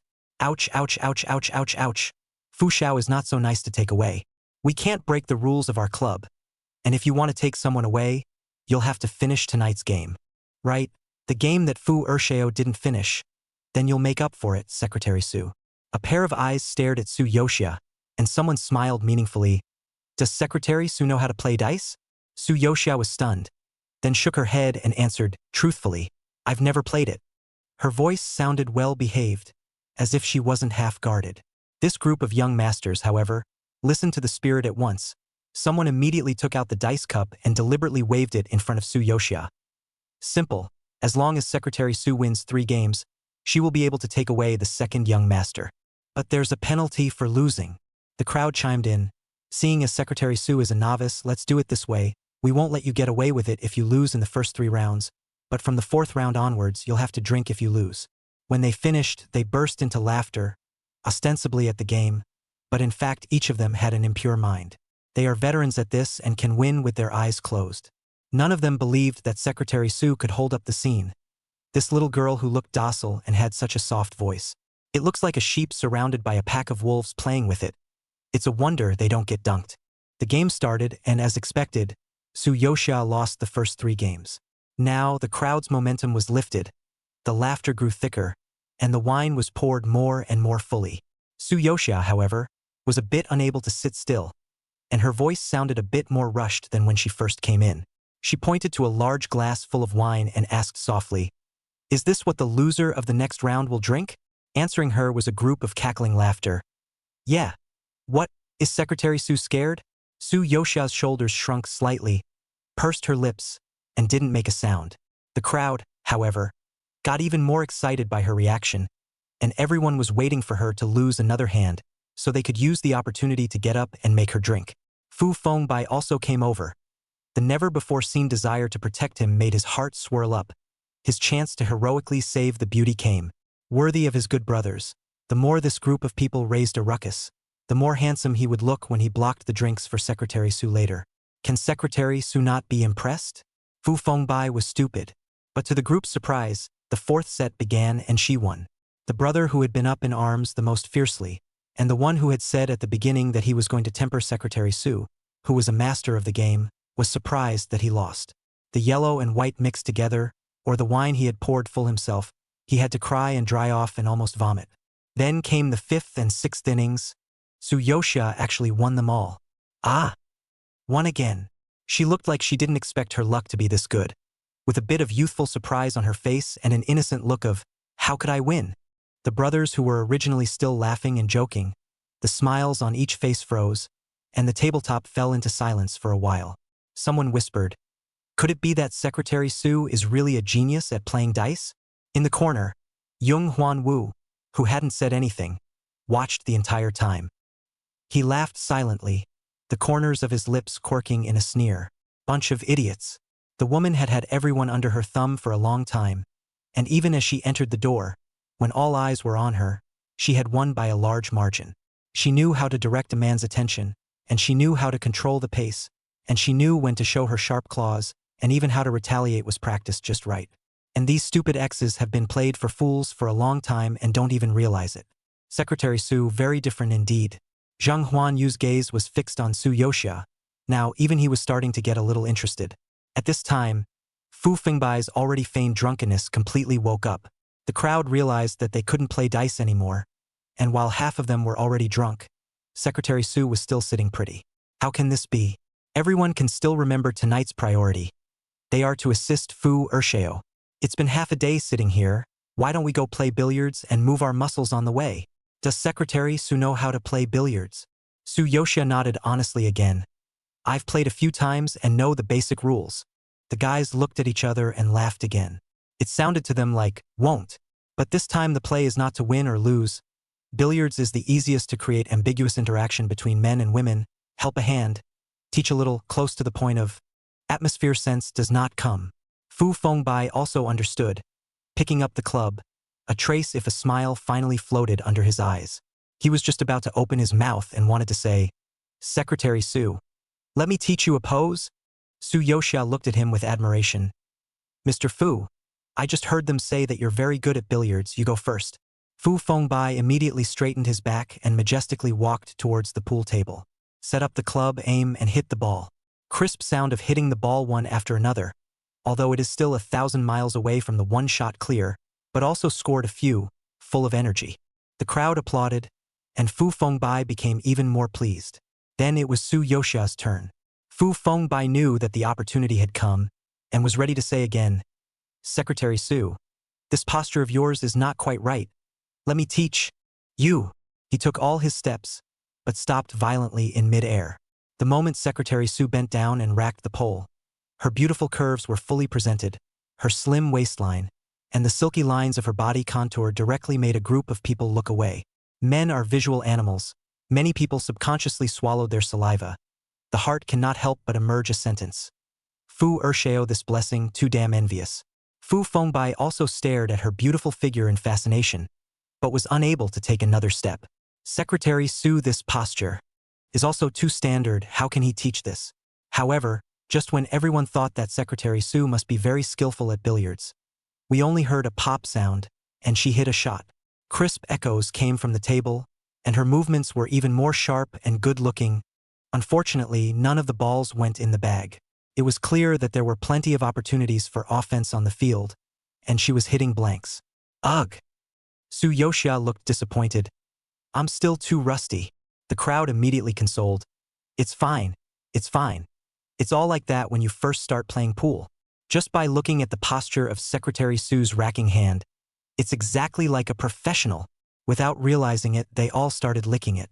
Su Yoshia matched the atmosphere at first, politely cooperating with the loss and occasionally scoring a goal or two. But she soon realized that the guys were actually bored with the game and played at that level. She's sleepy. So he started to mess around. Clearly the 3-ball had a great chance to go in the pocket, but she hit it at a crooked angle and knocked it right out of the air. Just when the crowd couldn't help but snort out a laugh, and Fu Fengbai was stupidly trying to come over and teach her how to fight, the 3-ball suddenly hit the away 5, which accidentally slid into the pocket. The room went silent. Someone gave a dry chuckle. That's okay. This is also known as the life ball on the pool table, which refers to the fact that you miss the target ball but use your lifespan for good luck, accidentally letting another ball into the pocket, which is also considered a hit. Originally, everyone really thought she was lucky, but every shot that followed, Su Yoshia was hitting off the mark, and one by one, life balls that were not the original target rolled into the pocket. All the way to finally bagging the black ball and successfully ending the night's game. Su Yoshia straightened up, her expression still carrying a bit of bewilderment that she didn't know what had happened. Is this the end? The crowd was completely dumbfounded. Say she's good, she hits all the way blindly. But to say that she is all by luck, this luck is also too evil? Su Yoshia didn't hide her sleepiness, put down her club and said to Fu Fengbai, Mr. Fu, looks like you're sober? Then I'll leave first. Fu Fengbai was still in shock, and when he reacted, he could only see her slender back. Secretary Sue, wait for me. I'll take you home.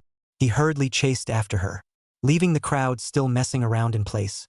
They watched Fu Fengbai run out as eagerly as a licking dog. The guys are still talking about, how in the world did Secretary Sue win? This luck is outrageous. Quickly pull up the surveillance. Let's analyze it frame by frame. Kong Sung-jun appeared at this time, and as soon as he came in, he heard a group of people in the room, each of them chanting Secretary Sue. He froze. Who are you talking about? Which Secretary Sue? Who else could it be? The one next to Fu Ursheo. If you had come a minute earlier, you would have seen her. Kang Sung-joon, the owner of the entertainment company, had just returned from a business trip out of town a while ago with a few female stars from his company. Thus, he still hadn't seen the rumored Secretary Sue in person. Hearing his brother's various praises for Secretary Sue, he stomped his feet in regret. Kang Sung-joon swept around and found Jung Hwan-woo in the corner playing with a white ball, the very same one Soo Yoshia had hit earlier. He walked over and asked, "Is Secretary Sue really as interesting as they say?" Jung Hwan-woo's eyes tailed slightly, and he hooked up a shallow smile of unknown meaning. "Really? It's interesting." Chapter 167 Female Secretaries Disciplining Bosses into Dogs 4. Ever since playing the game with Soo Yoshia that day, the crowd seemed to be possessed. When Fu Fengbai appeared, everyone would subconsciously glance behind him as if they were looking for someone. "Second young master, Secretary Sue didn't come today? Let's get Secretary Sue out to play again sometime." The group eyed him. Once upon a time Fu Fengbai had anything good to share with his brothers: cars, watches, wine. Even the women, it's not like the guys haven't switched it up. But this time, Fu Fengbai inexplicably developed a desire for exclusivity. He hasn't even gotten Secretary Sue yet. Why should he share it with them? Only he could stay with Secretary Sue every day in close proximity to him, and Secretary Sue was his. No one could think of hitting on her. Just let the guys eyeball it. However, Fu Fengbai's affairs have been so busy lately, and the project is advancing so intensively, that the club has been going less and less. When people were busy, the time they spent with Secretary Sue shrunk, and even he felt a little bad about it. On this day, he was dragged back and forth by several phone calls to deal with things. Really cannot go, but there is an elder's birthday banquet cannot not support. After a brief thought, he called for Soo Yoshia. "Secretary Sue, take the gift and make a trip on my behalf to help me pay my respects to the old man." Soo Yoshia nodded in response. The birthday party was on the top floor of the hotel and was packed with people and celebrities. Soo Yoshia, according to what Fu Fengbai said, sent birthday gifts in a low-key manner and also conveyed the birthday wishes for Fu Fengbai. She was well-spoken and had excellent manners. Although it is not like the thousands of gold in the room, each wearing expensive high fashion, but with these thousands of gold in the same frame, the face value and temperament did not lose at all. Even soon enough, some people began to quietly inquire about where she came from. "Whose daughter is that one? How come I've never seen her before? It's my type." Kang Sung-joon, who was responding to the call, looked over at the sound. One glance and his whole body paused. Is this what a glance feels like? The ideal type, Mom. He saw the ideal type. How can there be a woman who even has strands of hair growing on the bar of his heart? Kang Sung-joon's eyes went straight and he immediately took a big step over. Soo Yoshia easily finished her work and was about to withdraw when she raised her eyes to Jiang Qingjuan's gentle face with a smile. "Koana." What an easily hooked male lead number 2. But just by dressing up slightly to his liking and just dangling it in front of his eyes, he hooked him over. "Hello? Can I add a WeChat?" Kang Sung-joon directly stated his intentions. "Don't get me wrong. I'm Kang Sung-joon from Nova Entertainment. The first time I saw you, I thought you were especially beautiful. Are you interested in entering the entertainment industry?" This tactic of striking up conversations with people was something he had long been familiar with. Not to mention his entertainment company, the one that everyone in the industry dreams of signing with. However, Soo Yoshia only glanced at him and shook her head without half a hesitation, politely saying, "Thank you, but I don't have that intention." Kang Sung-joon raised his eyebrows, his tone carrying seriousness. "So, can we make a friend? I genuinely think that your temperament is especially suitable for the big screen, so maybe you'll change your mind one day." He said it sincerely, and there was nothing flowery in his eyes, as if he only admired her. Soo Yoshia hesitated for 2 seconds, but finally scanned his QR code and added his friend. She notes, "I'm Shia." "Ha ha ha." Kang Sung-joon recited, "That's nice." Soo Yoshia also smiled with an arched brow. Kang Sung-joon did not stalk her. He knows that the two people now just know, too active in turn too late.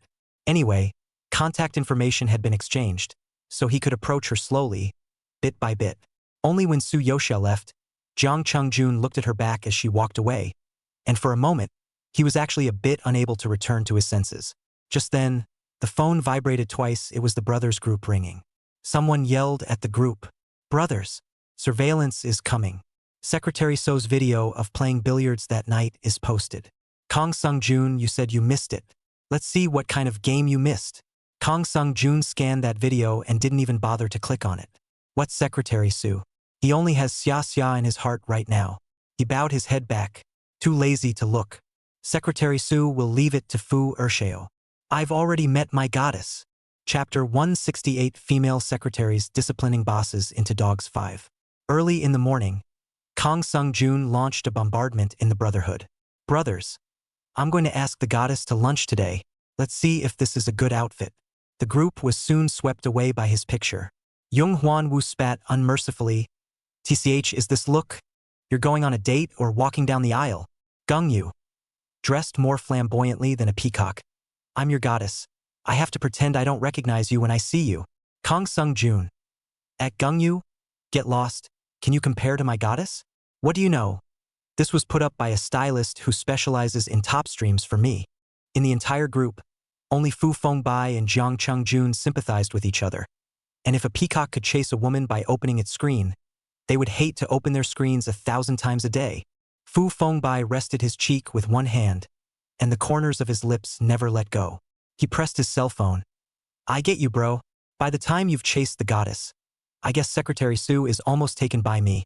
So we're just in time for a 4-way date. Kang Sung-jun immediately returned an okay, and the two cheered each other on. When Su Yoxia came in with her coffee, what she saw was Fu Fengbai's springy appearance. She lowered her eyes slightly, hiding the scorn she was about to press, and put down her coffee, saying, Mr. Fu, your coffee. Hearing Su Yoxia's voice, Fu Fengbai immediately put away his cell phone and invited her. Secretary Sue, are you free at noon? Let's have a meal together. He said this, but in his heart, he began to sympathize with Kang Sung-jun, who had to rack his brain to ask a goddess to dinner. Unlike him, Secretary Sue is around to make a date whenever he wants. However, Su Yoxia smiled at him and refused without hesitation. Sorry, Mr. Fu.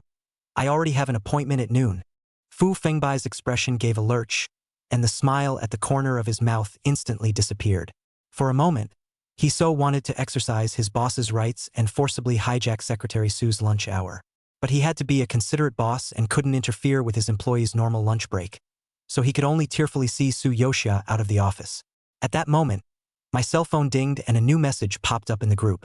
Kang Sung-jun is in the same boat as him. The goddess has an appointment at noon? Crying? Crying? Crying. Dressing up for nothing.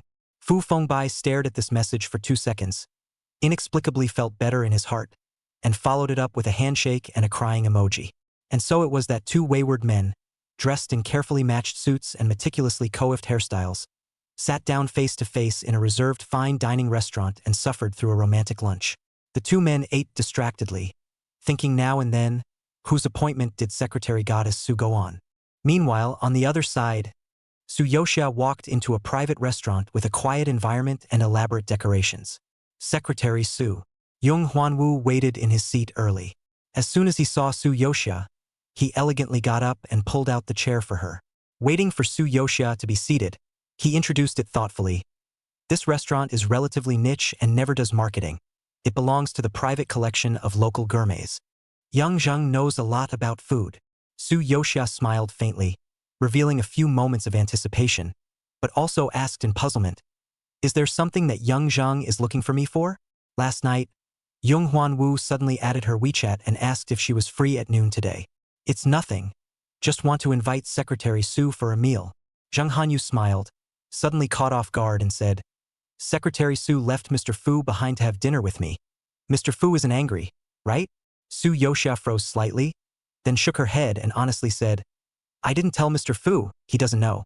So, Jung Hwan-woo's eyes moved slightly, and his fingers tapped the desktop wordlessly.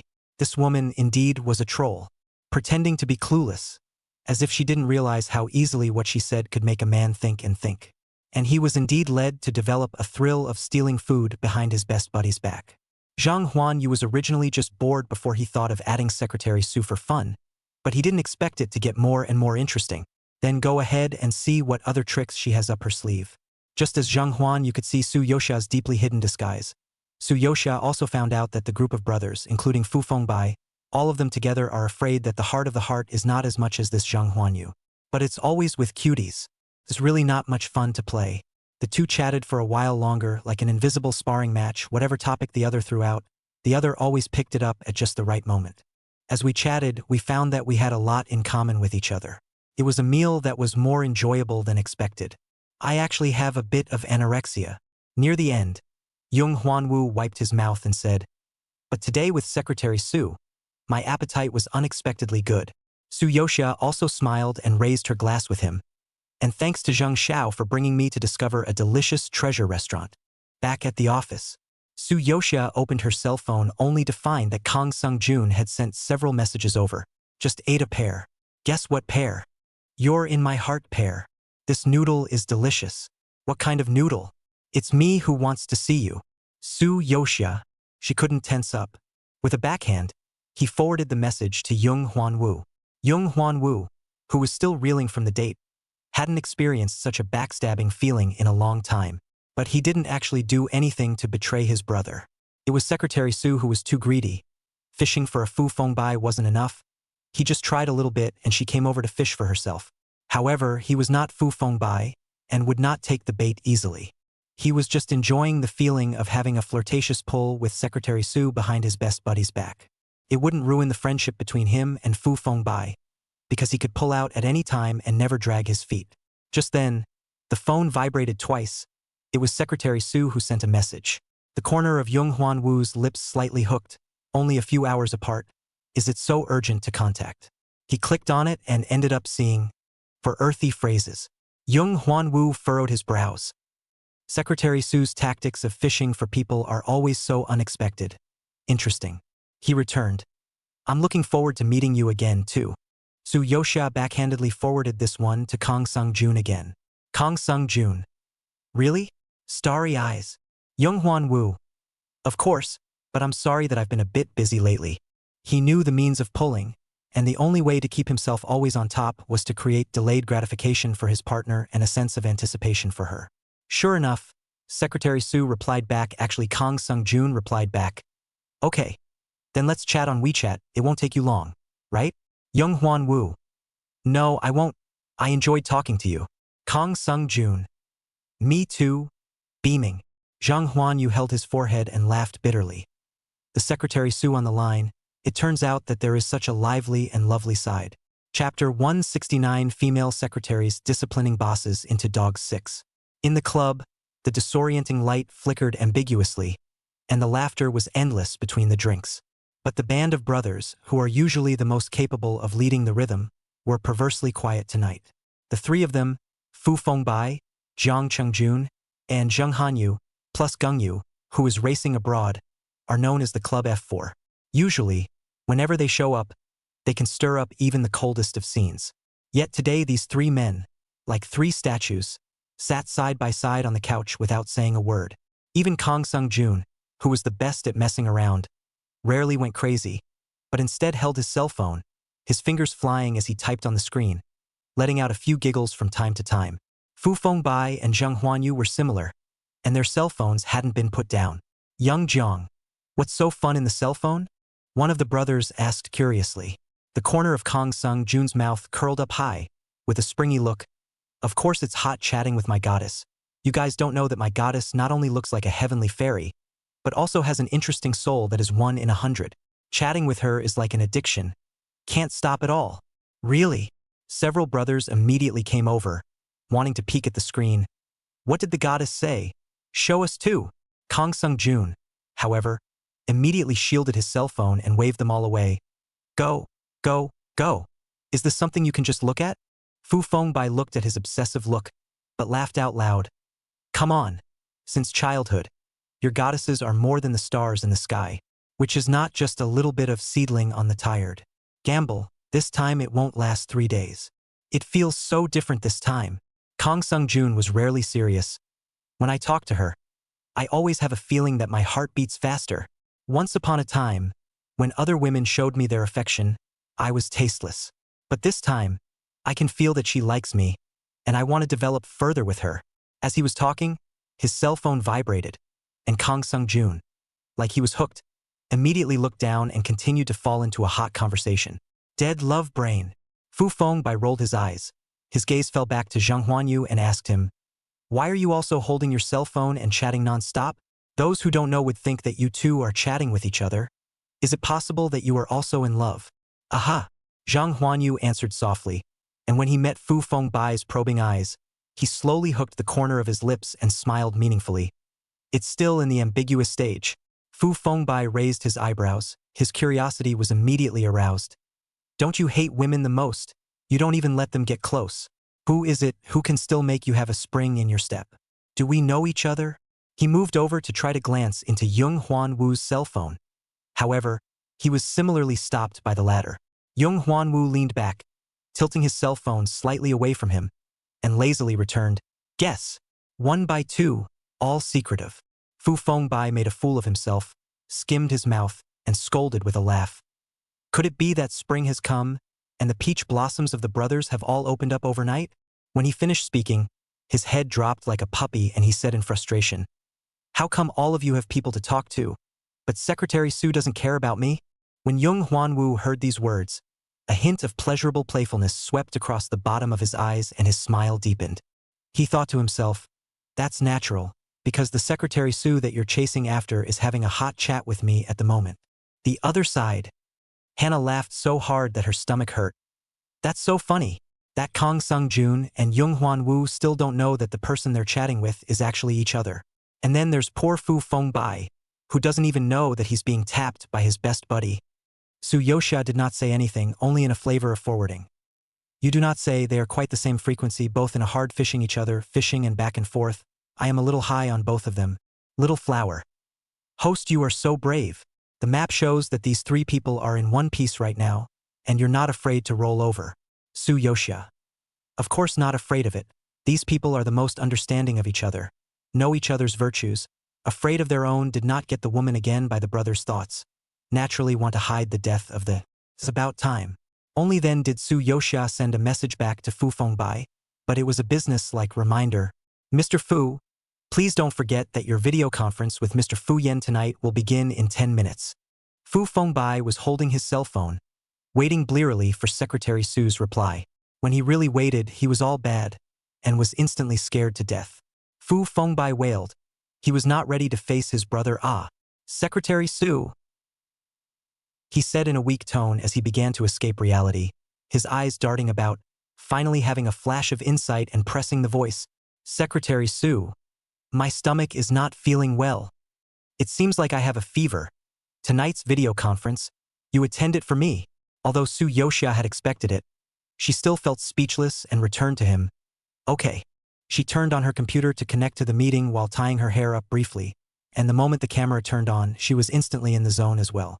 The remote screen had just connected, and what appeared before her was an empty black leather chair. It was only a few seconds later that a tall figure appeared in the picture. The man wore a finely tailored dark suit, with an upright figure and broad shoulders. He moved sharply to pull out his chair and sit down, the contours of his handsome face becoming clearer, his features sharp and his expression cold. Just as he was about to open his mouth, his sharp line of sight was slightly halted the moment it met Su Yoxia, but it quickly returned to calm. Su Yoxia, "Hello, Mr. Fu. I am the secretary beside Mr. Fu. My surname is Su. General Manager Little Fu is suddenly unwell and has a high fever.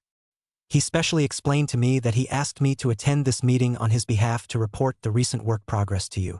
Fu Yan didn't say anything, only nodded, signaling her to begin. The next debriefing was a breeze for Su Yoxia.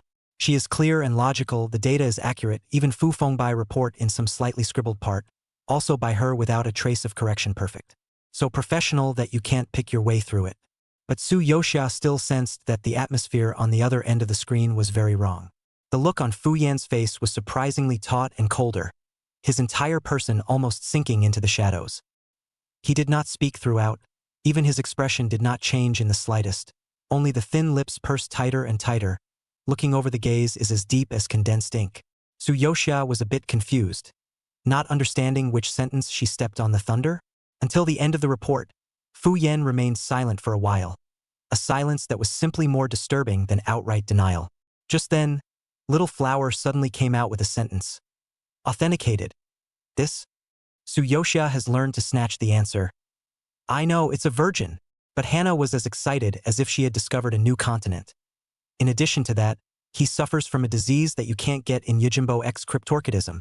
Su Yoxia froze, almost thinking she heard wrong. What addiction? Little flower.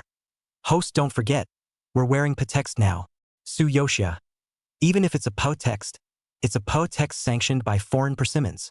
It won't show the description you want to read. Little flower, however, smiled wickedly. But just now, the moment Fu Yan saw the host, the disease that had been suppressed by tenacious willpower suddenly erupted. Don't look like he's sitting down to listen to your report, but he's already standing up. Su Yuxia. Stop imagining. She's got the picture. Fu Yan rolled the knot in his throat, as if he was trying his best to suppress something, and the veins even popped up at the corners of his forehead. Only after a long time did he speak in a low voice. Secretary Su reported very well, and the pre-coordination work was well prepared. Su Yoxia smiled back. This is what she should do, and waited for the man to speak, ending the meeting tonight. After all, no one can keep working at a time like this. I didn't expect the man on the other end of the screen, but he quickly made adjustments and returned to work again, saying in a calm tone, "Next item on the agenda, continue." Su Yoxia was shocked, and thought to herself that she was worthy of being a boss, and had calmed down so quickly. But Hannah said, "Can't calm down a bit. Still in an explosive state." Oh, Su Yoxia. Fu Yan sat pensively, his entire person still looking meticulous. The voice is always calm, concise and logical when asking questions.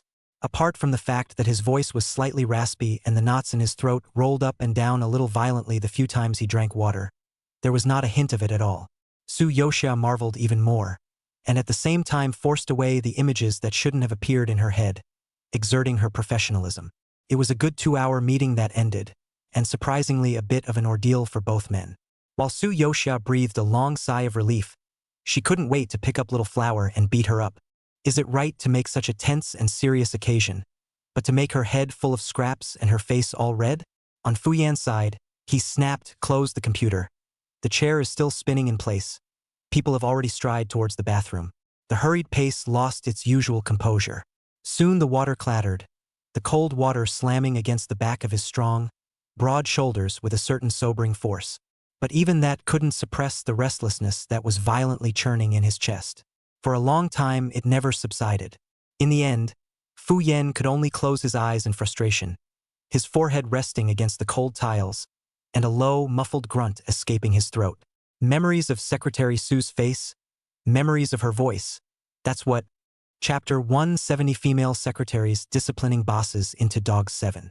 On this day, Su Yoxia finished attending the bidding conference. Just as she stepped out of the venue, an extraordinarily surprised voice sounded behind her. "Sha sha." Su Yoxia turned around and saw Jiang Changjun walking quickly towards her, his eyes bright as if he had found a treasure. "It's really you. I thought I was mistaken. I didn't expect to meet you here. We're too destined for each other." Although Jiang Changjun every day on WeChat and Xiaxia Hot Chat, but this is the second time the two people meet. "Have you eaten?" He was thrilled. "Do you want to have lunch together? I know a new Japanese restaurant around here." Su Yoxia looked at the enthusiastic guy in front of her and nodded. "Good." After being seated at the restaurant, Kang Sung-jun looked at Su Yoxia and barely took his eyes off her for a moment. The goddess was wearing a professional suit today, her slim calves wrapped in stockings, and her whole body looked competent and high class. In Kang Sung-jun's opinion, she could just wear this for a magazine cover. "Xiaxia, you look so pretty today." He couldn't help but let out an exclamation, his eyes blazing so hot that they could melt a person. Su Yoxia smiled politely at him. "You said the exact same thing the last time you saw me. Do you compliment every girl you see like this? You're not like them." Kang Sung-jun said in a hurry. "How can they be compared to you? And my eyes lit up when you walked past me in this professional outfit today," which was an afterthought to realize it was you. "Look, I'm attracted to you once again." He kept talking sweetly, and the corners of his raised mouth never let go.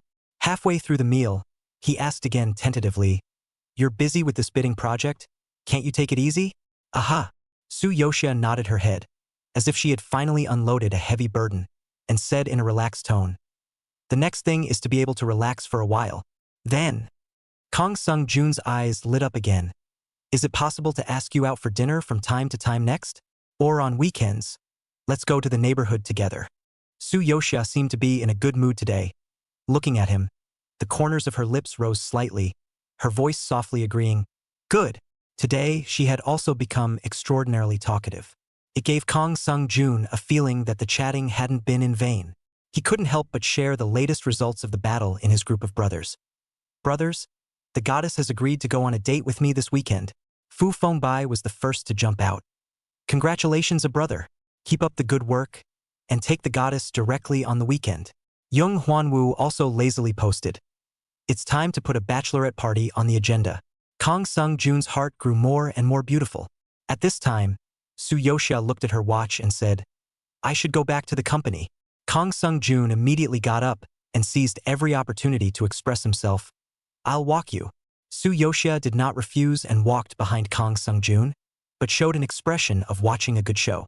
After getting into the car, she gave the address of Fu's group. Sure enough, Jiang Chengjuan's hand that was controlling the steering wheel slightly lurched. His movements obviously slowed down by half a beat, and he inclined his head to look at her. "You work at Fu's?" "Yeah." Su Yoxia naturally responded, a little doubt in her eyes. "This expression of yours, as if you're surprised?" Kang Sung-jun pulled out a stiff smile. "I just think it's a bit of a coincidence that the president of Fu Group is my hairdresser." "You mean little Mr. Fu?" Su Yoxia's tone was normal. "He's my boss." When he heard it, Kang Sung-jun's heart thumped again. For some reason, he had a very bad feeling about this. Though they often call people by their stage names or nicknames in this circle, and it's not uncommon to work together for most of the year without knowing each other's names. But in this moment, he suddenly wanted to ask her what her full name was. But Kang Sung-jun held back and laughed at himself. What kind of coincidence is that? The car drove all the way to the entrance of Fu's group. Before Su Yoxia got out of the car, Jiang Cheng-jun leaned over slightly and smiled sunny. "I'm already looking forward to the weekend date." "Me too." Su Yoxia smiled back at him, then opened the car door and got out. Just then, a business car pulled up steadily not far away. Fu Fengbai got out of the car with levitated feet and a depressed expression. He had just been lectured by his brother, and he could only attend future meetings in person, and could no longer have Secretary Su attend in his place. However, his brother finally complimented Secretary Su's excellent work ability, which was nice to hear in his heart. Just for that, he even felt it was worth being scolded. I was thinking about Secretary Su, and the next second, she appeared in front of me. Secretary Su. Instantly, the depression on Fu Fengbai's face turned into joy, and he immediately walked towards her. His footsteps so fast that they carried the wind. However, at this time, he glanced out of the corner of his eye and landed on the sports car that Su Yoxia came down in. This tawdry model, this flamboyant color, so familiar. And then take a look. Isn't this his good brother Kang Sung-jun's car? Meanwhile, Kang Sung-jun is reveling in his longing for a date, and his heart is as sweet as milk tea.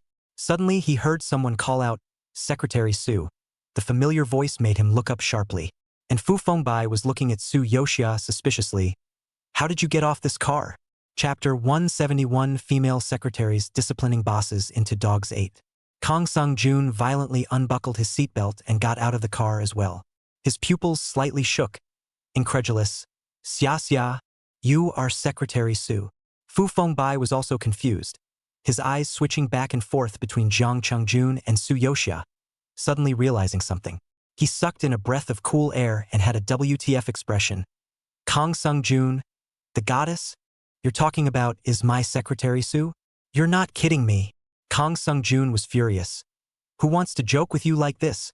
He had just been immersed in the excitement of his upcoming date with his goddess, even thinking about where the two would go on their honeymoon when they got married, and was about to think about what to name the child he would have.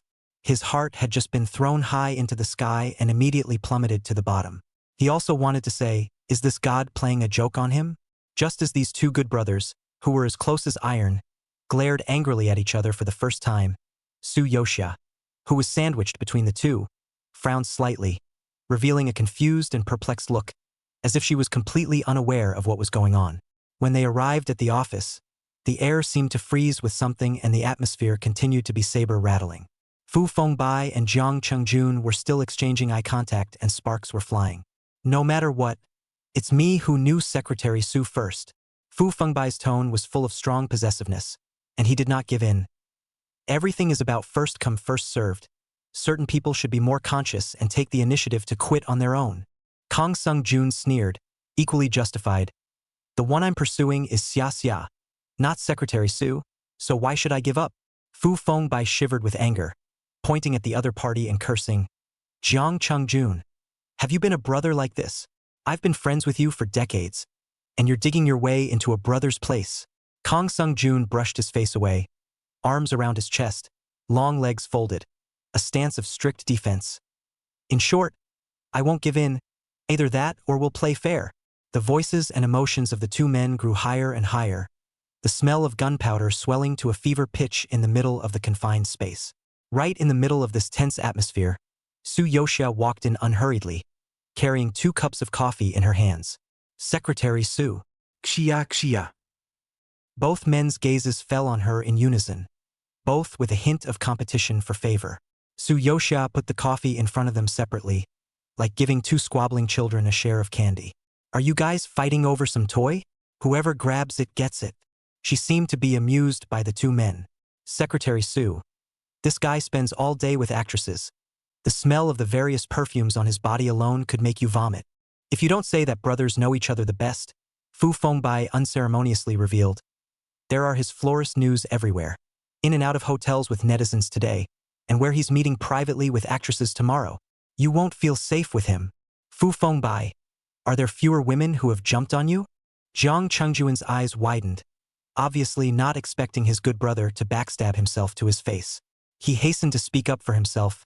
Xia Xia, I'm innocent with those women. I swear to God that I have never suborned any of the actresses, or else I will be called early botchy and impotent. Fu Fengbai followed suit and raised his hand. I am also innocent, Secretary Su. I've been with you the longest, you'll choose me, right? What kind of subordinate likes his boss? Not stabbing twice is considered a good relationship. Kang Sung-jun snorted. Ha ha, we have a lot in common. Every time we meet you laugh so much and enjoy the time with me more, right?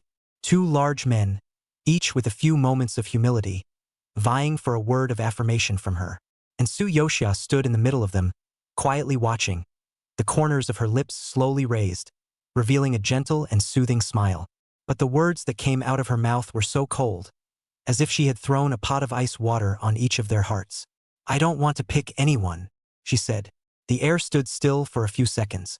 Just as the 2 men were dumbfounded and disoriented by her words, there was the sound of dulcet footsteps outside the office. A long, jade-like hand pushed open the office door, its straight shadow casting onto the floor. Young Huanwu stood in the doorway with a warm smile on his face. Everyone's here, so lively. He walked in with his usual elegant movements, gently holding the rimless glasses on the bridge of his nose. The gaze hidden behind the lenses, but without any trace, the first time fell on Su Yoxia. Obviously is the center of this storm, but seems to be completely not affected by the slightest. Look calm and innocent as if it is an uninformed spectator. Young Huanwu couldn't help but grind his back teeth. He was the first to arrive when he received the news in his group of brothers. Originally thought that this woman was fishing for Fu Fengbai while secretly flirting with herself, it was already an exciting enough setup. I didn't expect her to be so bold as to take Kang Sung-jun into her pocket again without his knowledge. The rimless lenses flashed a chill. Young Huanwu hated the feeling of being kept in the dark. It was like the hunter realizing that he had actually become the prey, like it was clearly a setup he had set up, but she had gently tampered with the rules in the shadows. The air was getting thinner and thinner. Oxygen was being fought over by the competing auras of these 3 men. Su Yoxia, however, didn't want to breathe this murky air, and after putting down her coffee, she left easily, as if this depressing atmosphere had nothing to do with her at all. She left, the door gently closing behind her. And as soon as she left, Fu Fengbai stood up violently. I really misjudged you, Kang Sung-jun. You think I don't want to beat you up? Kang Sung-jun's temper also came up and he rolled up his sleeves, ready to strike. Just as these 2 men's fists were about to greet each other's faces, Young Huanwu stepped in between them. He raised his hand to stop him and rebuked in a cold voice, That's enough. Calm down. He carried himself with his usual calmness, as if he was the smartest and most composed warlord among the 3. A woman you've only known for how long is worth ignoring decades of brotherhood and fighting over her? Are all overwhelmed by hormones. Fu Fengbai and Kang Sung-jun froze, as if they had been summoned back to a trace of sanity. The anger was suppressed for the time being, but the two still faced each other with cold eyes, neither of them paying attention to the other. And on the other side, inside the pantry, Su Yoxia boiled the tea with a calm face, her eyes hanging down as she watched the tea leaves tossing up and down in the gurgling, bubbling water. Little Flower jumped out excitedly. Fight! Fight! Fight as hard as you can. Su Yoxia, however, analyzed the situation blandly. With Zhang Huanyu as a peacemaker, it's not that easy. Wait, sooner or later, let the three of them beat each other up. The tea was almost done cooking and she had just stepped out of the pantry when she bumped into a tall figure. Zhang Huanyu clearly had no intention of giving way, hooking his lips and smiling. Instead, he took 2 steps forward, forcing Su Yoxia to retreat back inside. Without skipping a beat, he backhanded the door and locked it. Su Yoxia's back was close to the wall, and she raised her eyes to look at the man who pressed her against the wall. Your 2 good brothers know that you are doing this. Chapter 172 Female Secretaries Disciplining Bosses into Dogs 9. Yung Huanwu looked down at her, his low voice carrying a few unknowingly depressing vibes. Do you like excitement that much? Fishing for 1 isn't enough, you have to fish for 2. Fishing for 2 isn't enough, simply play us all F3. He laughed at himself as he said it. Only the laughter didn't reach his eyes. The 2 of them were on the verge of flipping out and almost getting into a fight over you for the first time. Su Yoxia slightly drummed her cheeks, imagining that picture, finally did not hold back, snorted out a laugh. She simply stopped pretending and flirted. Almost. That means it hasn't been done yet. It seems that Zheng Xiao still has the means to calm them all down. Yung Huanwu couldn't muster a hint of happiness at being praised. He blushed even more and leaned closer to Su Yoxia, saying, They're still sulking in the office right now, and no one knows that you and I are in this tiny pantry right now. His tone was ambiguous, his dark gaze roving between the girl's dark almond eyes and rosy lips. Don't you like excitement? His lips were closing in on her as well. How about following through? With that, he closed his eyes and the kiss fell forcefully. Quicker than his kiss, however, was a loud pop. Su Yoxia didn't hesitate to throw a slap over. The force was so great that it slapped the man's face directly askew, and the frame slanted halfway down. Su Yoxia smiled as she looked at the slap marks on Zheng Huanyu's face. Zheng Xiao, is this exciting? Pink fingertips slowly poked his shoulder. She leisurely said, For me, well, there is no special feeling. It seems that Zheng Xiao still needs to continue to work hard. Oh, let me find the feeling of excitement again. She does speak the truth. After experiencing so many worlds, her threshold for excitement was much higher. And if Yung Huanwu could excite her, she was happy to do something intimate with him. However, she was completely indifferent to Yung Huanwu. After saying that, Su Yoxia pushed Zheng Huanyu away and opened the door, walking out with light steps. It was as if nothing had happened in the pantry. Behind him, Yung Huanwu forgot to even straighten his glasses, but stroked the side of his face, his fingers gently rubbing the place where he had been slapped. The corners of his mouth slowly lifted, and he actually sniffed hard at the scent that lingered on his face and smiled. Soon, the Fu building put up a sign. No Kong Sung Jun allowed. Gossip immediately flew all over the company group, but before some messages were sent, they were suppressed by an invisible force. So much so that Fu's employees only thought that the 2 young masters were having a temper tantrum and laughed at them privately, and the matter quickly passed. Only Fu Fengbai himself knew how wary he was of Jiang Chengjun. He'd been on edge since that day at the office shura. Every time he saw Secretary Su pick up his cell phone, his heart had to lift once, especially when he saw that she seemed to be amused by the message sent on WeChat, and the corner of her lips involuntarily raised in a beautiful arc. His heart was practically in his throat and he was nervous. Secretary Su. Fu Fengbai tried to put on a casual tone and asked, Chatting with whom? Smiling so happily? Su Yoxia looked calm and said unapologetically, It's Jiang Chengjun. He sent a few funny emoticons over. They're quite funny. Fu Fengbai's complexion stiffened, and he immediately pulled out his phone to look for funnier emoticons. The 2 men were secretly battling it out. There's also a lot of noise in the Brotherhood. Jiang Chengjun. At Fu Fengbai, do you have any humanity left? How many days has Xia worked overtime with you? If I were her, I would die not liking a capitalist like you. Fu Fengbai. At Jiang Chengjun, don't pretend to be a white knight. If it wasn't for you harassing Secretary Su during working hours and seriously interfering with her work, she would have worked overtime.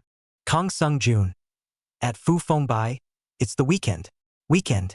Xia is on a date with me. What's a boss like you doing following our asses? Fu Fengbai. At Jiang Sung-jun, I'm afraid you're plotting against Secretary Su. What's wrong with me being the boss and protecting the personal safety of my employees? Young Hwan Woo. Childish. Although he looked like he was sitting on the mountain watching the tigers fight, in fact, he was depressed in his heart.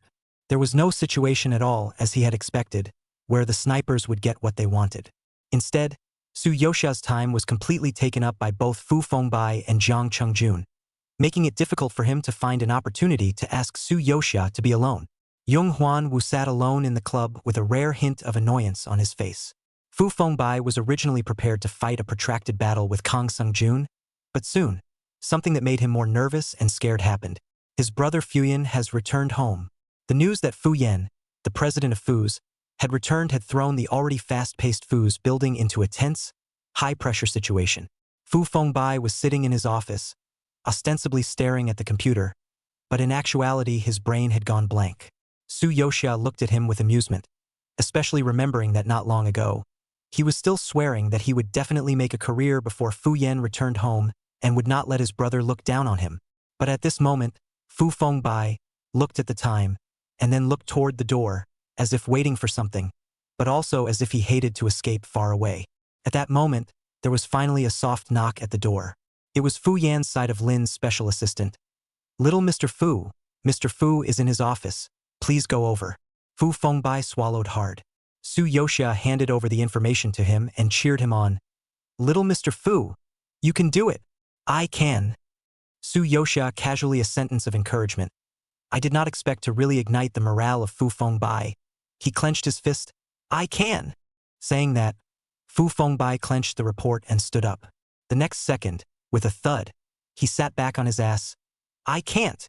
Fu Fengbai cried and said, Secretary Su, my legs are weak and I can't stand up. Su Yuxia. In the end, it was again her who took the report to Fu Yan's presidential office. Su Yoxia's heart was strange, since that last teleconference.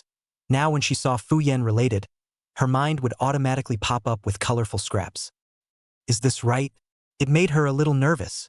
Little Flower comforted in an old-fashioned manner.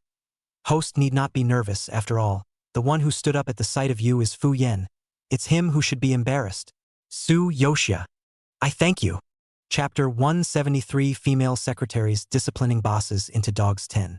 As the elevator doors opened, Su Yoxia stepped into the floor where the president's office was located. It was terribly quiet, and the air was filled with a faint scent of white sandalwood, like a low, gentle net.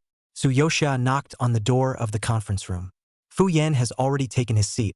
He is wearing a reserved and sophisticated black suit, his shirt without a single crease. The whole person transmits a kind of Jilan Yushu temperament, calm and noble. He was looking at the paper quietly, his eyelashes lowered, occasionally frowning slightly. It was only when he heard the knock on the door that he raised his eyes, which were deep and clear, his eyes like the surface of a lake in the dead of night, rippling even without wind. Fu Yan saw her and was not surprised, as if he had expected that Fu Fengbai would not dare to come to see him. He nodded. Come in. Su Yoxia walked to the man and gently placed the well-organized documents in front of him. He also briefly reported on Fu Fengbai's recent work projects and progress of advancement. She spoke clearly and competently, organized, and on top of the objective statements, she skillfully added a little bit of modifying content in an effort to show Fu Fengbai's hardworking and capable side, though it wasn't actually there. Fu Yan nodded slightly, listening attentively and nodding gently from time to time. When she finished her report, he suddenly opened his mouth and asked, How long has Secretary Su been working beside Mr. Fu? Su Yoxia had a decent smile on her face and answered him, It's been almost half a year. Fu Yan gave a sound, recognizing her report. Although Secretary Su just graduated from school not long ago, she has done a good job as a secretary. Su Yoxia smiled politely. She also felt that she had done a good job as a secretary, especially in the aspect of juggling the three overlord groups. Thank you, Mr. Fu, for your recognition, she said, and was about to say, If there's nothing else, she'll go out first. She was in such a hurry to go, for no other reason, She was afraid that if she didn't go, Fu's that is really exploded how to do. But just then, Fu Yan suddenly proposed. Is Secretary Su interested in coming to be my secretary? Su Yoxia froze slightly, not understanding for a moment what this man was planning. But she heard his tone was gentle, not forcefully commanding or nasty. It was just a light way of throwing the offer out there, and the choice was always hers. Su Yoxia liked this feeling. At the same time and give birth to a few points of curiosity, this is Fu Yan invited her to work with him. He is really not afraid of his own, namely explosion. Meanwhile, Fu Fengbai was pacing back and forth in his office, his expression filled with anxiety. Have I lost my mind? How could I push Secretary Su out and let her meet Big Brother alone? He muttered to himself while scratching his hair in annoyance.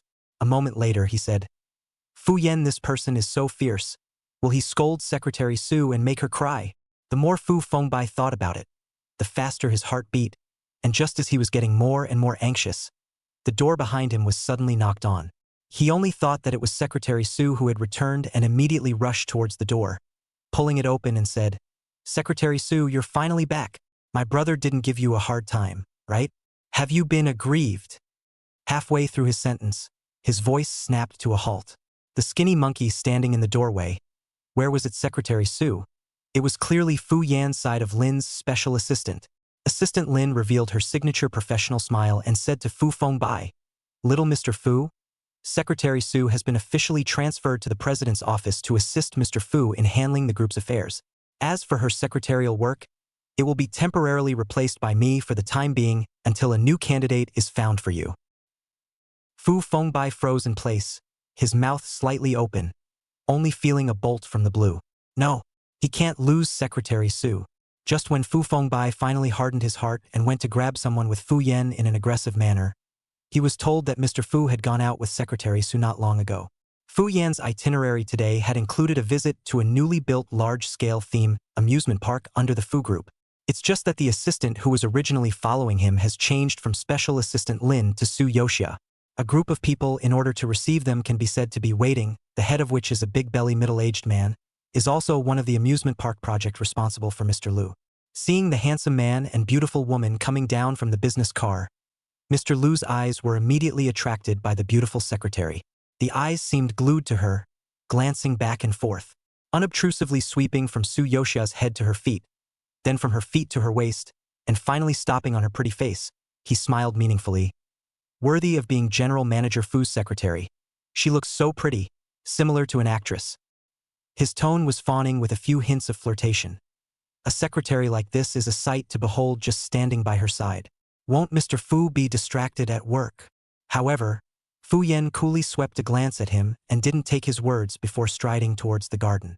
Mr. Lu made a fool of himself and could only force a smile on his face, jogging all the way behind him, panting as he introduced him. After wandering around for a while, the group stopped in front of an eerie venue with all sorts of blood-stained glyphs hanging over the entrance. Mr. Lu has been talking for most of the day, and his voice is smoking, but Fu Yan does not stop all the way, and does not even give him a chance to drink a mouthful of water. He could only use a hoarse voice and introduced, This House of Horror is one of our park's key projects. The mention of the word horror seems to have triggered his excitement switch again. Chapter 174, Female Secretaries Disciplining Bosses into Dogs 11. This Mr. Lu's eyes glued to Su Yoxia again and asked her with a smile. Secretary Su, you young people should all like this kind of exciting entertainment, right? Why don't you come in and experience it? It's scary inside. He seemed to invite politely, but his tone held a bit of impish teasing. If Secretary Su is afraid, do you need a few of us men here to accompany you? As the words fell, a chill condensed in the air. Su Yoxia didn't respond immediately, but looked at Fu Yan first. Fu Yan was also looking at her. His eyebrows were as calm as a mountain. Although this man didn't say anything, Su Yoxia read his eyes. Fu Yan was telling her, say whatever you want to say, do whatever you want to do.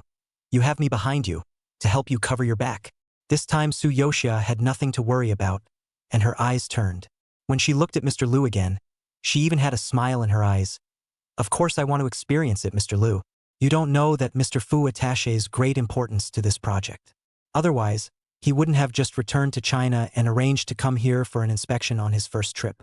Especially these key facilities you just introduced, We have to personally investigate them to ensure that there are no mistakes after the official opening. Her voice was sweet and her tone relaxed, but the words came out with a hint of trying to pick a fight. This made Mr. Liu instantly tense up, the smile on his face getting more and more stiff, and a little bit of fine sweat seeped out from his forehead. Fuz is the biggest financier of the project and can play him to death with just a word. He suddenly realized that this Secretary Su didn't seem to be what he thought she was. A fancy vase. Mr. Liu smiled dryly and nodded his head repeatedly, his eyes no longer daring to glance at her. Loudly, he said, "Yes, yes, yes," what Secretary Su said. "We definitely checked it over and over again. All the records are kept. I'll have someone bring them to you later for your inspection." Su Yoxia then nodded faintly as a response. And right at this moment, Fu Yan finally opened his mouth, his voice low and steady, with an innate sense of oppression. "Secretary Su, let's go in." His meaning was obvious. Secretary Su's attitude was his attitude. Mr. Liu's eyes darted back and forth between the two, no longer daring to borrow flirting with women to liven up the atmosphere like before. He could only keep nodding his head and trying, and carefully said, "Then we will wait outside for the two leaders. You two have any suggestions and feedback on the House of Horrors?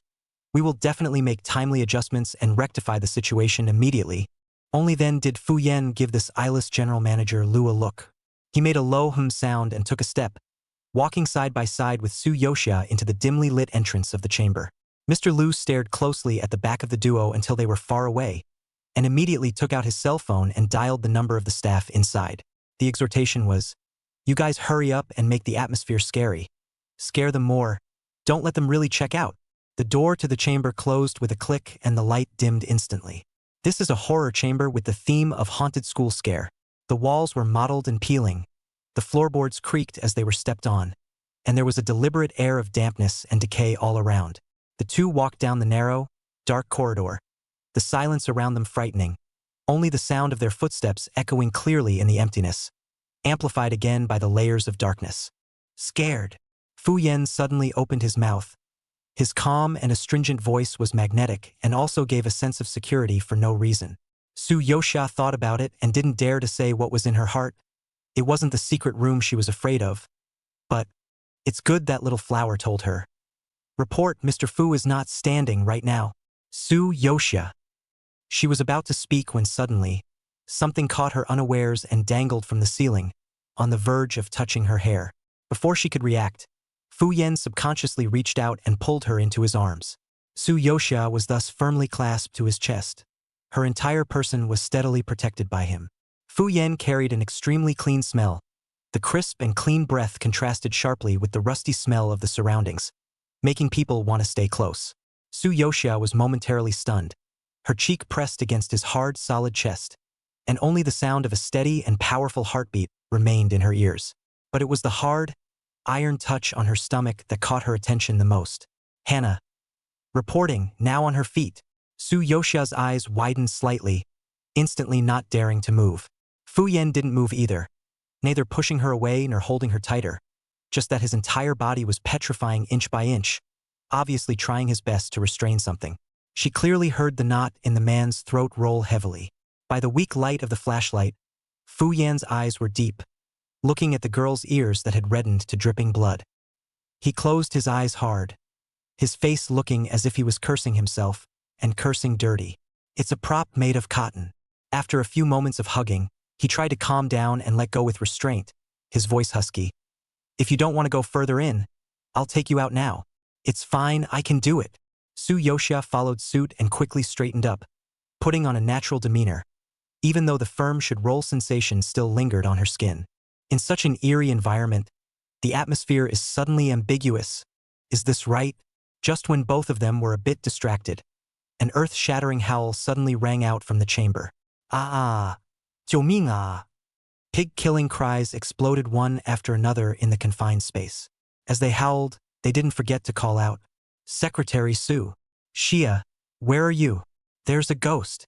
I see there really are ghosts here." This string of familiar voices made Su Yoxia instantly recognize the people. Isn't this Fu Fengbai and Jiang Chengjun? Why are they both here? It turned out that right after Fu Fengbai inquired about Fu Yan's trip, without saying a word, he rushed out of Fu's building in a hurry. Who knew that just as they arrived at the parking lot, they would collide with Kang Sung-jun and Jung Hwan-woo. "Yo, Fu Ersheo, where are you going in such a hurry?" Jiang Chung-jun asked as he lifted his sunglasses. Fu Fengbai, however, his tone is perfunctory. His eyes are still desperately avoiding, and he vaguely said, "It's okay. A little work." He didn't want him to know that he was going after Secretary Su. Jiang Chung-jun didn't see that Fu Fengbai was deliberately hiding from him, and was still giggling. Fu Fengbai just went out of Fu's building. Wouldn't it give him a chance to get close to the goddess? Only Zhang Huan Yu saw through Fu Fengbai's wrongness at a glance, and his eyes were meaningful. When Fu Fengbai's sports car roared away, he decisively said, "Go after them." In this way, the three of them raced all the way to chase the amusement park, and when they learned that Fu Yan and Secretary Su had gone into the House of Horrors, the three of them didn't think too much about it and followed. But they didn't expect it to be so eerie and scary inside. The room was narrow and dark, with cold winds whistling out of the darkness, and they had only been in for less than 3 minutes when they were chased by the ghosts that the staff pretended to be, screaming and shrieking. Especially Fu Fengbai and Jiang Chung-jun, shouting ghosts are afraid of them. Su Yoxia couldn't even hold back her laughter as she listened to their ghostly cries. Without thinking, she took Fu Yan's hand. "Let's hide and not let them find us. I still want to see them get scared for a little while longer." Fu Yan responded lowly and continued to unconditionally cooperate with her, but his gaze fell on their clasped hands without any trace. The knot in his throat rolled again, and he subconsciously tightened his palm around her warm and soft little hand. At that moment, the sound of footsteps was getting closer and closer, and the three were already wailing and running all the way over. Su Yoxia swept around the environment. Her eyes lashed out and immediately locked onto a closet in the corner. "Go there." She pulled Fu Yan and ducked right into the cabinet. But it's a single closet. There was no longer the slightest gap in the cramped space, after barely fitting 2 people in.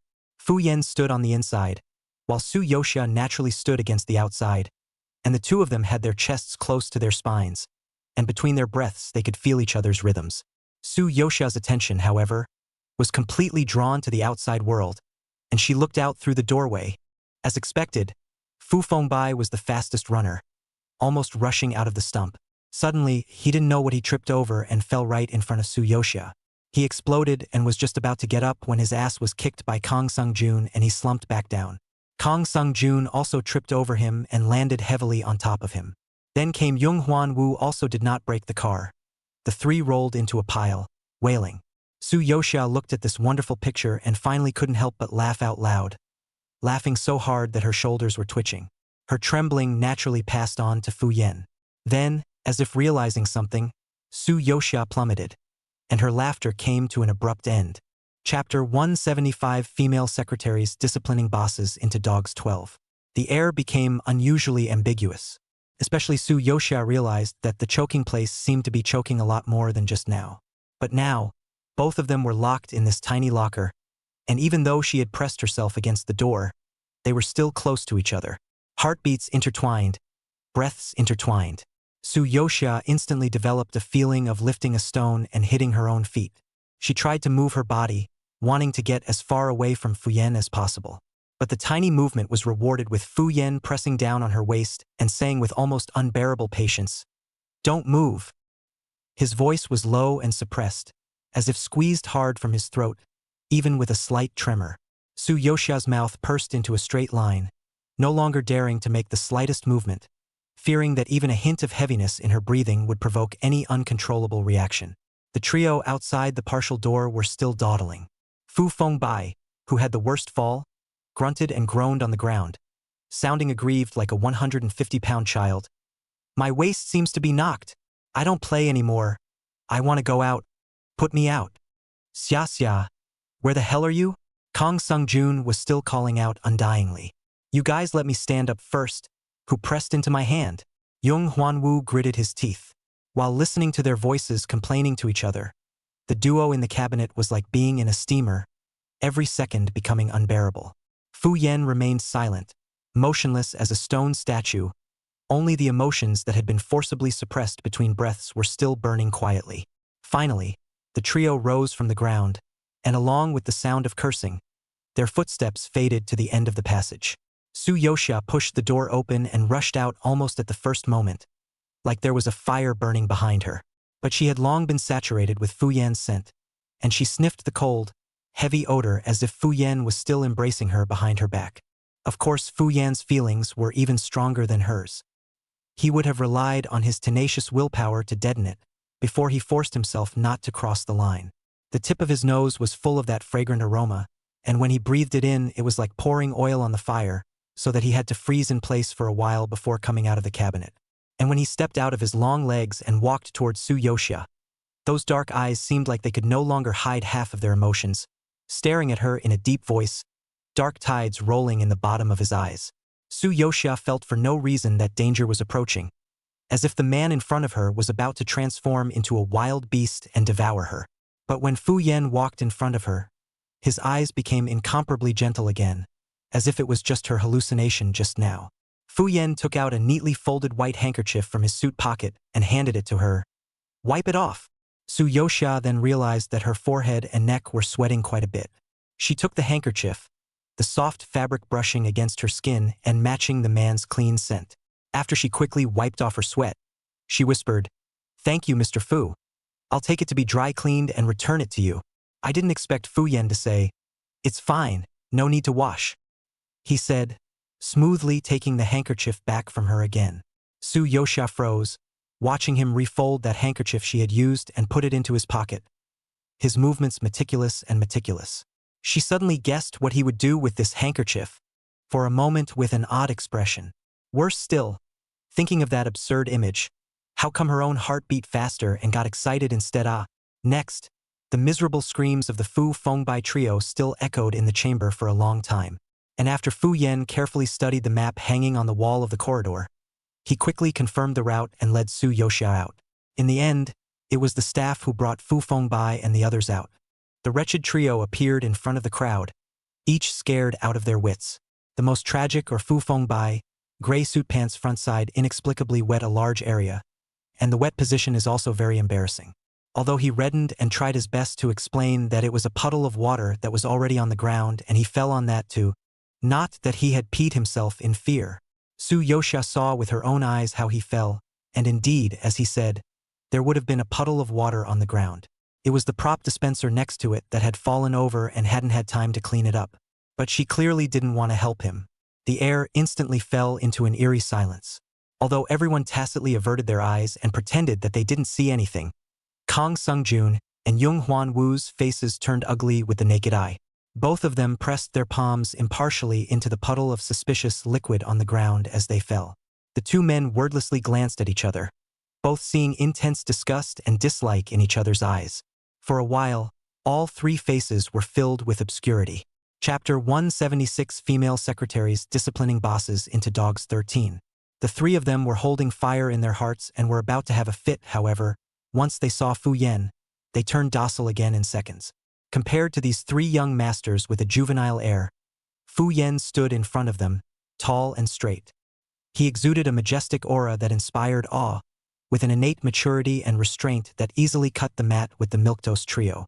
Fu Yan's eyes were as calm as a pool of deep water, but they were calling out to people who didn't dare to look directly at them.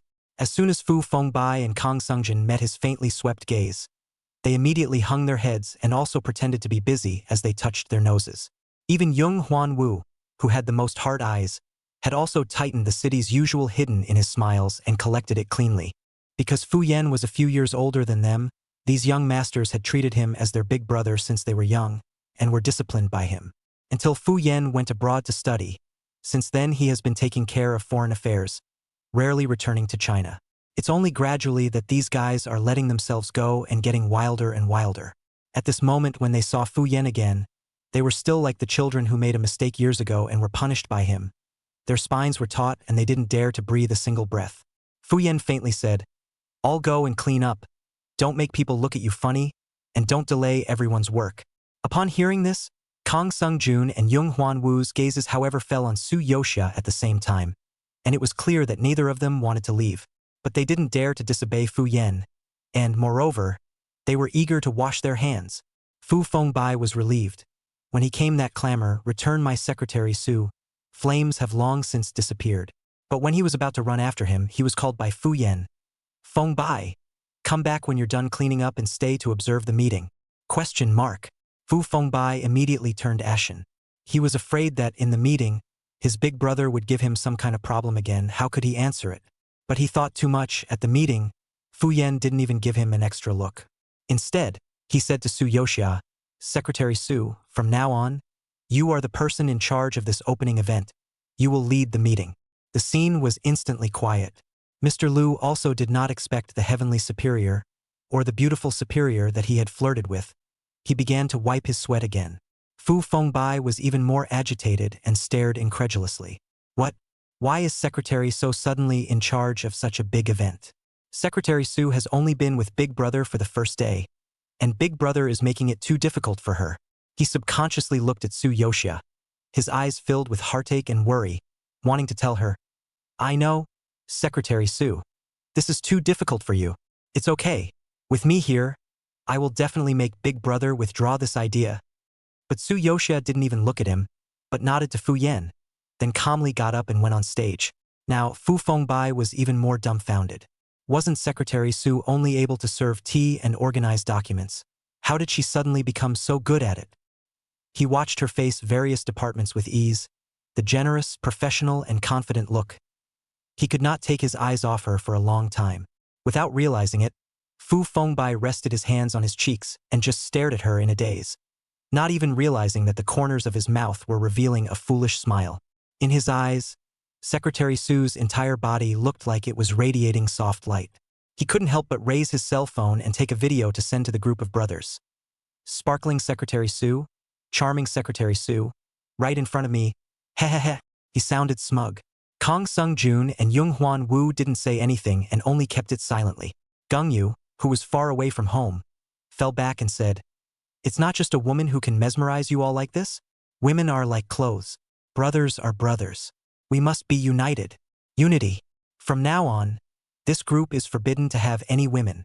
We must not let women affect our brotherhood." Of course, no one paid him any mind. Since the big scandal in the secret room, it was expected that the three men would lay off for a while. Su Yoxia, however, found that they actually began to send messages to themselves more frequently, and the Xiong competition has entered a white-hot stage. As for Fu Fengbai, Su Yoxia had gone cold on him since she didn't become his secretary, and replied to his messages very few times. As for Kang Sung-jun and Yung Hwan Woo, she maintains her strategy of having the two seduce each other. On this day, Su Yoxia, as usual watching the show, forwarded the news of the two, but after sending, she gradually felt that something was wrong. Why are these two suddenly asking for a room?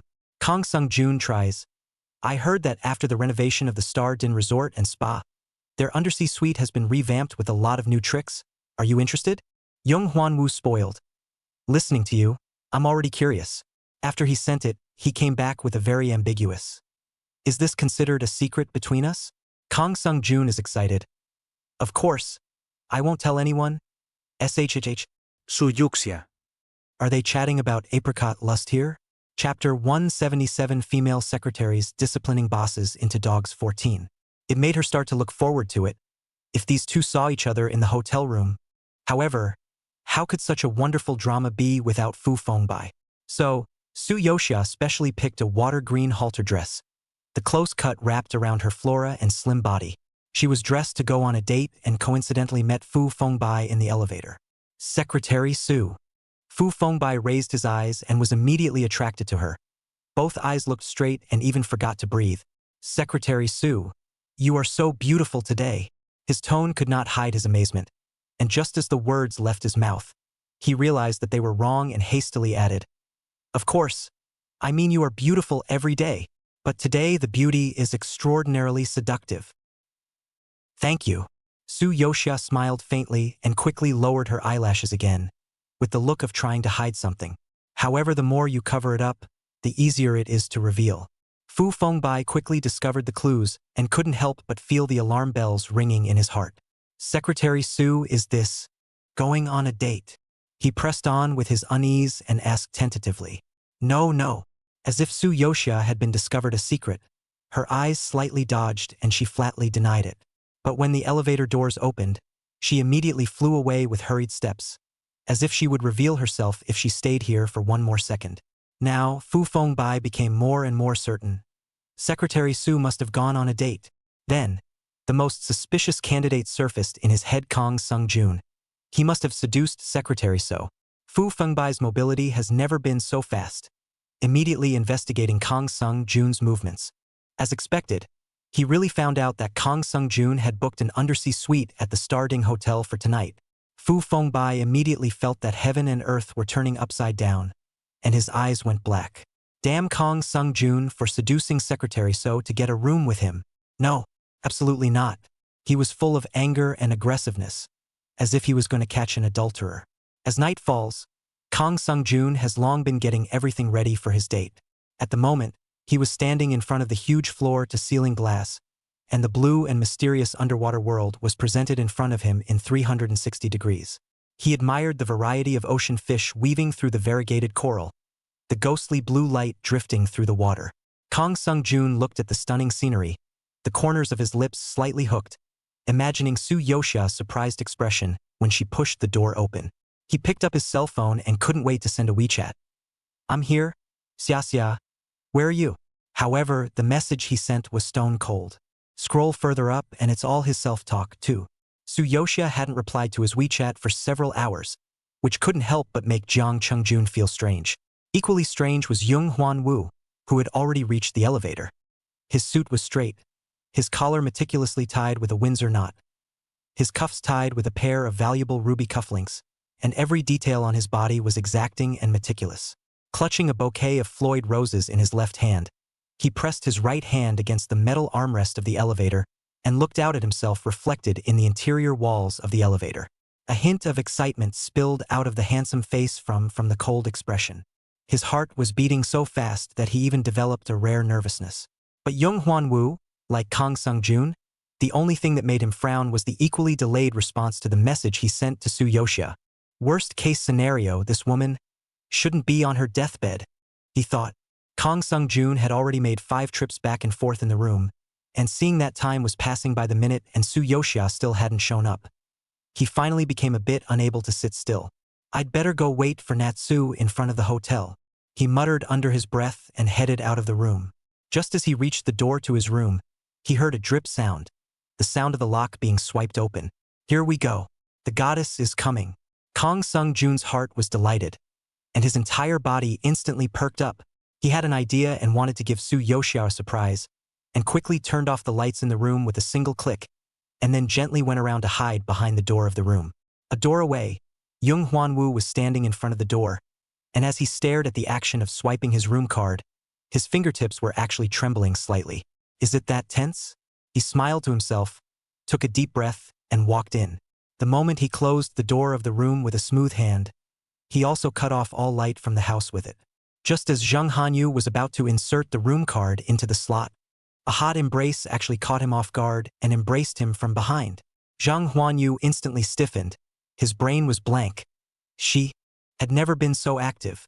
The man's breath caught involuntarily for a few moments, with unprecedented exuberance, and he rolled his throat, not knowing what to say for a moment.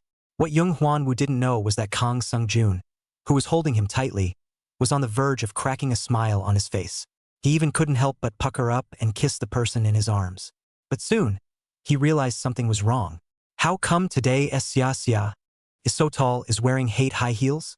And the figure is still a little bit of great what is going on? But Kang Sung-joon's mouth is apparently faster than his brain.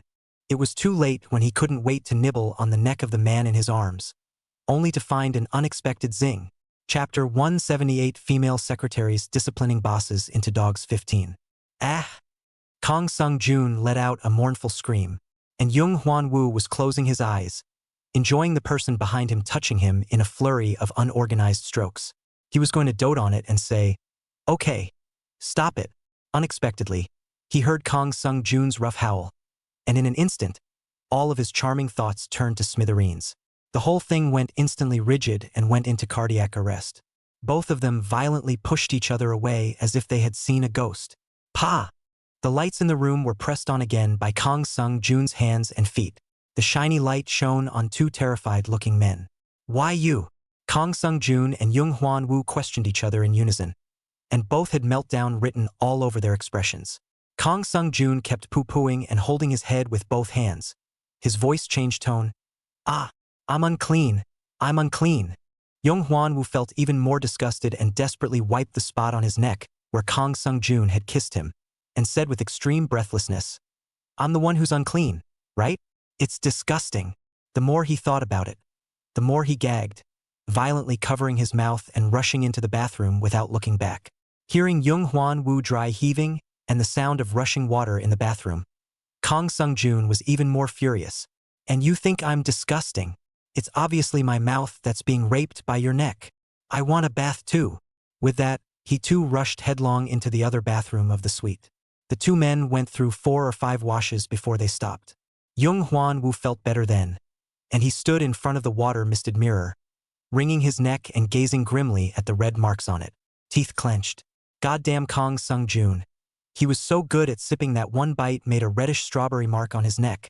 The more he rubbed dead away, trying to scrub away the disgusting mark, the more the red mark spread. This made Young Hwan-woo pound down the sink hard, with nowhere to vent his anger. And just as he tied the towel and stepped out of the bathroom with a full body of vapor, he saw that the glass door of the opposite bathroom was also pulled open, and Kang Sung-joon, also wrapped only in a towel, stepped out face to face. Droplets of water rolled down the collarbones of both men at the same time. Kang Sung-joon covered his eyes and preempted, Young Hwan-woo, why aren't you wearing any clothes? Young Hwan-woo had calmed down, but he just couldn't hide the disgust on his face, and he bluntly said, the clothes smelled like you. After saying that, the two men seemed to realize the ambiguity in their words and bent over to gag again at the same time. But Young Hwan-woo still suppressed his anger and held out his hand. Give me the phone. What do you want? With years of brotherly affection about to fall apart, Kang Sung-joon took half a step back without thinking, revealing a wary expression. Young Hwan-woo looked at him like a little cutie, looking at him like a little cutie. Don't you still find it strange? Why did we all make an appointment with Soo Yoshia at this time, at this place, and she herself is nowhere to be seen until now? What do you mean? Kang Sung-joon looked puzzled and struggled to comprehend, but still half-heartedly handed over his cell phone. Zhang Huanyu opened the chat records of the two and Soo Yoshia, which revealed the truth. Why did Xia take the WeChat you sent her and forward it to me, and forwarded the ones I sent to her to you? Kang Sung-joon is simply shocked. Doesn't this turn into me and you chatting? He tapped his head, as if suddenly reacting. That is to say, this whole time has been the two of us chatting non-stop? The one I've been licking is actually you. Want to vomit again? Yes. Young Hwan-woo didn't miss out on sending ambiguous texts either. He tipped his tongue against his cheeks and even laughed when his anger rose to the extreme. We've all been fooled by her. Just then, however, there was a sudden, violent tapping at the door. An extremely familiar roar came through the door panel. Kang Sung-joon, come out, you come out. Don't hide inside without making a sound. I know you're right here. It was Fu Fengbai. He seemed to have run all the way here, still breathing heavily, and the entire corridor echoed with the angry sound of his almost shouting voice. Kang Sung-joon and Young Hwan-woo glanced at each other. Their faces changed in unison, and they suddenly had a premonition that something big was going to happen. Why was he here as well? Although the two hesitated, they opened the door for Fu Fengbai. At that time, Fu Fengbai was standing in the doorway with his teeth and claws open and his eyes wide in anger, full of thoughts about whether Secretary Su had already been bullied by this kid, Jang Chung-jun. No, he would never allow that to happen. However, fear of what is to come came when he saw Kang Sung-joon appear from behind the door. The man in front of him was wearing nothing, bare-chested, with a towel around only the lower half of his body. Even the skin was dripping with water, an afterthought. Fu Fengbai's sanity completely snapped and he immediately bellowed out, Jiang Chung-jun, you slept with my sweetheart. I'll beat you to death, he said, and his fist swung towards Kang Sung-joon's face in a smooth motion. Kang Sung-joon was shocked and hastily dodged the attack with a crouch, rushed out of the room in a smooth manner, and circled around behind Fu Fengbai. Let me explain. It's not what you think. I'm not listening. You're dressed like this. What more do you want? Fu Fengbai eagerly searched the room for Soo Yoshia's figure. Then he saw, why you? Upon seeing Young Hwan-woo, who was also wearing only a towel, his brain suddenly went down. Fu Fengbai slowly loosened his fists, and the anger on his face gradually turned into confusion. How did the person in the room change from Secretary Su to Young Hwan-woo? It turns out that the person Kang Sung-joon is rooming with is not Secretary So, but Young Hwan Woo? What is it with these two? And they both look like they just got out of the shower. The more Fu Fengbai thought about it, the more wrong it became, and suddenly, an extremely frightening thought suddenly flashed through his mind. I'm super. Could Kang Sung-joon be competing with himself for Secretary So in order to cover up his and Young Hwan Woo's status? Fu Fengbai suddenly cold hairs inverted up. He opened his mouth, pointing at the two of them. For a moment he couldn't even speak properly. You? He immediately retreated from the room into the hallway, as if afraid of being contaminated by the scent of men. Young Hwan Woo was once again speechless as he explained with a headache holding his forehead. It's really not what you think. We've all been Sue, he said as he also headed down the empty hallway. But just then, when it was too late, a group of camera-carrying paparazzi suddenly rushed out from the corner and snapped at the trio. Not giving them a chance to react at all, he bombarded them as he shot. Young Zhang, may I ask why you are dressed like this and appearing in the same hotel room? May I ask if you two were just in love? Is the little strawberry on Mr. Young's neck the work of Mr. Kang? Kang Sung-joon and Young Hwan Woo had never encountered such an embarrassing situation in their lives and couldn't help but change their complexion. Double covered his face at the first opportunity to stop them from filming. Kang Sung-joon even blew up on the spot and yelled, "You guys are crazy. Which media are you? Do you not want to be in this business anymore? Get out." Zhang Huanyu also turned red for the first time in public and sternly rebuked, "Delete it. I'll have the legal affairs send you a lawyer's letter. Stop filming immediately and delete everything from the camera." But how can the paparazzi retreat so easily? Their professional code of conduct has only 3 words: shameless. They quickly passed the microphone again to Fu Fengbai, who was the only one wearing clothes, and continued to ask questions furiously. "Fu Xiao, you just yelled out that Zhang Xiao slept with your sweetheart. May I ask if this is catching an adulterer? So the sweetheart you're talking about is Mr. Young? The 3 are in a love triangle." Fu Fengbai. No, he's not a man. At this moment, he also realized what it meant to be unable to speak with 100 mouths, and could only join his 2 good brothers in covering his face with death as well. Now, the 3 finally realized. They were all screwed by Su Yoshia as Japanese. At this time, Su Yoshia was learning about the scene in real time through the small flower attached to the ocean fish. She pursed her lips and forced a smile, but can't help that things are getting out of hand and hilarious. The moment the reporter appeared, she finally tensed up, almost forgetting what she was doing, her palms unconsciously tightening. Then a low, stifled grunt was heard from the man beside her. Frightened, Su Yoshia hurriedly let go of her hand and looked at Fu Yen.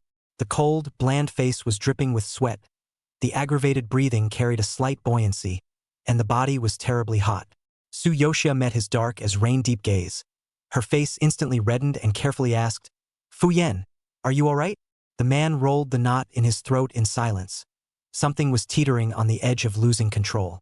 He stared at her somberly, and suddenly, his broad palm wrapped around Su Yoshia's soft and tender little hand, leading her to re-grip it. "Continue," he murmured.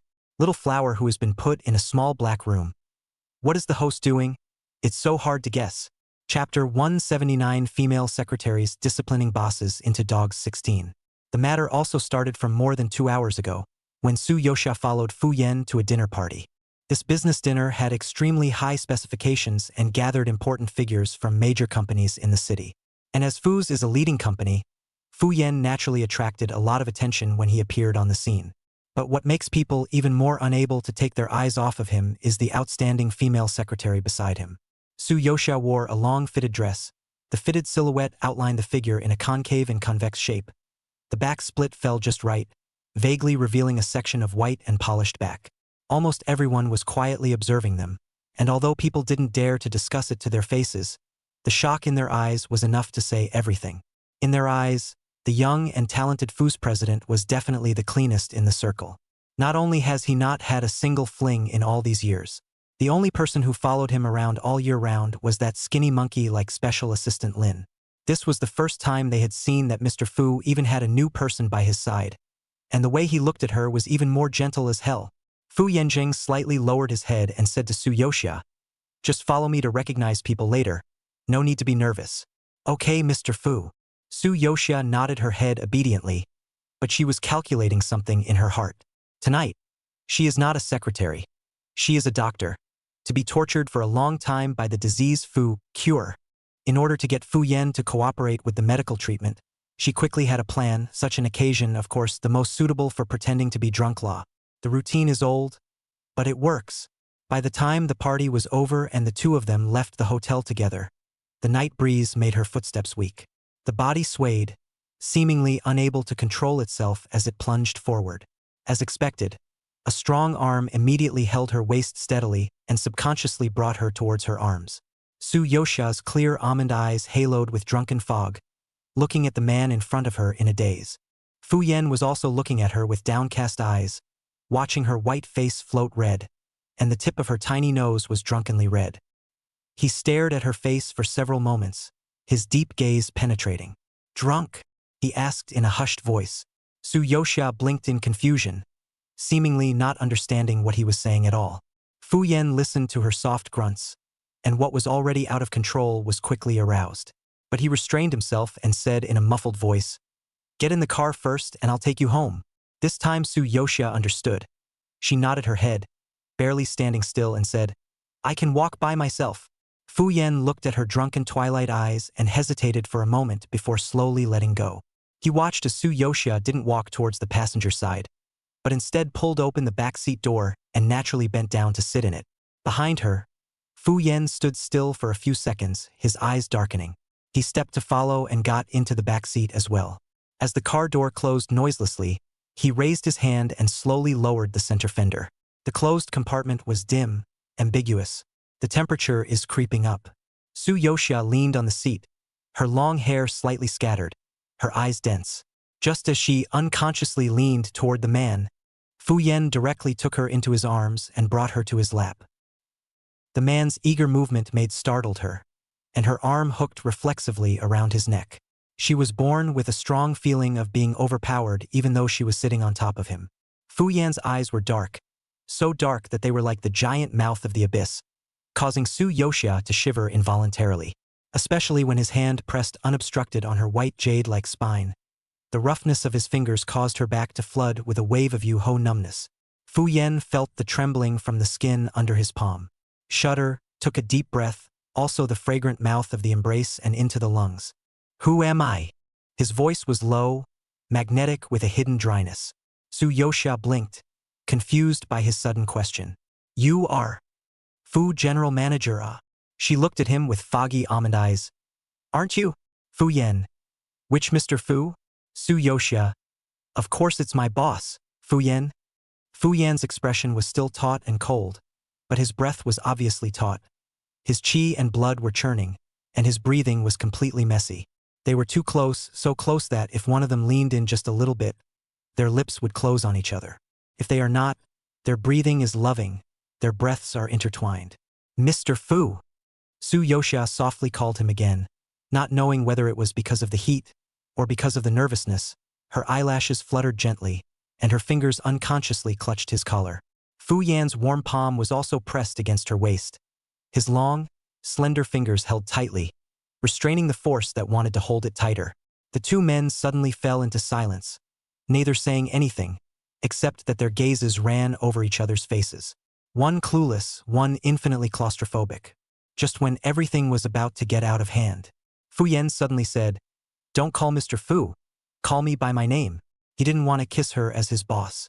"Fu Yan."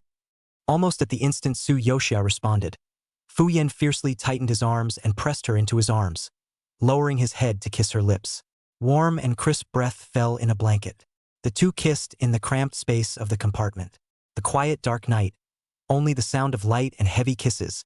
Even the moonlight is tinted with a layer of blushing ambiguity. After some, Su Yosha leaned against Fu Yan's broad shoulders. Her wrists were even more sore, and she didn't even have the strength to move her fingers. The corners of Fu Yan's lips hooked up slightly, looking refreshed. He took hold of the white, snowy wrist and slowly and methodically drew a wet tissue from the side and wiped her hand. His movements were extremely gentle, as if he was caring for a fragile treasure, and each finger was wiped clean with extreme care. Even the crevices of his fingers were not spared. Although Fu Yan cleaned her up with a wet paper towel and then took out a handkerchief and wiped her again. Su Yoxia still felt the sticky sensation lingering on her hands. She couldn't help but glance at the man's extraordinarily long, bony fingers. Her face rubbed red and she blurted out, "You should rub yourself too." After all, he had a worse situation on his hands than she did. After all, she was at his fingertips. Fu Yan laughed lightly as if he didn't care. Su Yoxia also noticed that he was using a new handkerchief. Although it wasn't unusual for Fu Yan to change a handkerchief every day, she just had a strange feeling about it. Sure enough, Fu Yan ruffled the hair on her forehead with his fingers that were still a little wet. As if reading her mind, he said, "That one was broken by me." Chapter 180, Female Secretaries Disciplining Bosses into Dogs 17. For those of you catching up, there was an increase of 1,000 words in the last chapter, haha. That night, the news about Fu Fengbai's trio hit the hot search, and the headlines were even more explosive. 3 young men in a big multiplayer campaign. Love triangle suspected. Fu Xiao slapped the door to catch the adulterer, and hit the scene of the good brothers fencing. Kong Xiao and Zheng Xiao's muscles clash in the theme room. In the theme room, though the hit was quickly taken down, the trio's jokes are still making the rounds in hoity-toity circles. The ridiculed F3 couldn't hang on to his face, so he stopped even going to the club. On the contrary, Su Yoxia's cell phone was about to be blown up by 3 men's calls, but she had long ago set Do Not Disturb mode. When Fu Fengbai and the others were looking for her all over the world, she was entwined in extreme intimacy with Fu Yan, completely unaware that the outside had become a mess. "I don't engage in subterfuge." In the gap, Fu Yan's eyes looked at her with a deep look, and the bottom of his eyes looked like a fire was burning. "Be my girlfriend." Su Yoxia was pinned down by him like a target. But as blurry as her consciousness was, she kept shaking her head, refusing him. Being his girlfriend isn't as exciting as playing subterfuge. Stimulating. The next day, Su Yoxia couldn't even get up from the bed at all, as if she had really had a major surgery and her whole body's bones were exhausted and falling apart. Fortunately, the Tolerate Rather Than Lose treatment program is very successful, greatly cured Fu Yan's condition. But Little Flower reminded her, in the initial stage of treatment, the patient's symptoms may not only not be alleviated, but aggravated. And even any occasion may suddenly commit an offense. Please be prepared for the host. Hey. Su Yoxia. Really take me for a doctor, huh? Just as she was still struggling with her sore muscles, the tall figure suddenly embraced her from behind. Fu Yan was already fully dressed, 2 snake-like thick arms embracing and wrapping around her, his minty breath falling on the side of her neck. The man kissed her tenderly behind the ear and whispered, "Do you need me to carry you to wash up, Secretary Su?" Su Yoxia was lightly shivered by his breath, and always felt that his last 3 words, Secretary Su, were particularly heavy. But given her current situation, she could only allow Fu Yan to pick her up in a princess carry with one hand, her soft body being held steadily in the man's arms with his left arm, while her right hand took her change of clothes and carried her into the bathroom. Su Yoxia saw at a glance the toothbrushes and wash cups, placed in pairs on the washstand, which were obviously new additions in the morning. This is Fu Yan's home where he lives alone. Last night, with her consent, Fu Yan brought her here. But both of them were so busy with that business at the time that she didn't pay much attention to her surroundings, and could only sense that his home was as cold as his people, and that everywhere was empty. But he didn't expect to wake up from a nap with a lot of things for women in his room, but it made his home a little more alive. Fu Yan noticed her gaze and didn't explain anything more, just put her on the counter. Secretary Su. Again low, biting and extra heavy pronunciation, let Su Yoxia heart heavy trembling. How seems to hear a trace of not get the name of the resentment. But Fu Yan's demeanor was so calm and normal again. "I'm sorry. I was the one who was monstrous last night." He looked at her bare skin, covered in miserable red marks, and quickly withdrew his eyes. "You just stay here and rest today. No need to go to the office. Okay?" Su Yoxia, however, thought to herself that those 3 vindictive men would not let her off easily and would definitely come to her door today. "If I don't go to the office, won't I miss the fun?" "It's okay, Mr. Fu. I can work." Although the 2 people's posture was ambiguous, as long as Fu Yan took another half step forward, he could squeeze in between Su Yoxia's moon retreat. Though the feeling that he had in the person still hasn't receded, it's still as strong as ever. However, Su Yoxia's businesslike tone still instantly broke the ambiguous atmosphere, causing Fu Yan to have to lower his eyelashes and curb the infatuation in his eyes for her, and his addiction to her. "Okay, let me know first thing if you're not feeling well." When he raised his eyes again, he also resumed his appearance of detachment in front of people. When the two went out together, Assistant Lin was already waiting at the door early. He didn't change his face. "Mr. Fu, the car is ready." Fu Yan nodded, only when he pulled open the backseat door, wanting to let Su Yoxia sit in. Su Yoxia, however, sat in the passenger side without looking at him. Fu Yan laughed and suddenly developed a feeling that he was Secretary Sustian Embong, which she used up and threw away. When Su Yoxia returned to the company, she realized that Fu Fengbai didn't come to work or even show up for the whole day because he was humiliated. The day passed uneventfully. Instead, after work, she drove her own car and pulled out of the parking lot not far, when 3 sports cars suddenly came straight at her from 3 directions. With a piercing sound of wheels scraping the ground, it swung and drifted in front of her, parting her car. Fu Fengbai, Jiang Changjun, Zhang Hanyu, 3 people, gloomy face down from the car, each gritted teeth, sharp eyes brushed straight to Su Yoxia. The air seemed to carry a freezing chill. "Get out of the car." Yung Huan Wu knocked on her window with an expressionless face. Su Yoxia, on the contrary, had an unchanged expression and unbuckled her seatbelt. When she got out of the car, 3 men stepped forward and surrounded her. The tall men set her off, not to mention they all wore impish expressions on their faces. Anyone looks like the poor girl who is being surrounded and bullied by these men. Chapter 181, Female Secretaries Disciplining Bosses into Dogs. 18. Zhang Huanyu sneered, his voice tinged with sarcasm. "Isn't it fun to play with us like this?" Kang Sung-jun also darkened his face in a rare moment, his gaze sharp. "Why are you teasing us?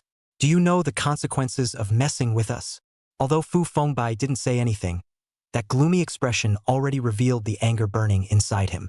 The 3 men forced their eyes on her in unison, clearly wanting an explanation. However, Su Yoxia just lightly glanced at them and returned in a cloudy manner.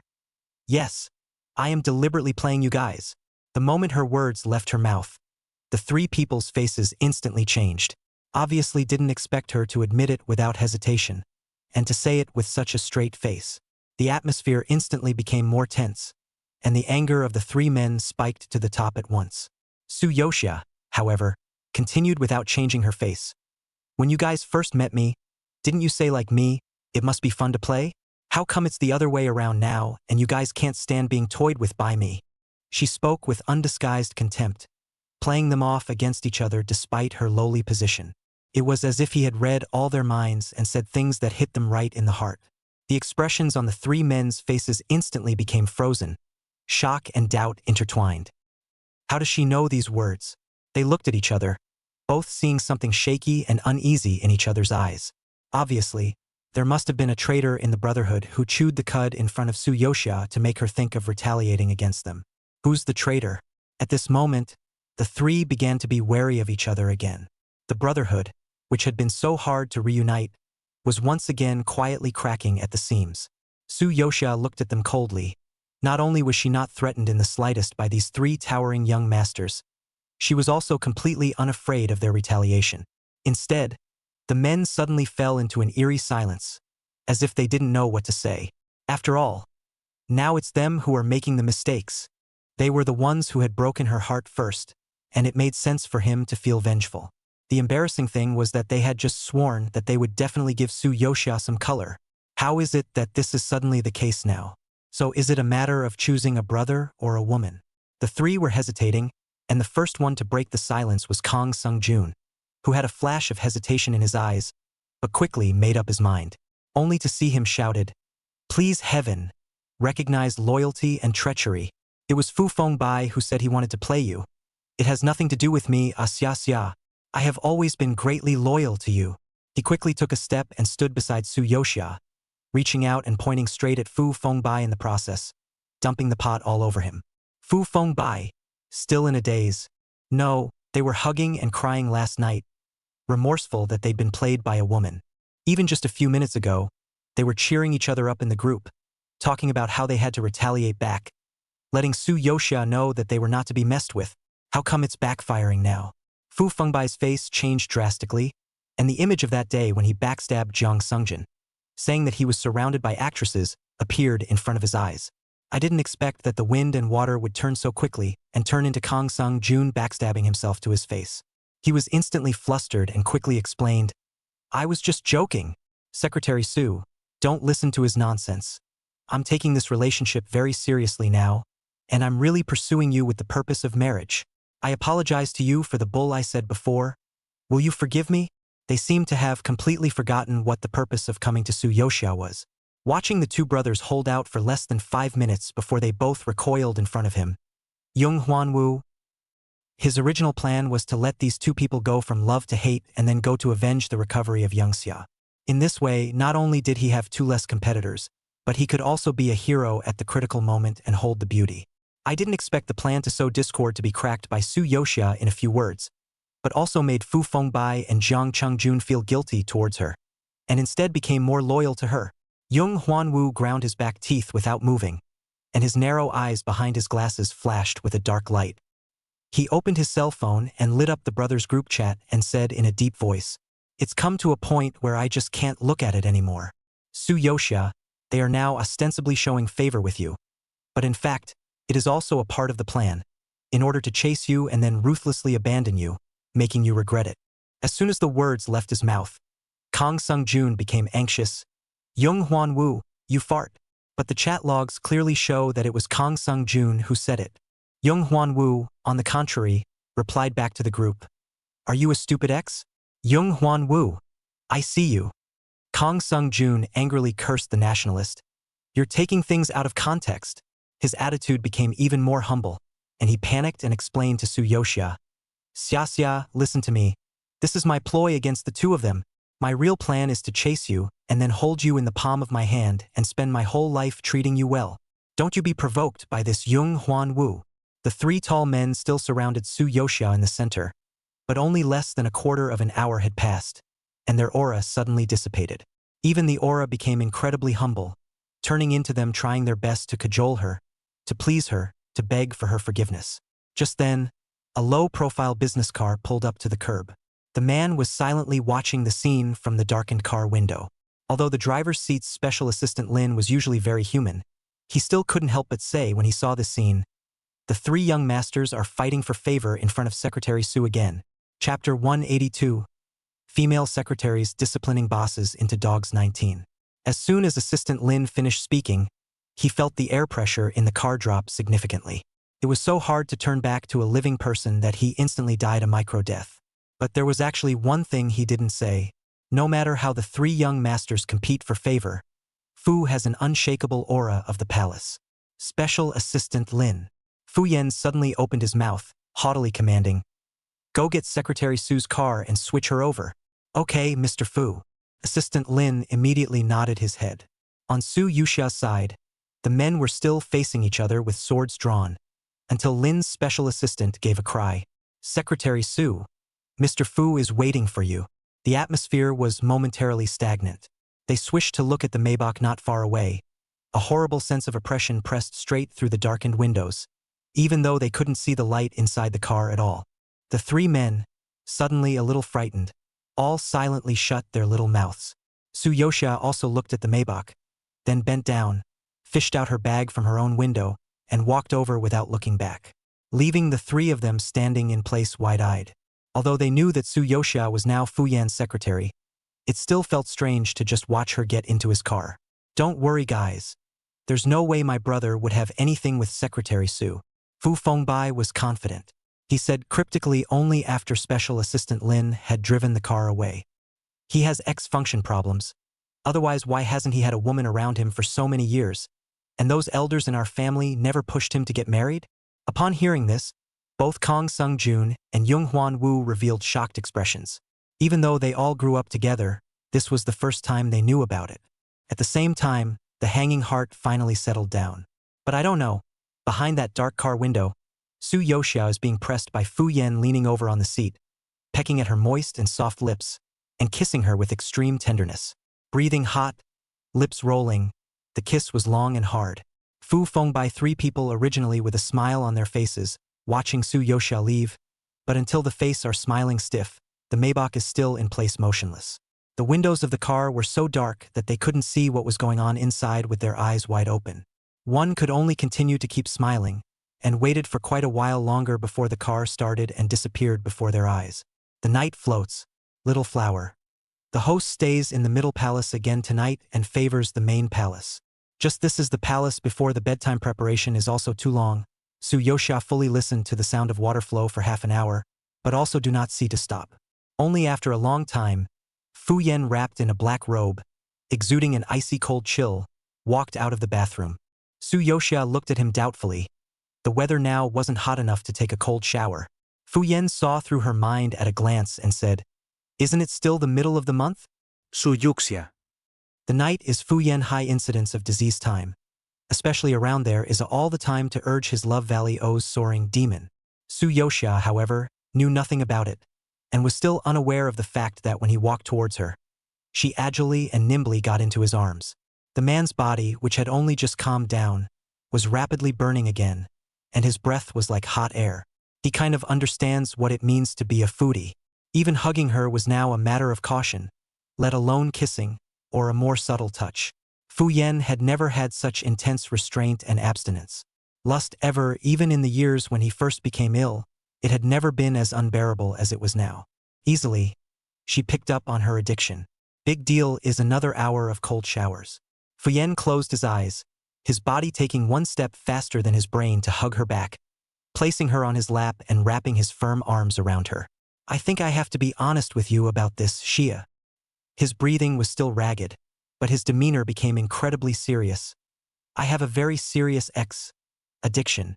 Since his diagnosis at the age of 18, he has relied on patience to suppress his body's needs and valley-owed hopes.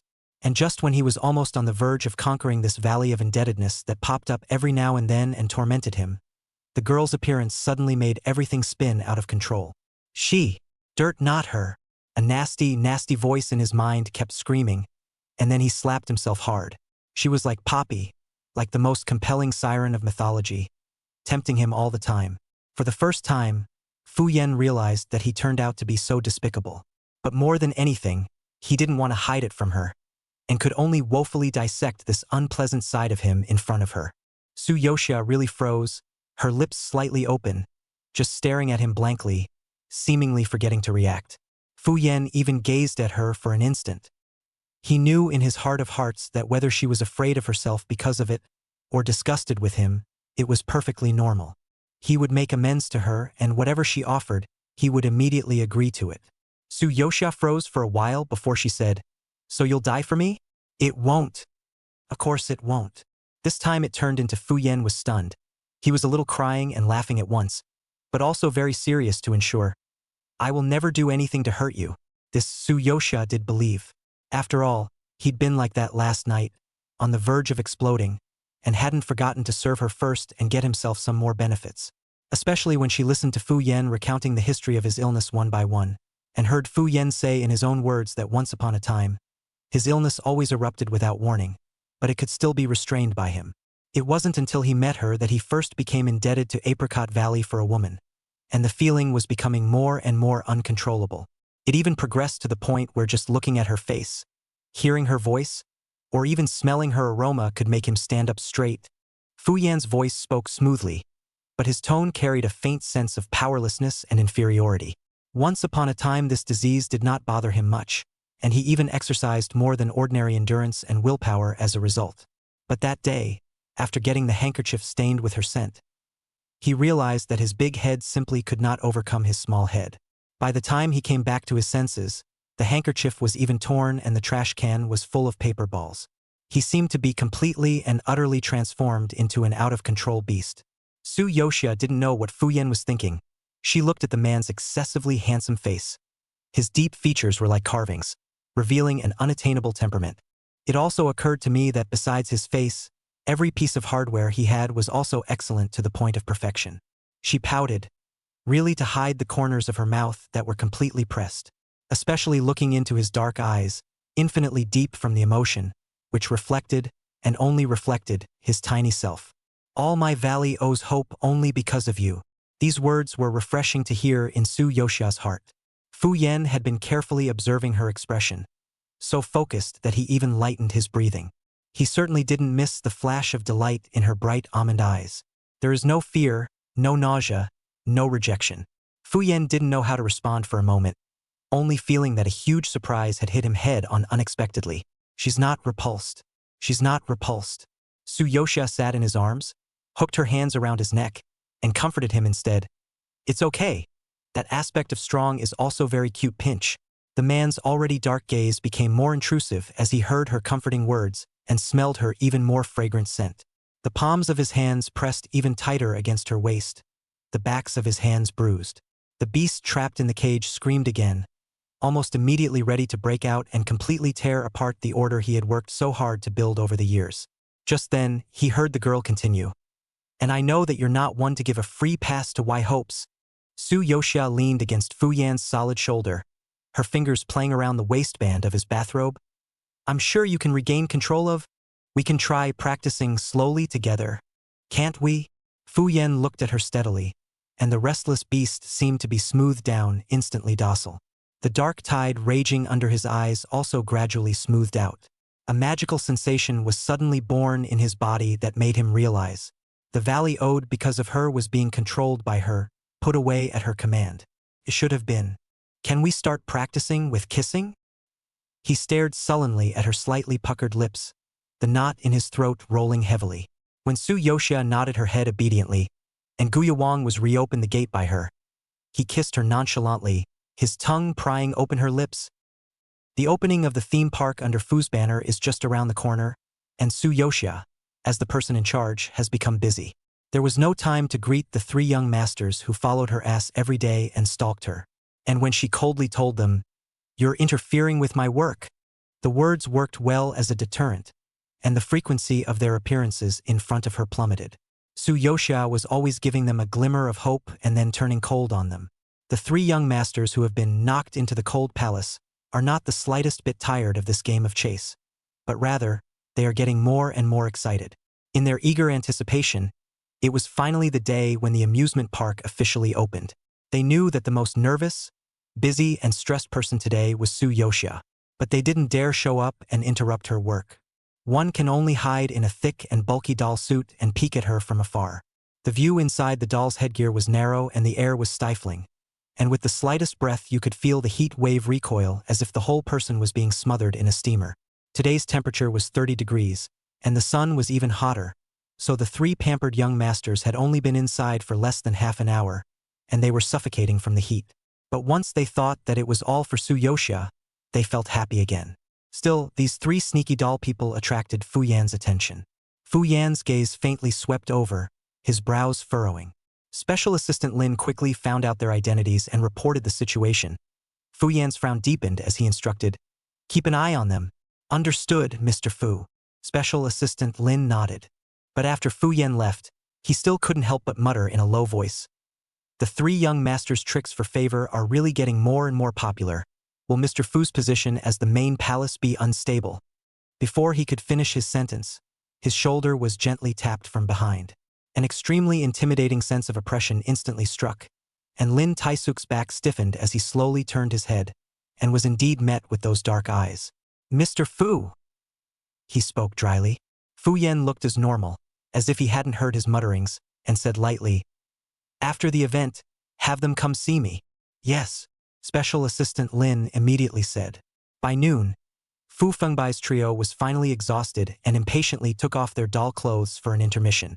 Just as they were each planning how to approach Su-yoxia in a clever way to let her know that she had been busy all day, Kang Sung-jun's cell phone suddenly vibrated twice, and when he saw the message that popped up, his complexion changed and he silently moved away from his 2 best buddies and quietly came to an unoccupied corner. He turned on his cell phone again and glanced up at the screen with wide eyes. He looked very carefully and clearly. The main character in the photo was indeed Su-yoxia undoubtedly, even though only half of her beautiful side face was revealed. She was kissing a man with her eyes closed, and the man's back was so blurred that it was impossible to see who it was. Even after seeing it with his own eyes, Kang Sung-jun couldn't believe his eyes that Xia was kissing someone else, and she didn't look like she was being forced into it. The slightly hooked lips clearly showed a hint of enjoyment and happiness. No, Kang Sung-jun couldn't take it. With such intense pursuit on their part, who in the world, God forbid, tapped them? Kang Sung-jun was burning with rage and was about to tell Fu Fengbai and Yung Hwan Wu about the bad news when suddenly, he had a footstep. Yoxia didn't have any other men around her at all except for Fu Yan and Special Assistant Lin every day. First, rule out Fu Yan. It's even more unlikely that Lin Suk is a skinny monkey, not at all the magnificent figure in the photo. So that leaves only. It must have been one of Fu Fengbai and Yung Huanwu, who had let him sneak in and get his way. The more Kong Sung-jun thought about it, the more angry he became, so much so that by the afternoon, after they had redressed in their mannequin suits, his angry and sultry gaze was still darting back and forth between the two. What happened to the promise of a good brother playing fair, and then the darkness of the world?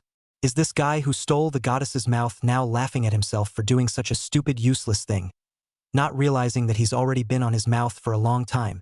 Abominable. Abominable. So abominable. Kong Sung-jun was so angry that he suddenly manipulated a prop sword by his side and stabbed at the closest mannequin. Yung Huanwu was sweating profusely from the heat, and with an annoyed look on his face, he thought that he was really possessed to accompany Fu Fengbai and Kong Sung-jun to do such a boring thing. But he doesn't join their plan and watch them all the time, and he's afraid that they'll really get the jump on him. Just when he was already hot and completely cranky, suddenly, his chrysanthemum flower encountered an unnamable pain, making him subconsciously cover his buttocks and was bounced up by the pain.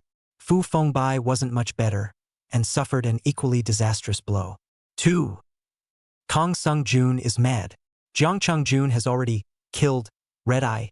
Fu Fengbai and Zheng Hanyu was chased by him to run all over the field. But Fu Fengbai soon also found a weapon, began to anti-killing Jiang Cheng-jun, and turned into him running after Jiang Cheng-jun. During this time, Yung Huan also slipped and fell to the ground and had trouble getting up, and for the first time panic spread on the smiling lips of the mannequin, and he was greeted by a joint roundup of Fu and Kong, who had already gone crazy. The scene was thrown into chaos. Su Yoxia was handling the finishing touches when she heard yelling not far away. It's bad. The mannequins are crazy. Fighting. By the time she rushed over, she saw the three main ones were writhing together in a chaotic struggle, fighting so hard that their hoods were falling off. Someone at the scene quickly recognized them and shouted, "I know them! I know them! It's those 3S." Chapter 183 Female Secretaries Disciplining Bosses into Dogs 20. Good thing Fu Fengbai they wear is not the kind of steel headgear. A few people in addition to the fall broke the skin and a few obvious abrasions, but also did not have any major problems. Su Yoxia stood in the infirmary and watched as the doctor skillfully cleaned their wounds and bandaged and treated them. And the three big men all looked at her with a pitiful face, like three big war-damaged dogs, with a look of "Master, don't go. Secretary Su, just stay and keep us company." Fu Fengbai spoke first. His voice was thick with aggression. "It's such a hot day. We've been in the doll suit all day, and we haven't even had a few mouthfuls of water." "Yes." Kong Sung-jun immediately picked up. "Even though we fought in a measured way and didn't cause congestion at the scene. And even though it was on the hot search, it was all positive hot searches. And the netizens were laughing at us. Their eyes were firmly glued to Su Yoxia as if they could pull out silk. And on the side, because of stopping these three people from fighting, the special assistant Lin, who was also hung up, looked at this scene, and a strong sense of crisis suddenly rose in his heart. He didn't care that the gauze on his elbow hadn't been put on yet. He jumped down from the hospital bed in a single bound and went straight to Fu Yan's side. At that time, Fu Yan had just finished receiving several government leaders and was calmly sending people to the car. When I turned my head, I saw Lin's special assistant rushing in the wind, panting, "Mr. Fu, there was a situation in the afternoon." Assistant Lin reported the afternoon's accident one by one and added, "Secretary Su has already dealt with the public outcry and is currently accompanying the three young masters in the infirmary to treat their wounds." He paused and added, "They are a little sappy and rowdy." When he finished speaking, he stood with his eyes downcast. After all, it was his unfavorable errand that did not stop the three young masters in time. As Assistant Lin waited for his boss's chastisement, Fu Yan's eyes fell on his unwrapped wounds. His gaze was faint. He didn't say much. He only ordered a few words in a low voice. "Do as I say." "Yes, Mr. Fu." Special Assistant Lin immediately answered and left. Inside the infirmary, Su Yoxia watched as the three people's wounds were all pretty much treated. "You guys rest here for a while. I'll send a car to take you," she said, and was about to leave. "Ah!" Fu Fengbai suddenly covered his head and exclaimed with a pale face, "Secretary Su, my head hurts.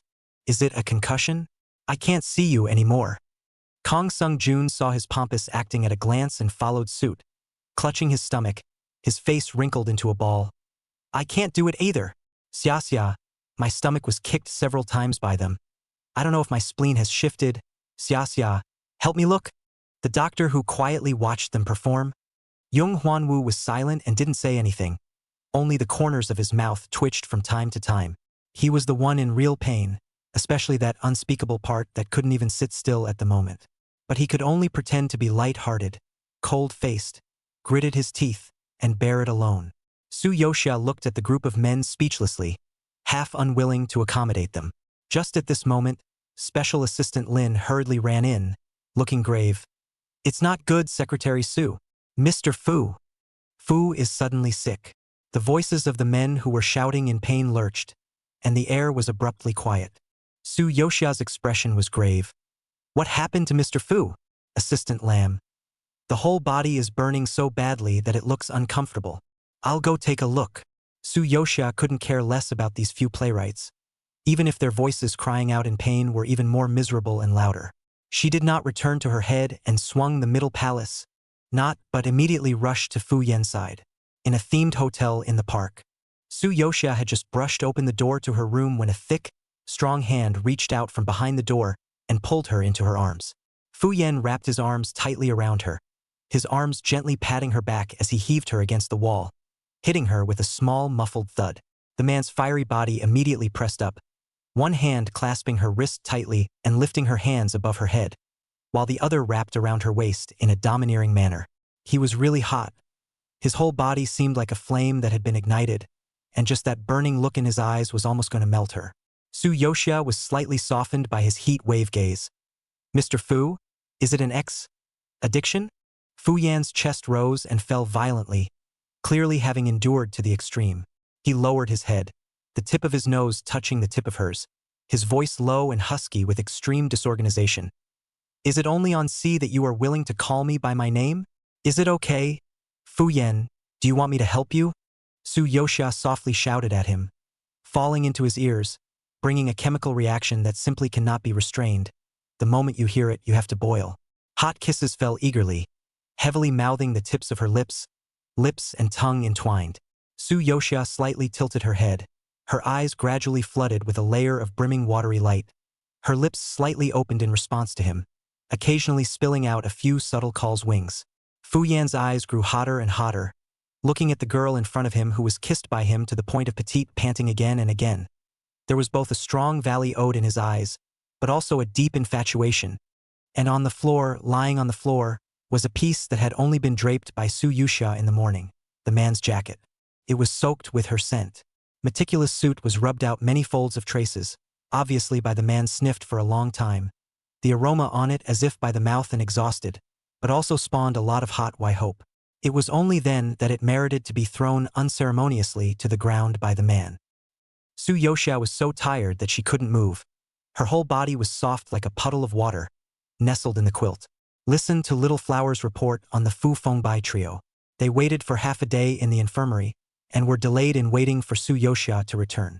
Also finding out that Fu Yen was resting in the hotel, the three of them immediately rushed over in a hurry.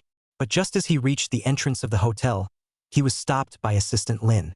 Fu Fengbai, Kang Sungjin, and Jung Hwanwoo looked like they're visiting the sick.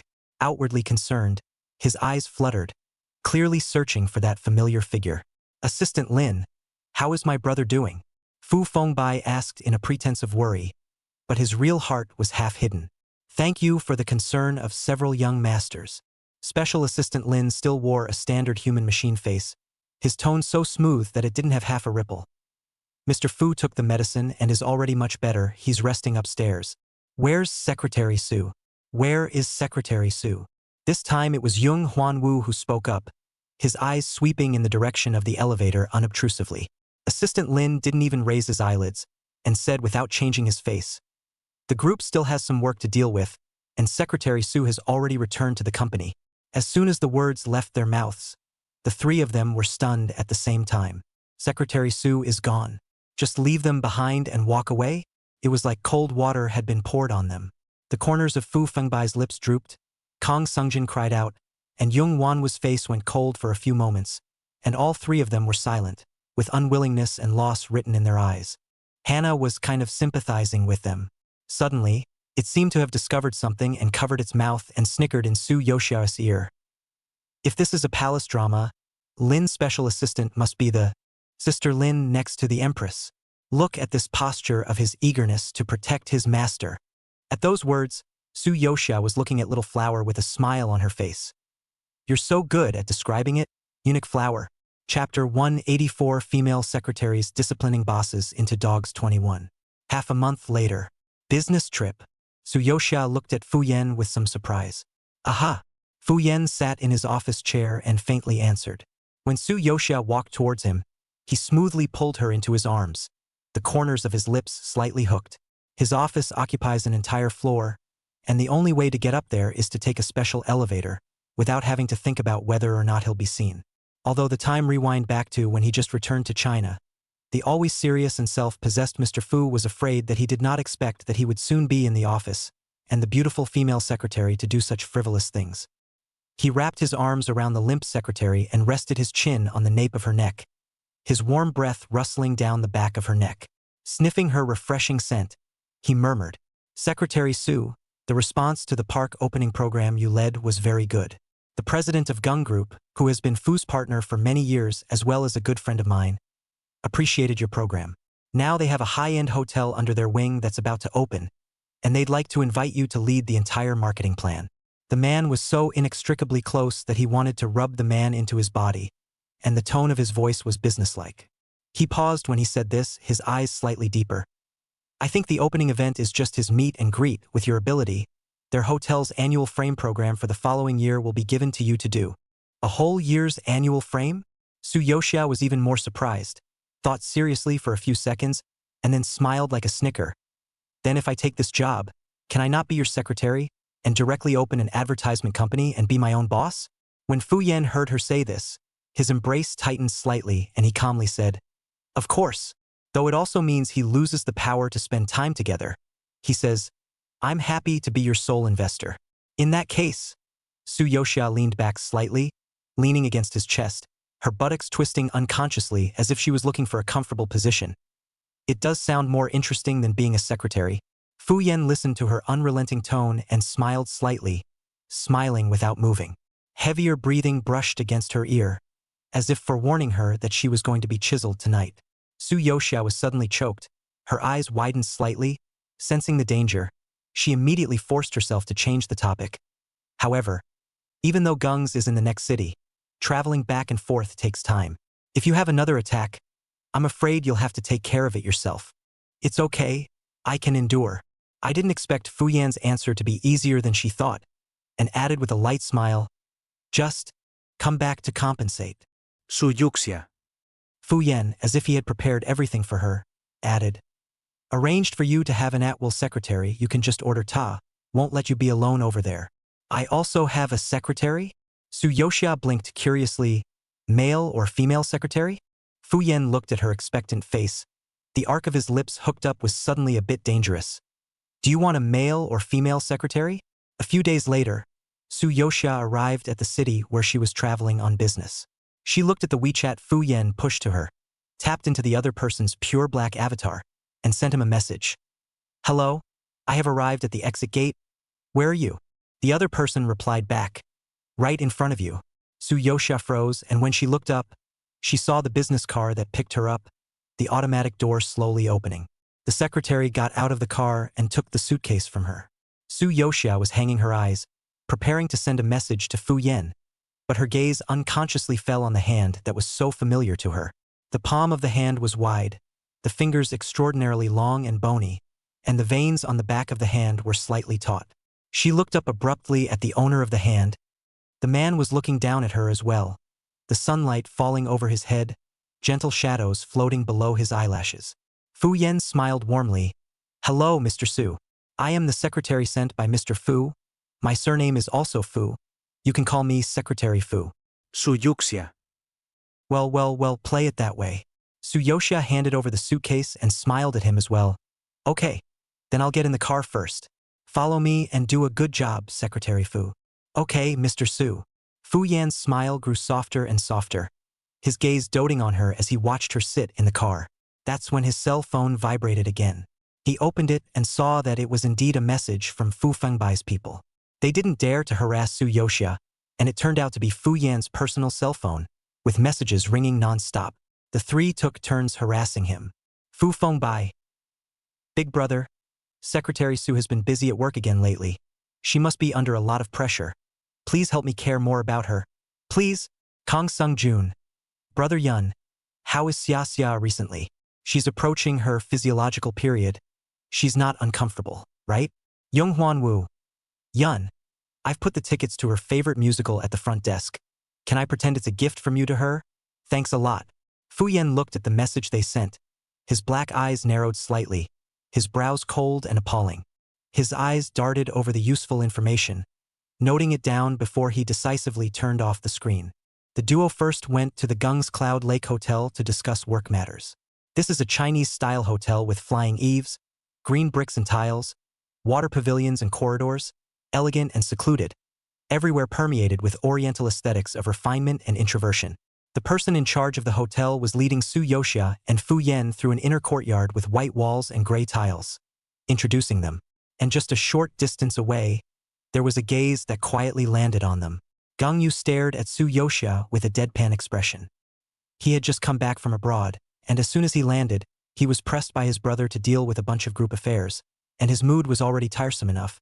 But as soon as he turned on his cell phone, "Your good buddy, Fu Fengbai, quit the group chat.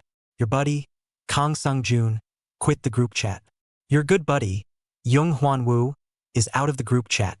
It's amazing how a group of brothers that has been together for so many years can just fall apart. It's all because of that wretched woman. What was the magic of that siren-like woman that had seduced his best brothers to the point where they were even willing to fight against each other? Gang Yu was fuming when his gaze was caught unawares by a slender figure. The other party was dressed in a new Chinese dress, outlining a delicate figure, fittingly blending in this ancient courtyard, as if she were a beauty coming out of a painting. Gang Yu froze for a moment and reacted violently. It was her. It was that woman.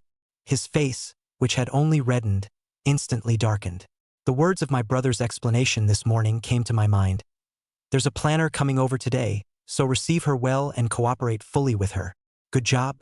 What a joke. She's the one responsible for tearing the brotherhood apart. There was no way he was going to give her any good looks. Chapter 185 Female Secretaries Disciplining Bosses into Dogs 22. Ms. Su, this way please. The hotel manager introduced her. That one is our Mr. Gung. Su Yoxia looked in the direction she was pointing, just in time to see Gang Yu, who had his brows screwed up and was holding his cell phone and thumbing furiously. The corners of her lips quirked, and she didn't move to look at him. At this time, Gang Yu, because the group of brothers was disbanded, can only send one by one to the good brothers to send microblogging. He persistently sends them emojis of SpongeBob SquarePants and Patrick singing the praises of friendship in an attempt to revive the brotherhood. However, none of them took him up on it.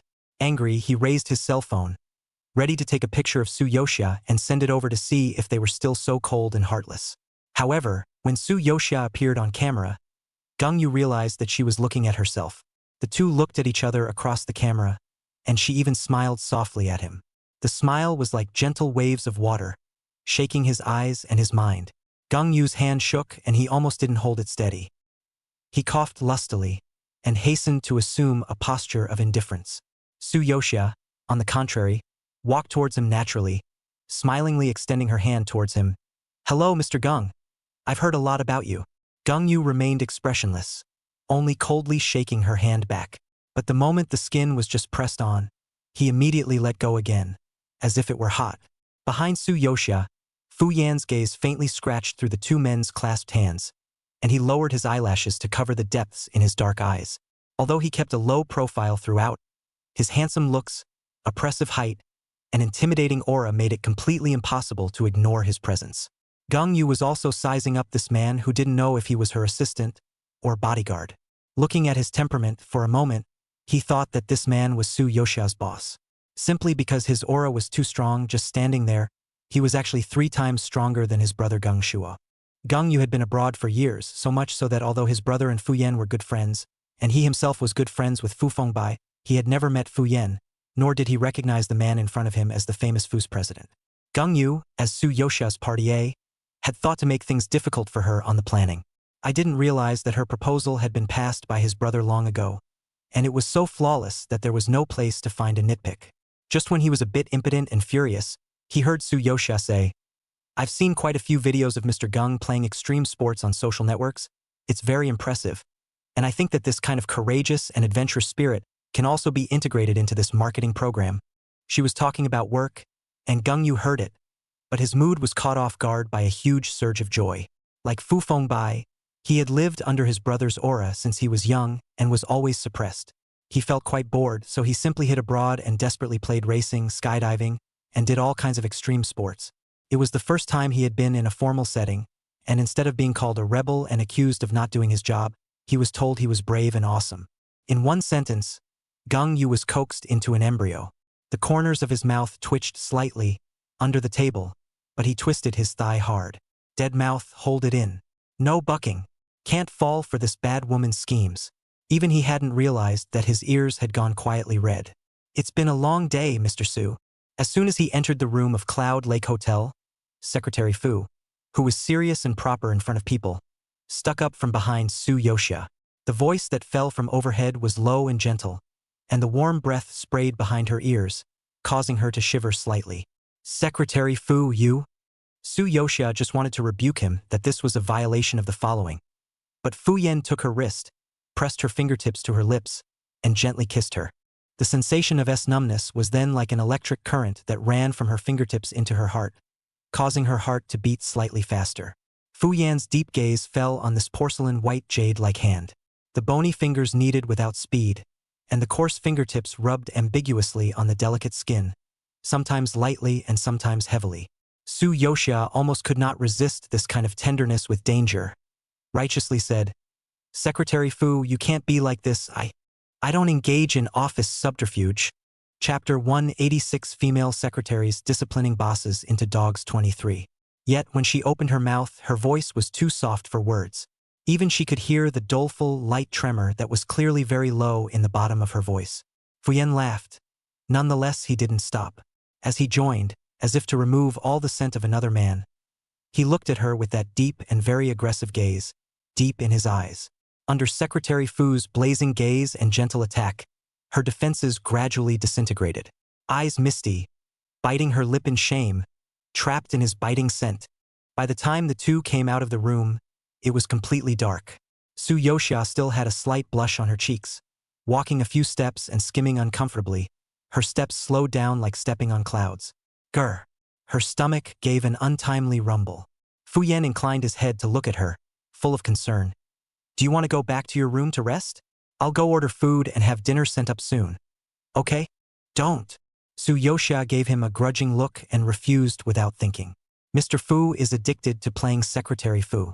But she was afraid. What was the difference between her staying in the room with Fu Yan any longer and locking her up with a hungry beast? Su Yosha didn't want to care about him and walked towards the elevator without a word. But she was so hungry and tired that she couldn't straighten her back, and she had to act as if nothing had happened. When she arrived at the box arranged by Fu Yan, she just sat down and let out a painful hiss. Fortunately, the man held her back in time. "It's all your fault. My back is almost broken. I'm not allowed to play Secretary Fu for the next few nights." Su Yosha couldn't help but mutter. Secretary Fu has so many more tricks up his sleeve than Mr. Fu, and I don't know where he learned the hooker style. Fu Yan didn't retort. His warm palm was always pressed against her back waist, his knuckles slightly applying force, rubbing for her in a not too light and not too heavy way. "Is the force okay? Is it more comfortable?" He was just the right amount of force, not interfering with her eating, but helping to relax her aching muscles. Su Yosha looked at the fact that he had worked so hard and contributed so much, and only then did she look a little better at him. And Fu Yan tenderly looked at her eating appearance, eyes doting, but in his heart, he thought faintly, not to play the role of Mr. Su and Mr. Fu secretary, but it can be Mr. Fu and Mr. Su secretary. At that moment, a figure suddenly stopped at the door.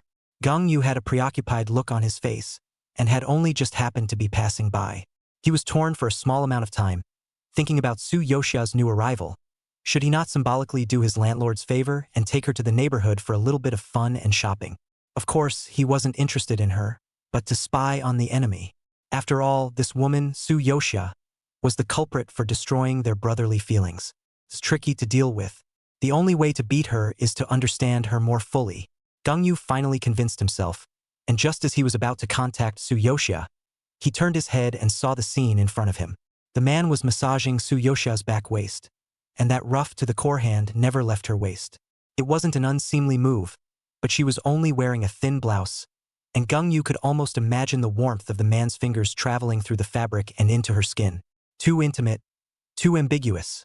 Gang Yu's eyes glazed over as his vision swooshed upward, taking in the man's face at once.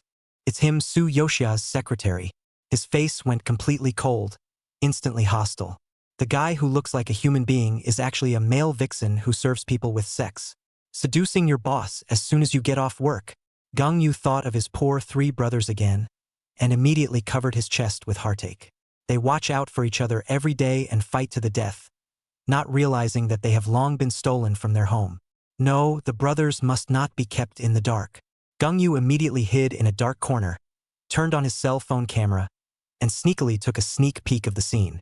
However, the very moment he clicked send, his fingers ghostly paused. He suddenly had a flash of insight and thought that since the brothers didn't look for them, it proved that they didn't know that Su Yoxia was here.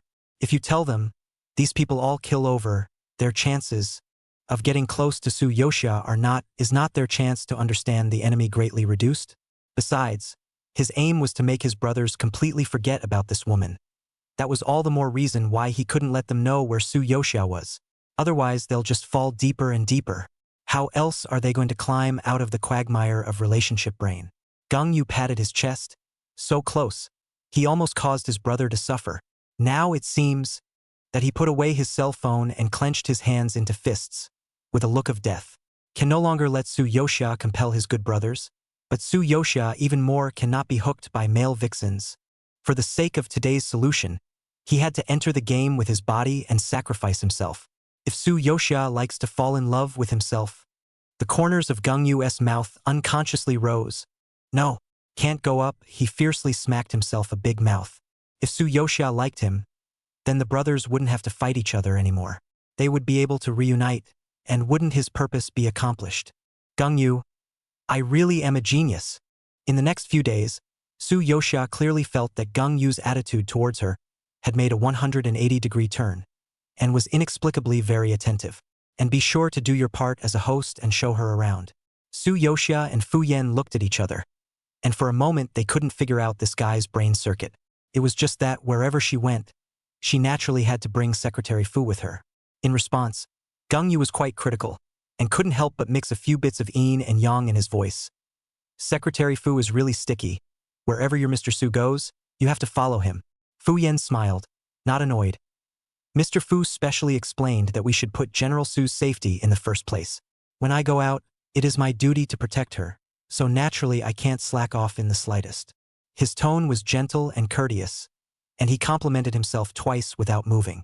After a few exchanges, Gang Yu realized that this male vixen was really not to be underestimated.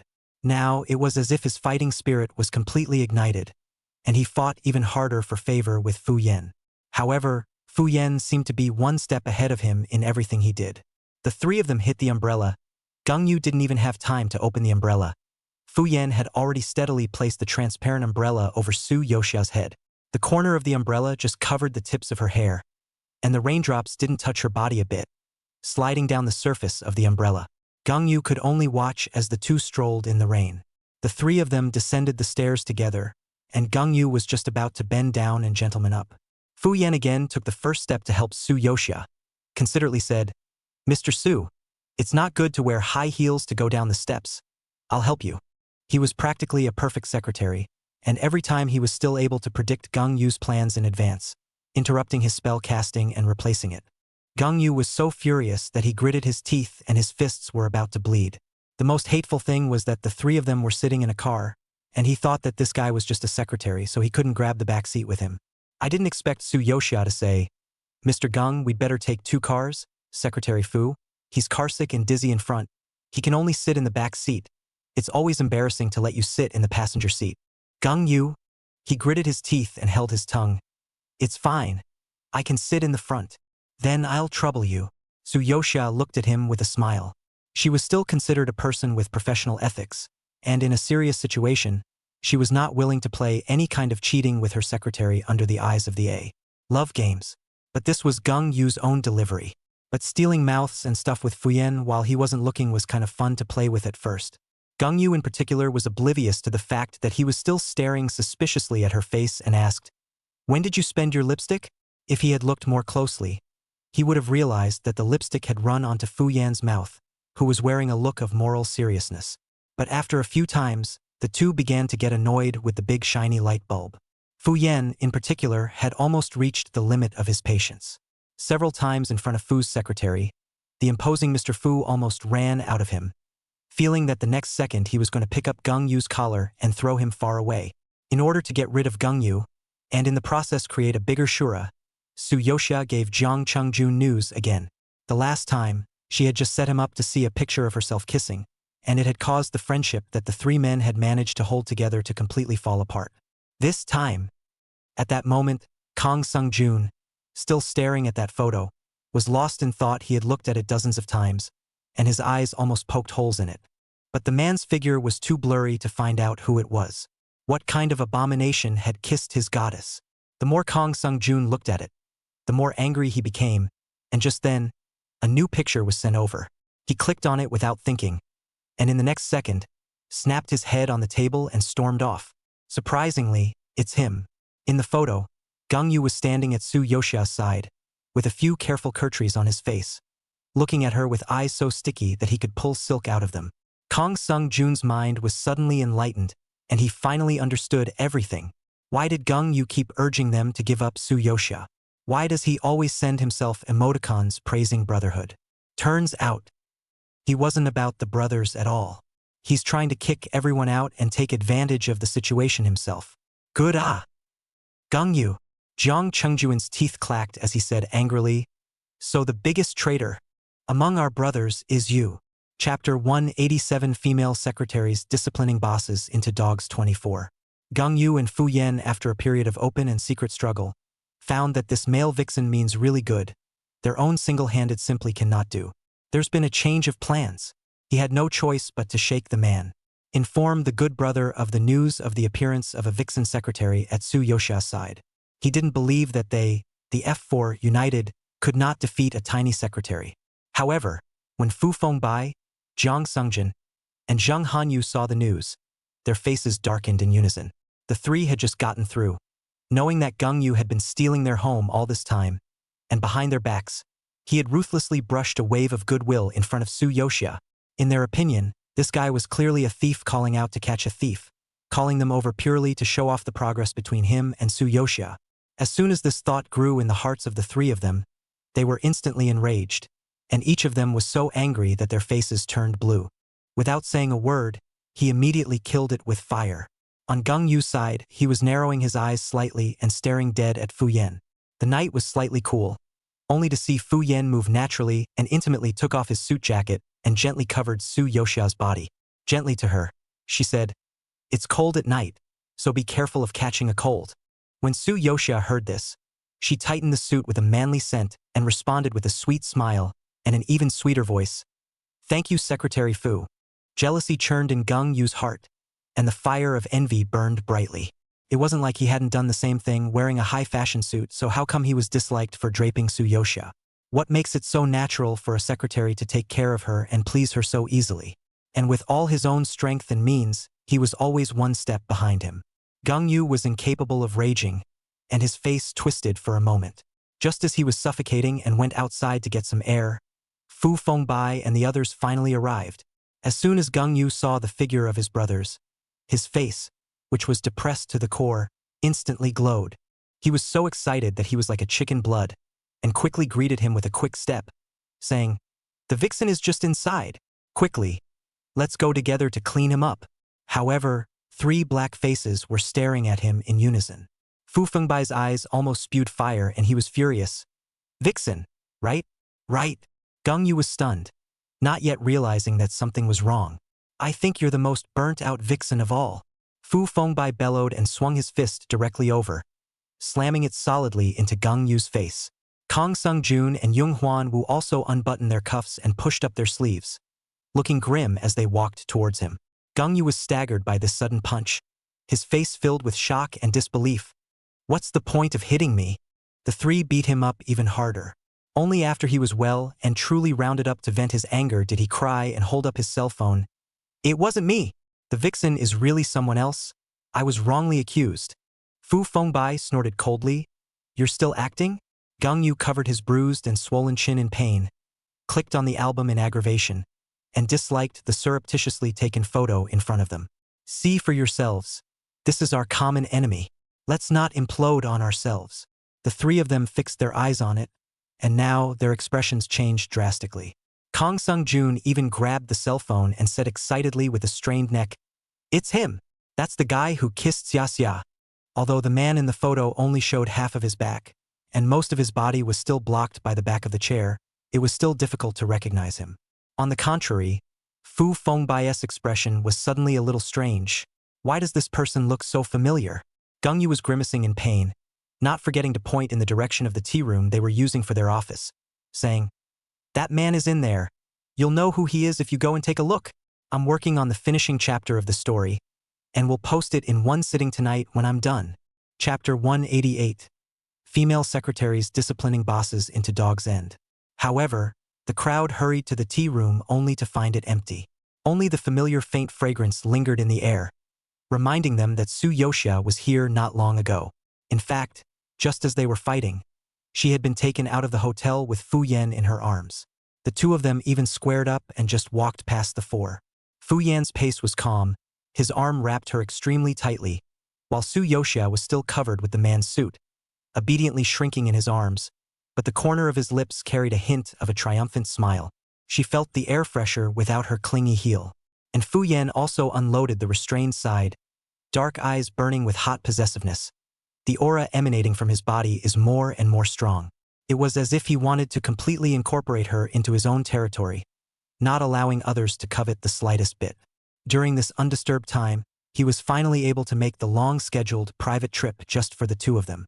Just as four men are looking for them all over the world, they are where no one can find them, doing all the stalking. Loose things. The spa courtyard, with its high walls and lush greenery, is so quiet that you can only hear the sound of gurgling water. Starlight sprinkled on top of the pool water, rippling waves of light flickering with a little silver. A hazy white fog dents out a hazy atmosphere. Su Yoshia was leaning against the edge of the pool. Her cheeks were flushed with a thin layer of red because of the water vapor and heat, and her skin, which was naked in the water mist, exuded a jade-like delicate luster. Fu Yan sat behind her, his arm wrapped around her waist, encircling her entire body in his arms. Comfortable. He leaned over and whispered in her ear. The misty fog in Su Yoshia's eyes hadn't dissipated yet, and for a moment she didn't know which side he was talking about. But she also had some bad thoughts, leaning against the man's chest and lazily drawing circles on his chest with her fingertips. Deliberately said, immediately going back to the side of Mr. Fu. So sad to see Secretary Fu Ah. Fu Yan sniffed, and the knot in his throat rolled involuntarily. The deep eyes were instantly darkened, and the ghostly dark light in them seemed to consume her. His voice was low and dark, with a few hidden yawns of Thirst Valley. You haven't even been apart yet, and you're already missing me? Yes. Su Yoshia turned around, close to him, snow-white arms hooked and wrapped around the man's neck, continued to say, Fu General Manager, I'm too strict. I don't know if I can go back to a city. I still can't continue to steal Q. With Secretary Fu. Before the words were finished, he didn't know which one had ruffled Fu Yan's feathers, and his breathing suddenly became ragged as he fiercely tightened his arms and pressed her fiercely against himself. You'll see when we get back. He leaned down, the tip of his nose brushing against her cheek, his hot breath spraying her ear. The dangerous voice made Su Yoshia shudder uncontrollably. What she would face if she went back she didn't know, but she knew she was going to now. She subconsciously pushed the man away and turned to escape, but Fu Yan clasped her arm and grabbed her back. The night was deep and thick to the core. The flowing spring continued to make a crisp and pleasant sound, and the waves of water that swung away crashed into the shore and bounced back, forming a circle of intertwined ripples. It was only 2 days later on Monday that Su Yoshia returned to the Cloud Lake Hotel. Xia, where the hell have you been for the past 2 days? Not picking up the phone. Not answering messages. We're on the verge of filing a police report, you know. Although their tone was questioning, their expressions were all careful and their gestures were extremely humble, as if they were coaxing her. Suyoshia was calm and smiled. Wasn't it a weekend 2 days ago? How come private trips need to be reported as well? When the four heard this, they were silenced, not daring to pursue the matter further. But their eyes shot behind her in unison. And it was only then that they realized that the man hadn't shown up. Gung Yu couldn't help but ask again, Xia, where's your secretary? He went to take care of something else in the morning and will be back later. Upon hearing this, the four exchanged an unspoken look with each other, all seeing in each other's eyes a hostility that could no longer be held back. But this time it was pointed at their common enemy. Gung Yu was even keeping an eye on the movements at the door. And as soon as Fu Yan showed up, he immediately informed, the vixen has appeared. The four of them immediately met up as fast as they could and took a step together, heading towards where Fu Yan was. Just by looking at their appearance, each of these four men was upright and handsome. Fu Fengbai has a stern temperament. Jiang Chengjun is full of juvenile sense. Zhang Hanyu is calm and collected. And Gung Yu is sharp and exposed. The four of them walking together, this battle, in any occasion, is a focus that people can't take their eyes off. That is, until an extremely familiar looking back caught their eyes. The other party was standing at the end of the promenade by the garden, with a reserved and distinguished posture. Gung Yu didn't notice the three brothers' off-kilter faces and said excitedly, that's him. He's the secretary who seduced Suyoshia, that male vixen. He waited to take out his love interest with his brothers. However, instead of rising high, Fu Fengbai and the others' aura instantly withered. This back simply looks more and more familiar, so familiar that it makes people's legs weak. How is it so much like?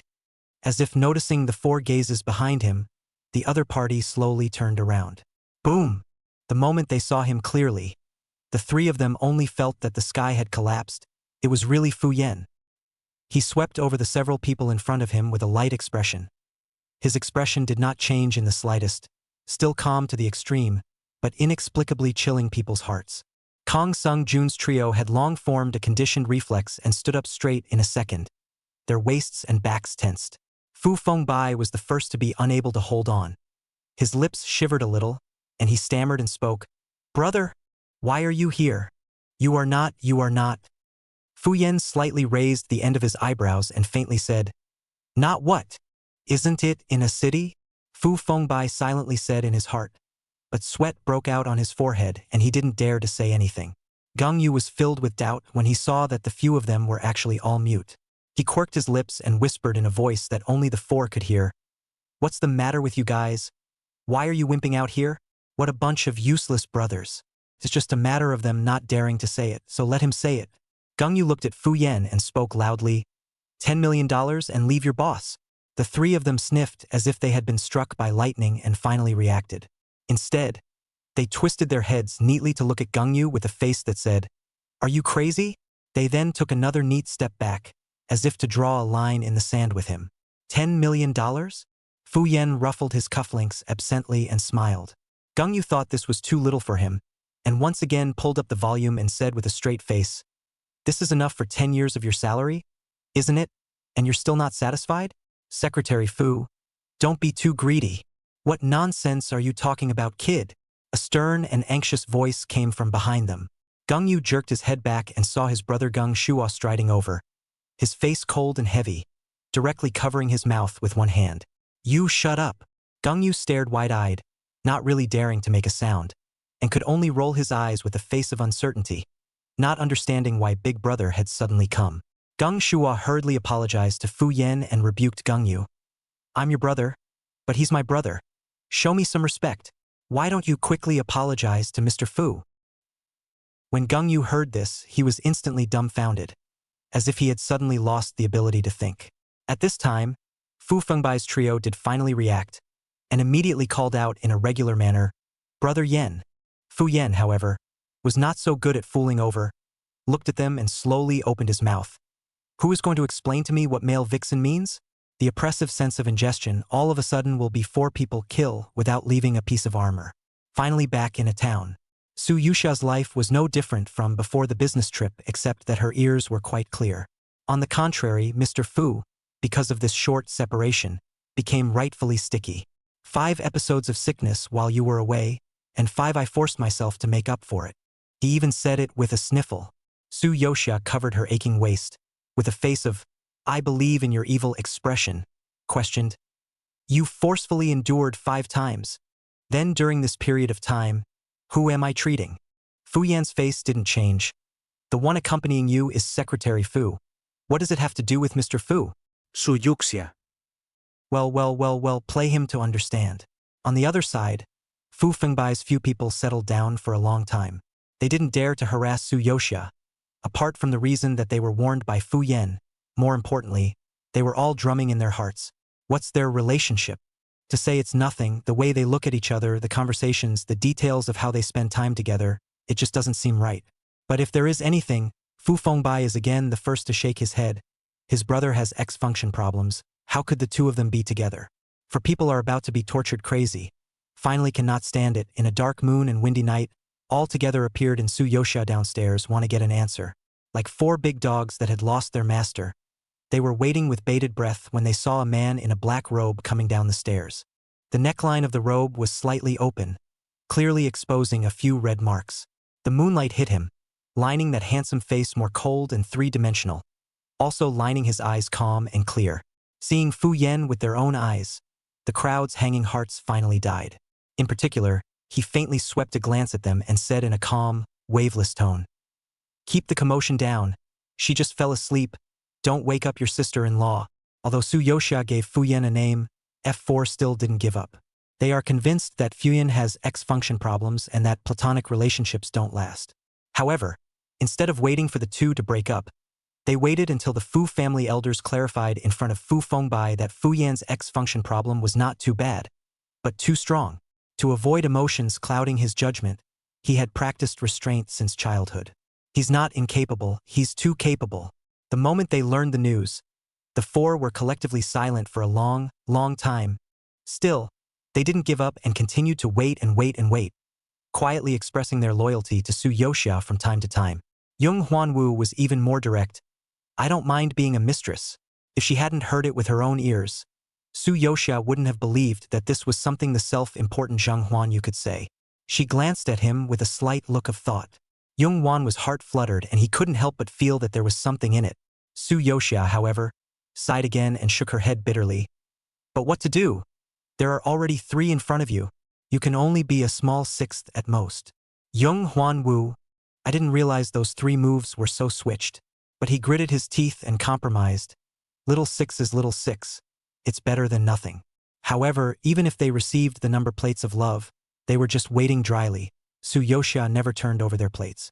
Time day by day, F4 is still waiting obsessively, finally waiting for Su Yoshia and Fu Yan, licensed to marry.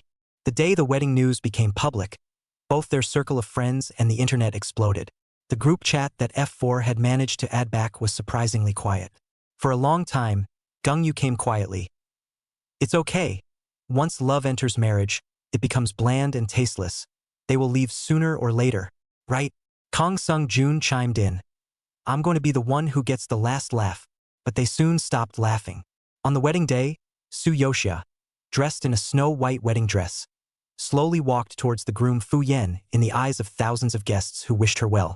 Fu Yan stood at the end of the flower path, his straight figure standing motionless. He looked at her for an instant, his gaze deep and focused, as if she was the only one in the entire world.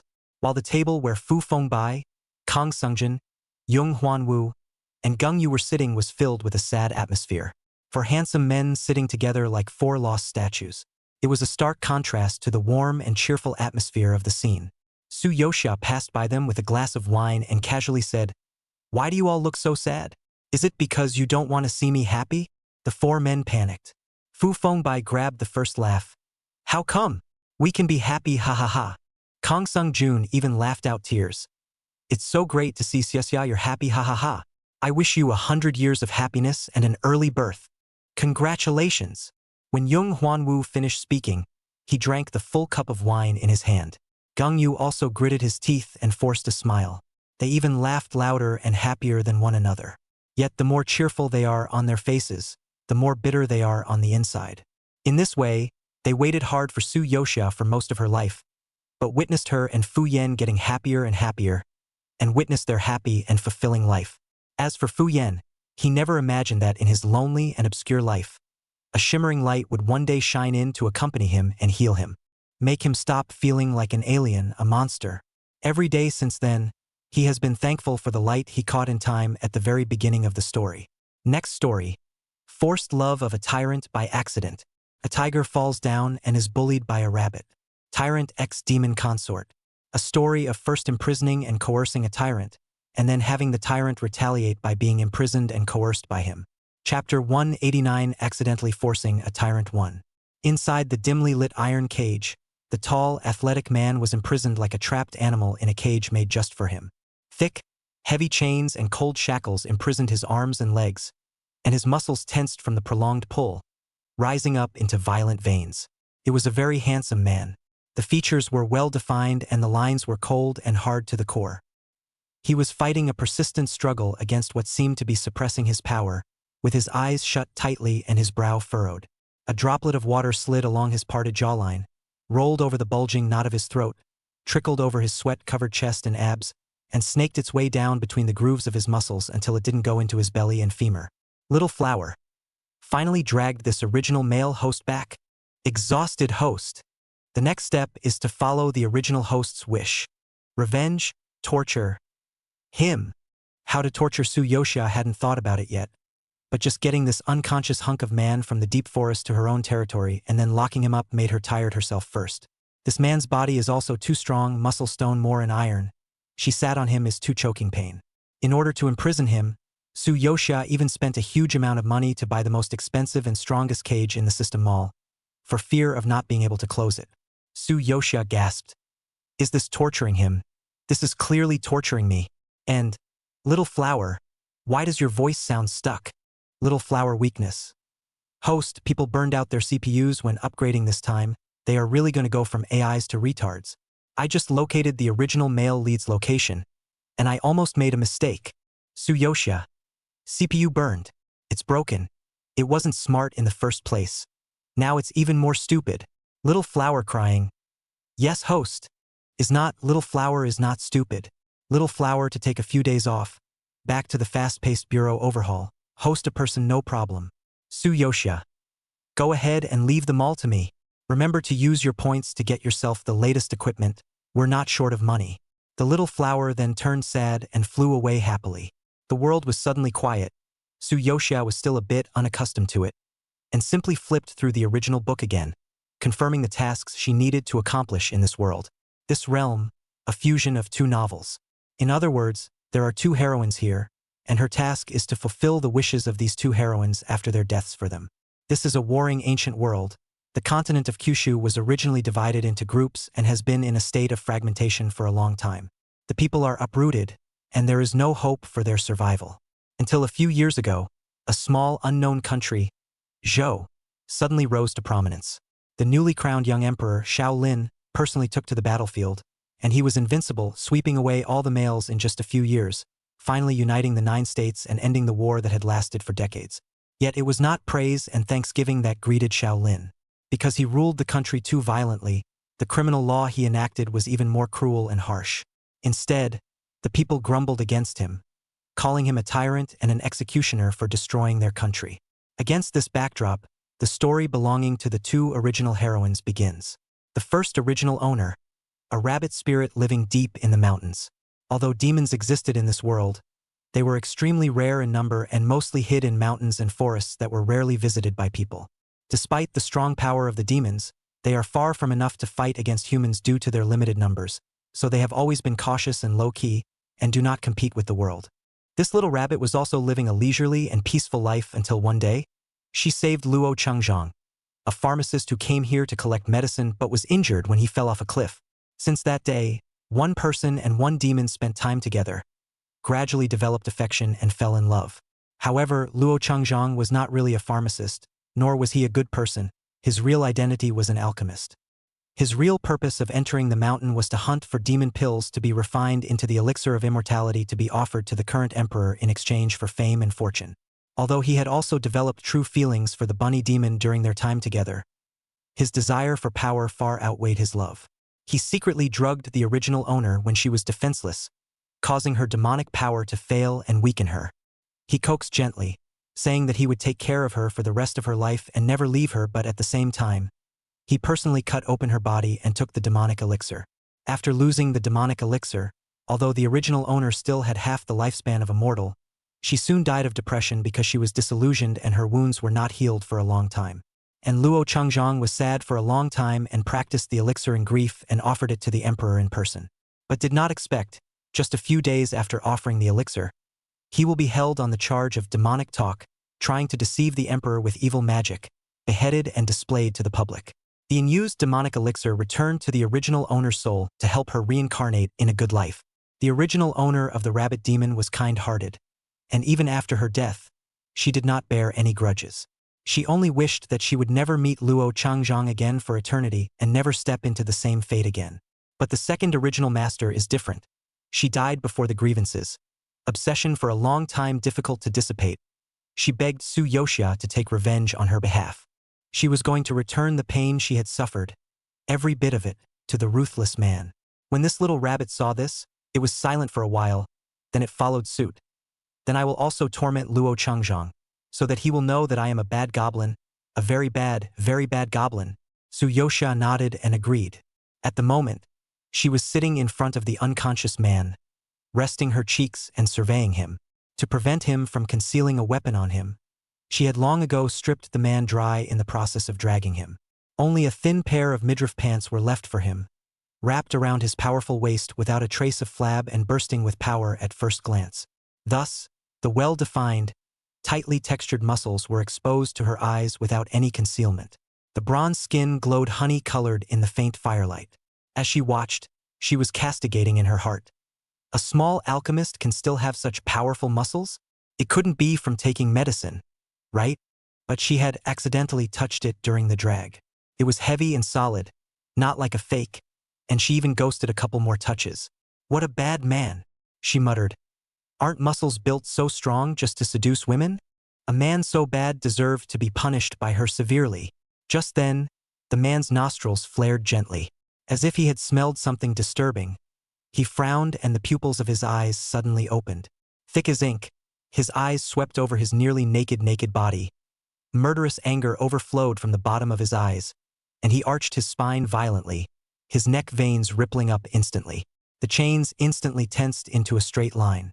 Clatter, clunk, clunk, clunk. The metal chain made a heavy thumping sound, the rattle echoing more than a little in the open. The man sensed that his limbs were being firmly bound, and he yanked on the chains with all his might, his arm muscles rapidly bulging, his veins gnarled like pythons, and his whole body exploding into an amazing wildness. The ringing shook the sky, and the entire cage emitted an unbearable hum. If it wasn't for Su Yoxia trusting enough in the quality of the mall props, she really would have suspected that the man would break the chain. She couldn't help but wonder once again if this was really the unbelievable physical strength and explosive power that an alchemist who meditated in front of a Dan furnace every day and had his buttocks caved in could possess. Don't struggle. There wasn't a hint of fear on her face. Instead, she spoke with a good-natured smile. This cage is made of 9 heavens Shen iron. 10 big men like you put together would have trouble shaking it in the slightest. Don't do anything else, that is a waste of effort. The man paused slightly in his movements at the sound of the voice, finally raising his head slowly. Those deep, dark eyes gazed at her icily. Even though he was half kneeling at the moment, his sweaty black hair sticking to his angular forehead, the knot in his throat was rolling up and down with his violent panting. Obviously behind bars, obviously he was looking up at her from the bottom up, but those indifferent eyes still carried an innate intimidation. It's as if he can turn the whole situation upside down if he catches a break. Anyone in the face of such a pair of eagle-like deep eyes has long been weak legs, involuntarily born the intention to retreat. But Su Yoxia didn't. Instead, she got up from her chair and walked towards him. She looked down on him condescendingly. The man tilted his head. His thin lips pursed, still not half begging for mercy. A low voice wrapped in coldness spilled out from between his teeth. Do you know what will happen if you do this? Su Yoxia smiled and bent down slightly. Long, thin, jade-like fingers clamped down on the man's jaw, and the corner of her lips curved into a playful arc. What a nice hard man, with a mouth that's harder than his muscles. With a mouth like that, you should wear a stop-bite device like a dog, to save you from biting. Chapter 190. Accidentally Forcing a Tyrant 2. Xiao Lin's blade like cold and hard brow bones slightly raised at his words. The face that was as cold as ice actually laughed instead of being angry. You're still the first person who dares to say such words to me. Yes. Su Yoxia stared into his dark eyes that were as deep as an abyss. Her eyelashes fluttered lightly, and a trace of fear seemed to be born as an afterthought. But the next moment, she clutched his jaw, forcing him to tilt his head higher. The man was on both knees and his hands were also held in chains, his strong body forced to bend into a humiliating position. The young girl's eyes, however, jumped with a cunning light, and her soft fingertips slowly slid down his extraordinarily protruding throat knots, and then along the edges of the throat knots, very casually circling and playing with them. But you're not the first dog I've tamed, she said, her orchid-like exhale spraying the man's face, causing his breath to unconsciously intensify. The knot in his throat also rolled more and more under the play of her fingers. Xiao Lin looked deeply at the woman in front of him, not knowing what he was thinking. A pair of narrow eyes slightly narrowed. The bottom of his eyes became more and more profound. He had been fighting in the battlefield since he was 13 years old. What cruel scenes had he not seen? What vicious enemies had he not dealt with? The little girl in front of her, no matter how much she flared her teeth and claws and acted vicious and scary. But those watery almond eyes fell in his eyes, and as he looked at her playful face and at those lightly pouting red lips, he really couldn't muster a trace of fear. You've locked me up for no other reason than you want something from me. Tell me, what do you want? I don't want anything, Su Yoxia got tired of playing with the knot in her throat. Her knuckles wrapped around a strand of his drooping ebony hair to play with it again, and said carelessly, I just simply want to play with and torment you? The words that were clearly intimidating were spoken by her as if she was being petulant, causing Xiao Lin to hook his lips and even take a hint of interest like never before. How do you want to torture, flog me hard, cut off my nose, or cut me in half? He spoke in a cloudy manner, and every word that came out of his mouth carried a coldness that chilled one's entire body. He also looked as natural as if he were not the one being tortured, but the one who had ordained these tortures with his own hands.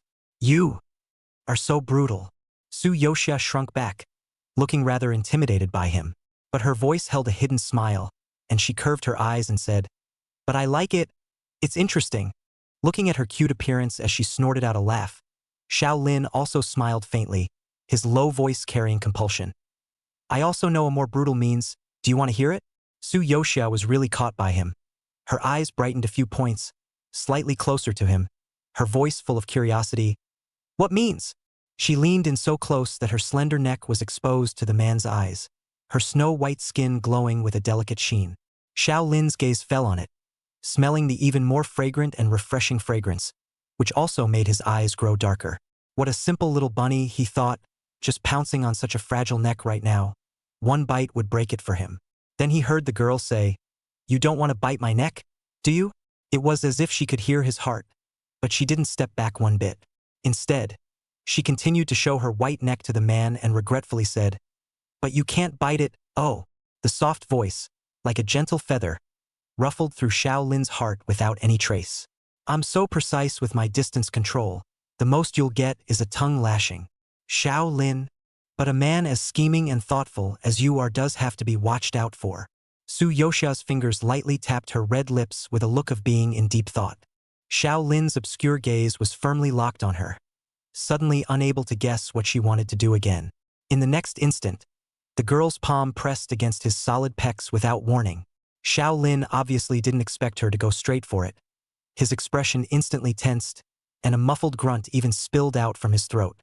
The broad, rolling chest trembled violently under her palm. His voice was hoarse. What do you want?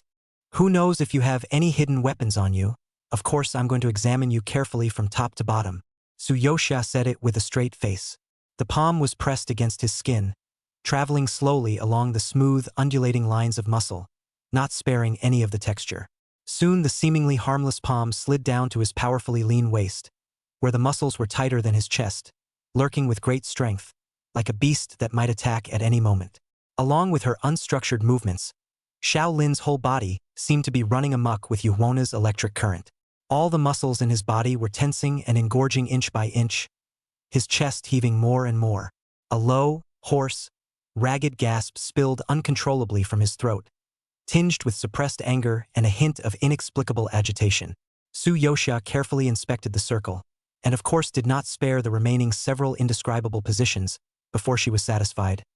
It seems that there is no concealed weapon hidden, letting you off the hook. She clapped her palms together. Yet the man had completely lost his party's composure. It was obvious that he hadn't done anything, but his breathing became rapid and burning, and the sweat on his forehead increased. The chains made a tiny hum from the shaking he was trying so hard to restrain. Xiao Lin's red-hot body seemed as if it had been set on fire and roasted, but when he looked at the young girl in front of him again, his dark, deep eyes carried an icy killing intent. Don't let him have a chance to break free of his chains, or he will retaliate ruthlessly back for whatever she did to him. Chapter 191. Accidentally Forcing a Tyrant 3. Su Yoxia listened to the man's long, ragged panting that was difficult to calm down. He looked as if he was still forcibly enduring something. His eyes were closed tightly, and his expression actually carried some pain.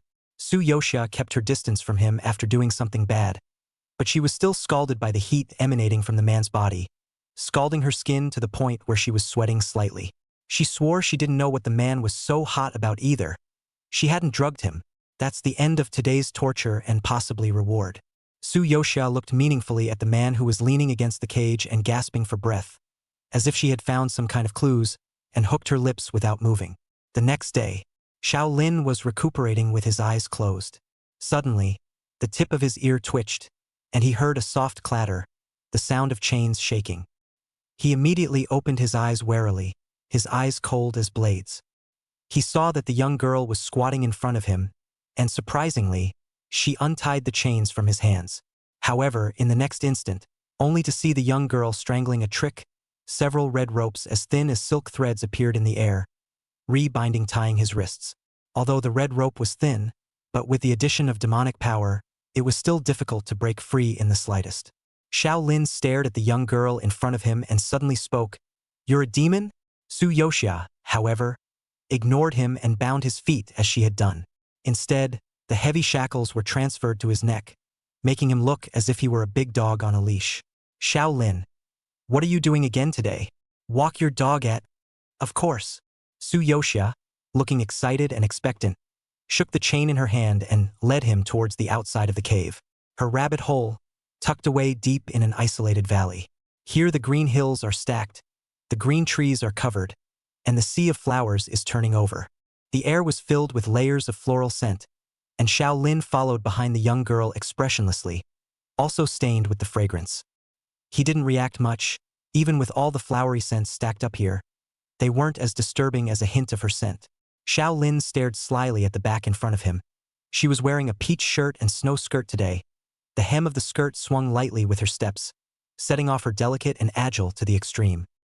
His eyes slowly moved upward, looking again at the several floating ribbons hanging on each side of her double buns, gently blown by the mountain wind as if they were willow silk brushing the water, and also more like rabbits with ears hanging down. Xiao Lin looked at himself again. He only had a pair of Chinese pants on him, not even shoes. The thin chain was still tied around her neck, while the other end was firmly clutched in the young girl's hand. His gaze fell to her soft, boneless hands, and somehow he thought again of the soft, supremely soft touch of those hands when they had been pressed against his chest, caressing his torso inch by inch. For a moment, he even felt that his muscles were too hard and solid, and that his rough skin would grind dirt not her delicate palms if he wasn't careful. At the thought of that image, just as his breath involuntarily tightened, a shovelful of cold stream water suddenly splashed over him, and the dampened midriffs instantly clung to the tight muscles of his legs, revealing smooth, athletic, honey-colored lines. Xiao Lin, Su Yoxia, however, half squatted by the stream, as if giving orders, and raised her voice to him. "Wash the dog! Wash it yourself! Xiao Lin!" This little rabbit was the first and naturally only one in the world that dared to treat him like a dog. He lifted his eyelids and gave her an extremely cold look, then lifted his bare feet expressionlessly and stepped into the stream. He didn't walk fast, the clear stream slowly spreading from his calves to his waist, the water rippling in layers. Xiao Lin stood upright in the water, cupping the stream with both hands and pouring it down from the top of his head without hesitation.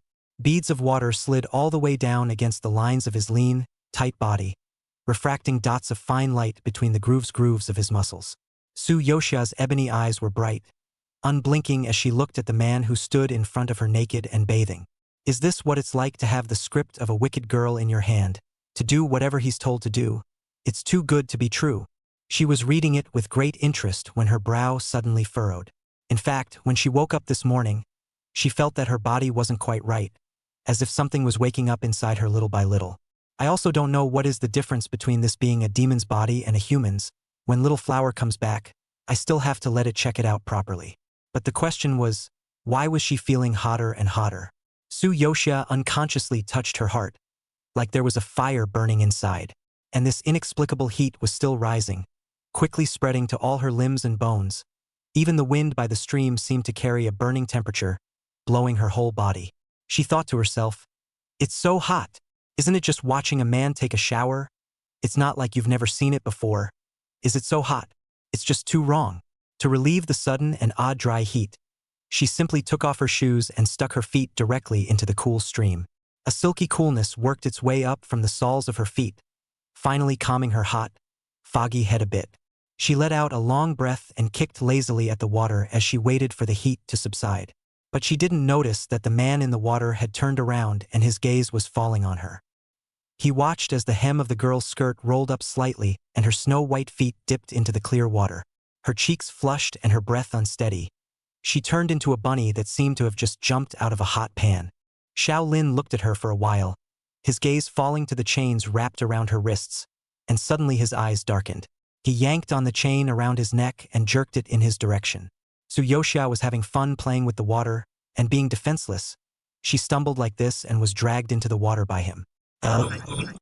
Bad dog who bullies his master. She looked up from the water in disarray, her hair wet and her dress all wet. The originally light and airy robes and snow skirt were translucent, clinging to her skin and outlining hidden curves.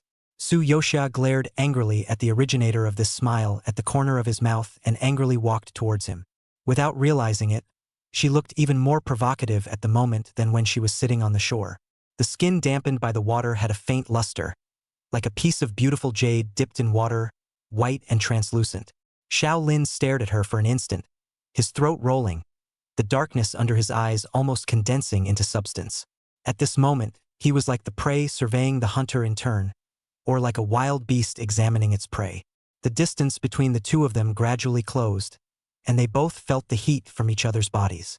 Even the stream that surrounded them gradually became warmer. Xiao Lin quickly noticed the abnormal blush on the girl's face and realized that something was wrong with her. "You!" He frowned slightly, his voice low, but his words didn't continue. Su Yoxia stared at him in a daze, her eyes gradually becoming hazy, as if she was looking at someone through a layer of vapor. There was still a glimmer of clarity in her head protesting that she had come over to settle a score, to torment him.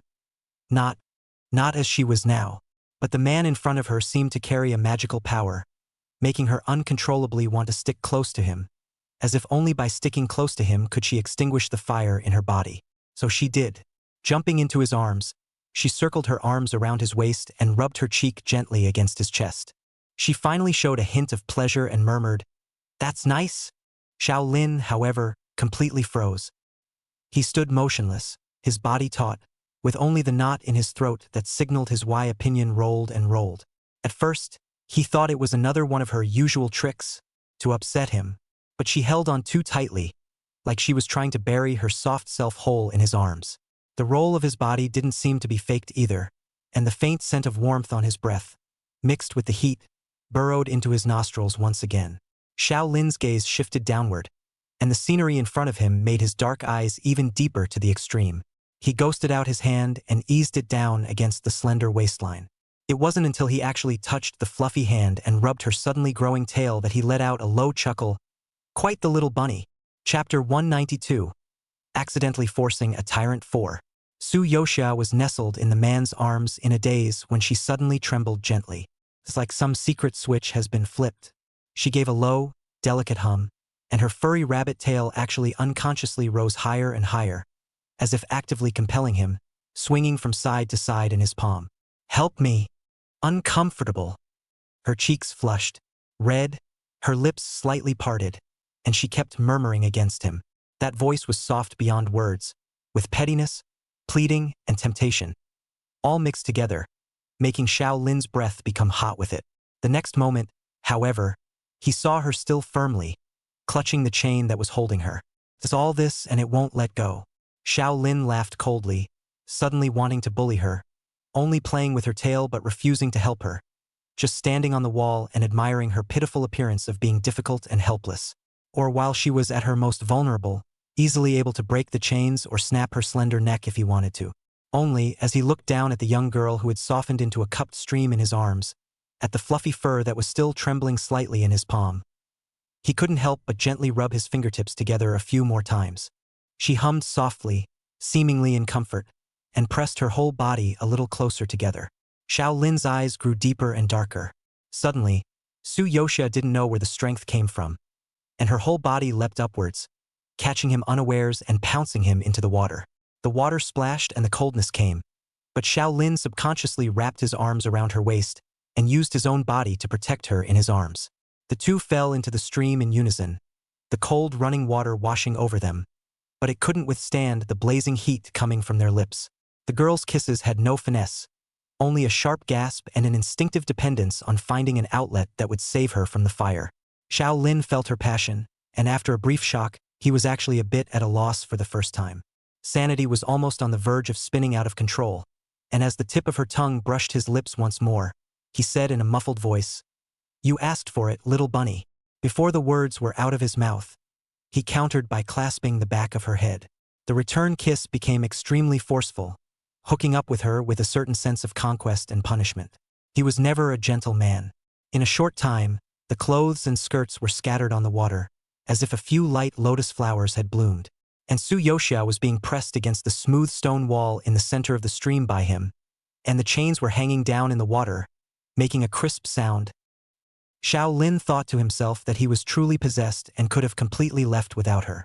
However, he still carried the unconscious person back to the rabbit hole, and worried about her catching a cold, rolled her into the silk bedding, revealing only her glistening white and flawless shoulders.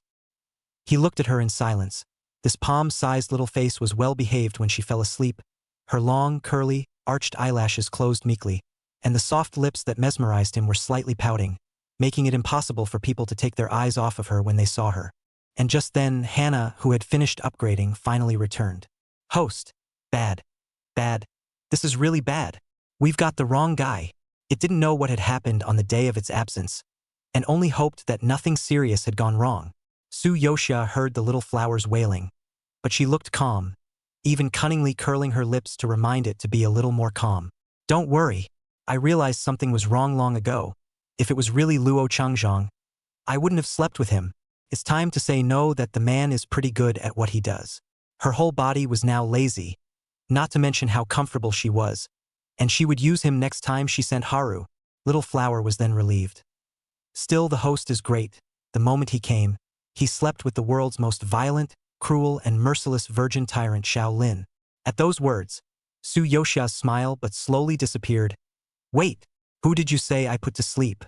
The young girl who was sleeping soundly suddenly shivered. Seeing this, Xiao Lin reached out and wrapped the quilt a little tighter for her, but he could still feel the girl trembling slightly under his palm. Having a nightmare? Dreaming of jackals and tigers? Scared like this? He frowned and patted her back gently through the covers in a rare gentle gesture. But at this time Su Yoxia is recalling the piles and things she did to Xiao Lin. She not only slept with him, but also chained and made him like a dog. It's over. The calmer he acted, the more terrifying it was for such a brutal and ruthless emperor. And he must be planning how to get back at her. Although Su Yoxia was afraid, she was not afraid of much. After all, she had seen many big storms. Even, she decided to make a mistake. After all, her hair Q period is going to last for 330 days. So it's a matter of resolving this hair Q period with him first. This tyrant, after all, does sleep quite well. Happy face. When you're done with him, throw him away. She was a demon. As long as she wanted to hide, she wouldn't let Xiao Lin find her easily. Su Yoxia calmed down quite a bit after coming up with a coping strategy and asked Little Flower again. "Where is the real Luo Changzhong?" "Little Flower. I was burnt out, and although I didn't get the positioning wrong, I got the timing wrong. The real Luo Chengjiang will go into the mountains to collect medicine 5 days later. And by then he will have accidentally fallen off the cliff. Su Yoxia nodded with an intention. But she didn't expect that her hair-clearing periods as a rabbit demon would be so frequent and violent. When she woke up, she hadn't even thought about how she was going to get along with Xiao Lin yet, and that familiar burning sensation swept over her body again, causing her to involuntarily press into the man's arms again. She did not notice that the man looked like he was sitting calmly, but in fact the corners of his mouth had long been hooked into a dangerous arc, waiting for her to take the initiative to approach. He even kindly opened his arms a little to catch her when she came up. Xiao Lin wrapped his arms around the restless body in his arms, his fingertips rubbing her snow-white, soft, fluffy hair, and he had his own calculations in his heart. He's taking her back to the palace. Warm scents floated in the cave, and the sweet, creamy scent that hung in the air grew stronger. Soon, 5 days passed. Xiao Lin woke up early as usual and got used to the daily routine of walking the dog. But Su Yoxia didn't come over to unchain him as usual, but put on brand new clothes and tied on a cloak, just like a going-out outfit. She walked straight to the entrance of the cave, obviously not intending to take him with her. Xiao Lin's brows instantly tightened and he deliberately shook the chain, hitting the cage with a loud noise, as if to remind her if she had forgotten something. Only then did Su Yoxia incline her head to look at him, her voice gentle and light. "I'm going out today. Be good and stay home. Oh, I'll be back later." Xiao Lin sat in the cage, but he didn't say a word as he looked at her, the gloomy air enveloping his body. A sudden, inexplicable uneasiness surged through him, not an alertness to danger, but a dull, smothering sensation that annoyed him and upset him. He didn't want to say it, he just wanted her to experience it for herself. But Su Yoxia left without looking back. The mountain stream is dense with mist. Su Yoxia quickly found Luo Chengjiang, who was in an unconscious state. To be honest, he was much harder to find than Xiao Lin, because he was just too skinny. His thin figure was almost completely hidden by the grass, very much in line with her stereotypical image of an alchemist. Su Yoxia is a complete face control. A look at this guy looks just ordinary clear, really lazy to waste energy on him. With a direct wave, Little Flower flew out, picking up the man lying on the ground and flying towards the rabbit hole. Xiao Lin has been waiting in the cage all day. Finally, at dusk, he heard movement coming from outside, and only then did a glimmer of light flash in his shadowy black eyes. He lifted his head and stared intently in the direction of the cave entrance. When he saw Su Yoxia walk in, his thin lips lightly opened and he was about to open his mouth when he saw that she was actually followed by a strange man. Xiao Lin's eyes went cold and his face sank. Chapter 193, Accidentally Forcing a Tyrant 5. Who is this man? Xiao Lin had a chilling aura around him, and his dark eyes stared at the man who was cowering in a ball. The voice was cold and oozing, obviously suppressing anger. The chains made an unbearable sound as he clutched them. "Afraid that you are too lonely alone to find you a companion." Su Yoxia wanted to make a joke, but she didn't expect the man to seem really angry, exuding a burning rage. "Throw him away," Xiao Lin said in a single word. His voice was extremely low, and every word was extremely oppressive. If the chains hadn't bound him, he would have done it himself long ago. Luo Chengjiang has come to his senses. In fact, he had already woken up once on the way, when he saw a stunningly beautiful back standing in front of him. The bottom of his eyes couldn't help but swept over the color of joy, not expecting a trip into the mountains. There is such a harvest. Unexpectedly, the beauty turned around, but it was an extremely scary rabbit face, and her eyes flashed with a scarlet light. He was so scared that he fainted on the spot. Although he entered the mountain originally to search for the demonic elixir of the goblins in order to refine it into a longevity medicine to be offered to the emperor. But he hadn't thought that real goblins were as scary as that. At this moment, when he heard that the other elder brother who was being held by the rabbit demon was actually pleading for himself, he nodded his head uncontrollably and begged for forgiveness. "Yes, my lord. Please let me go, my lord. I'll give you whatever you want. Just please don't eat me." "Shut up." Su Yoxia and Xiao Lin spoke in unison, both disliking him for being too noisy. Luo Chengjiang immediately dared not make a sound. Su Yoxia also launched the wooden cage prepared for Luo Chengjiang. "This is the cheapest one in the mall. It is more than enough to lock him up." Xiao Lin saw it but got angrier and questioned, "And you prepared a new cage for him? How can this broken cage of his compare to yours?"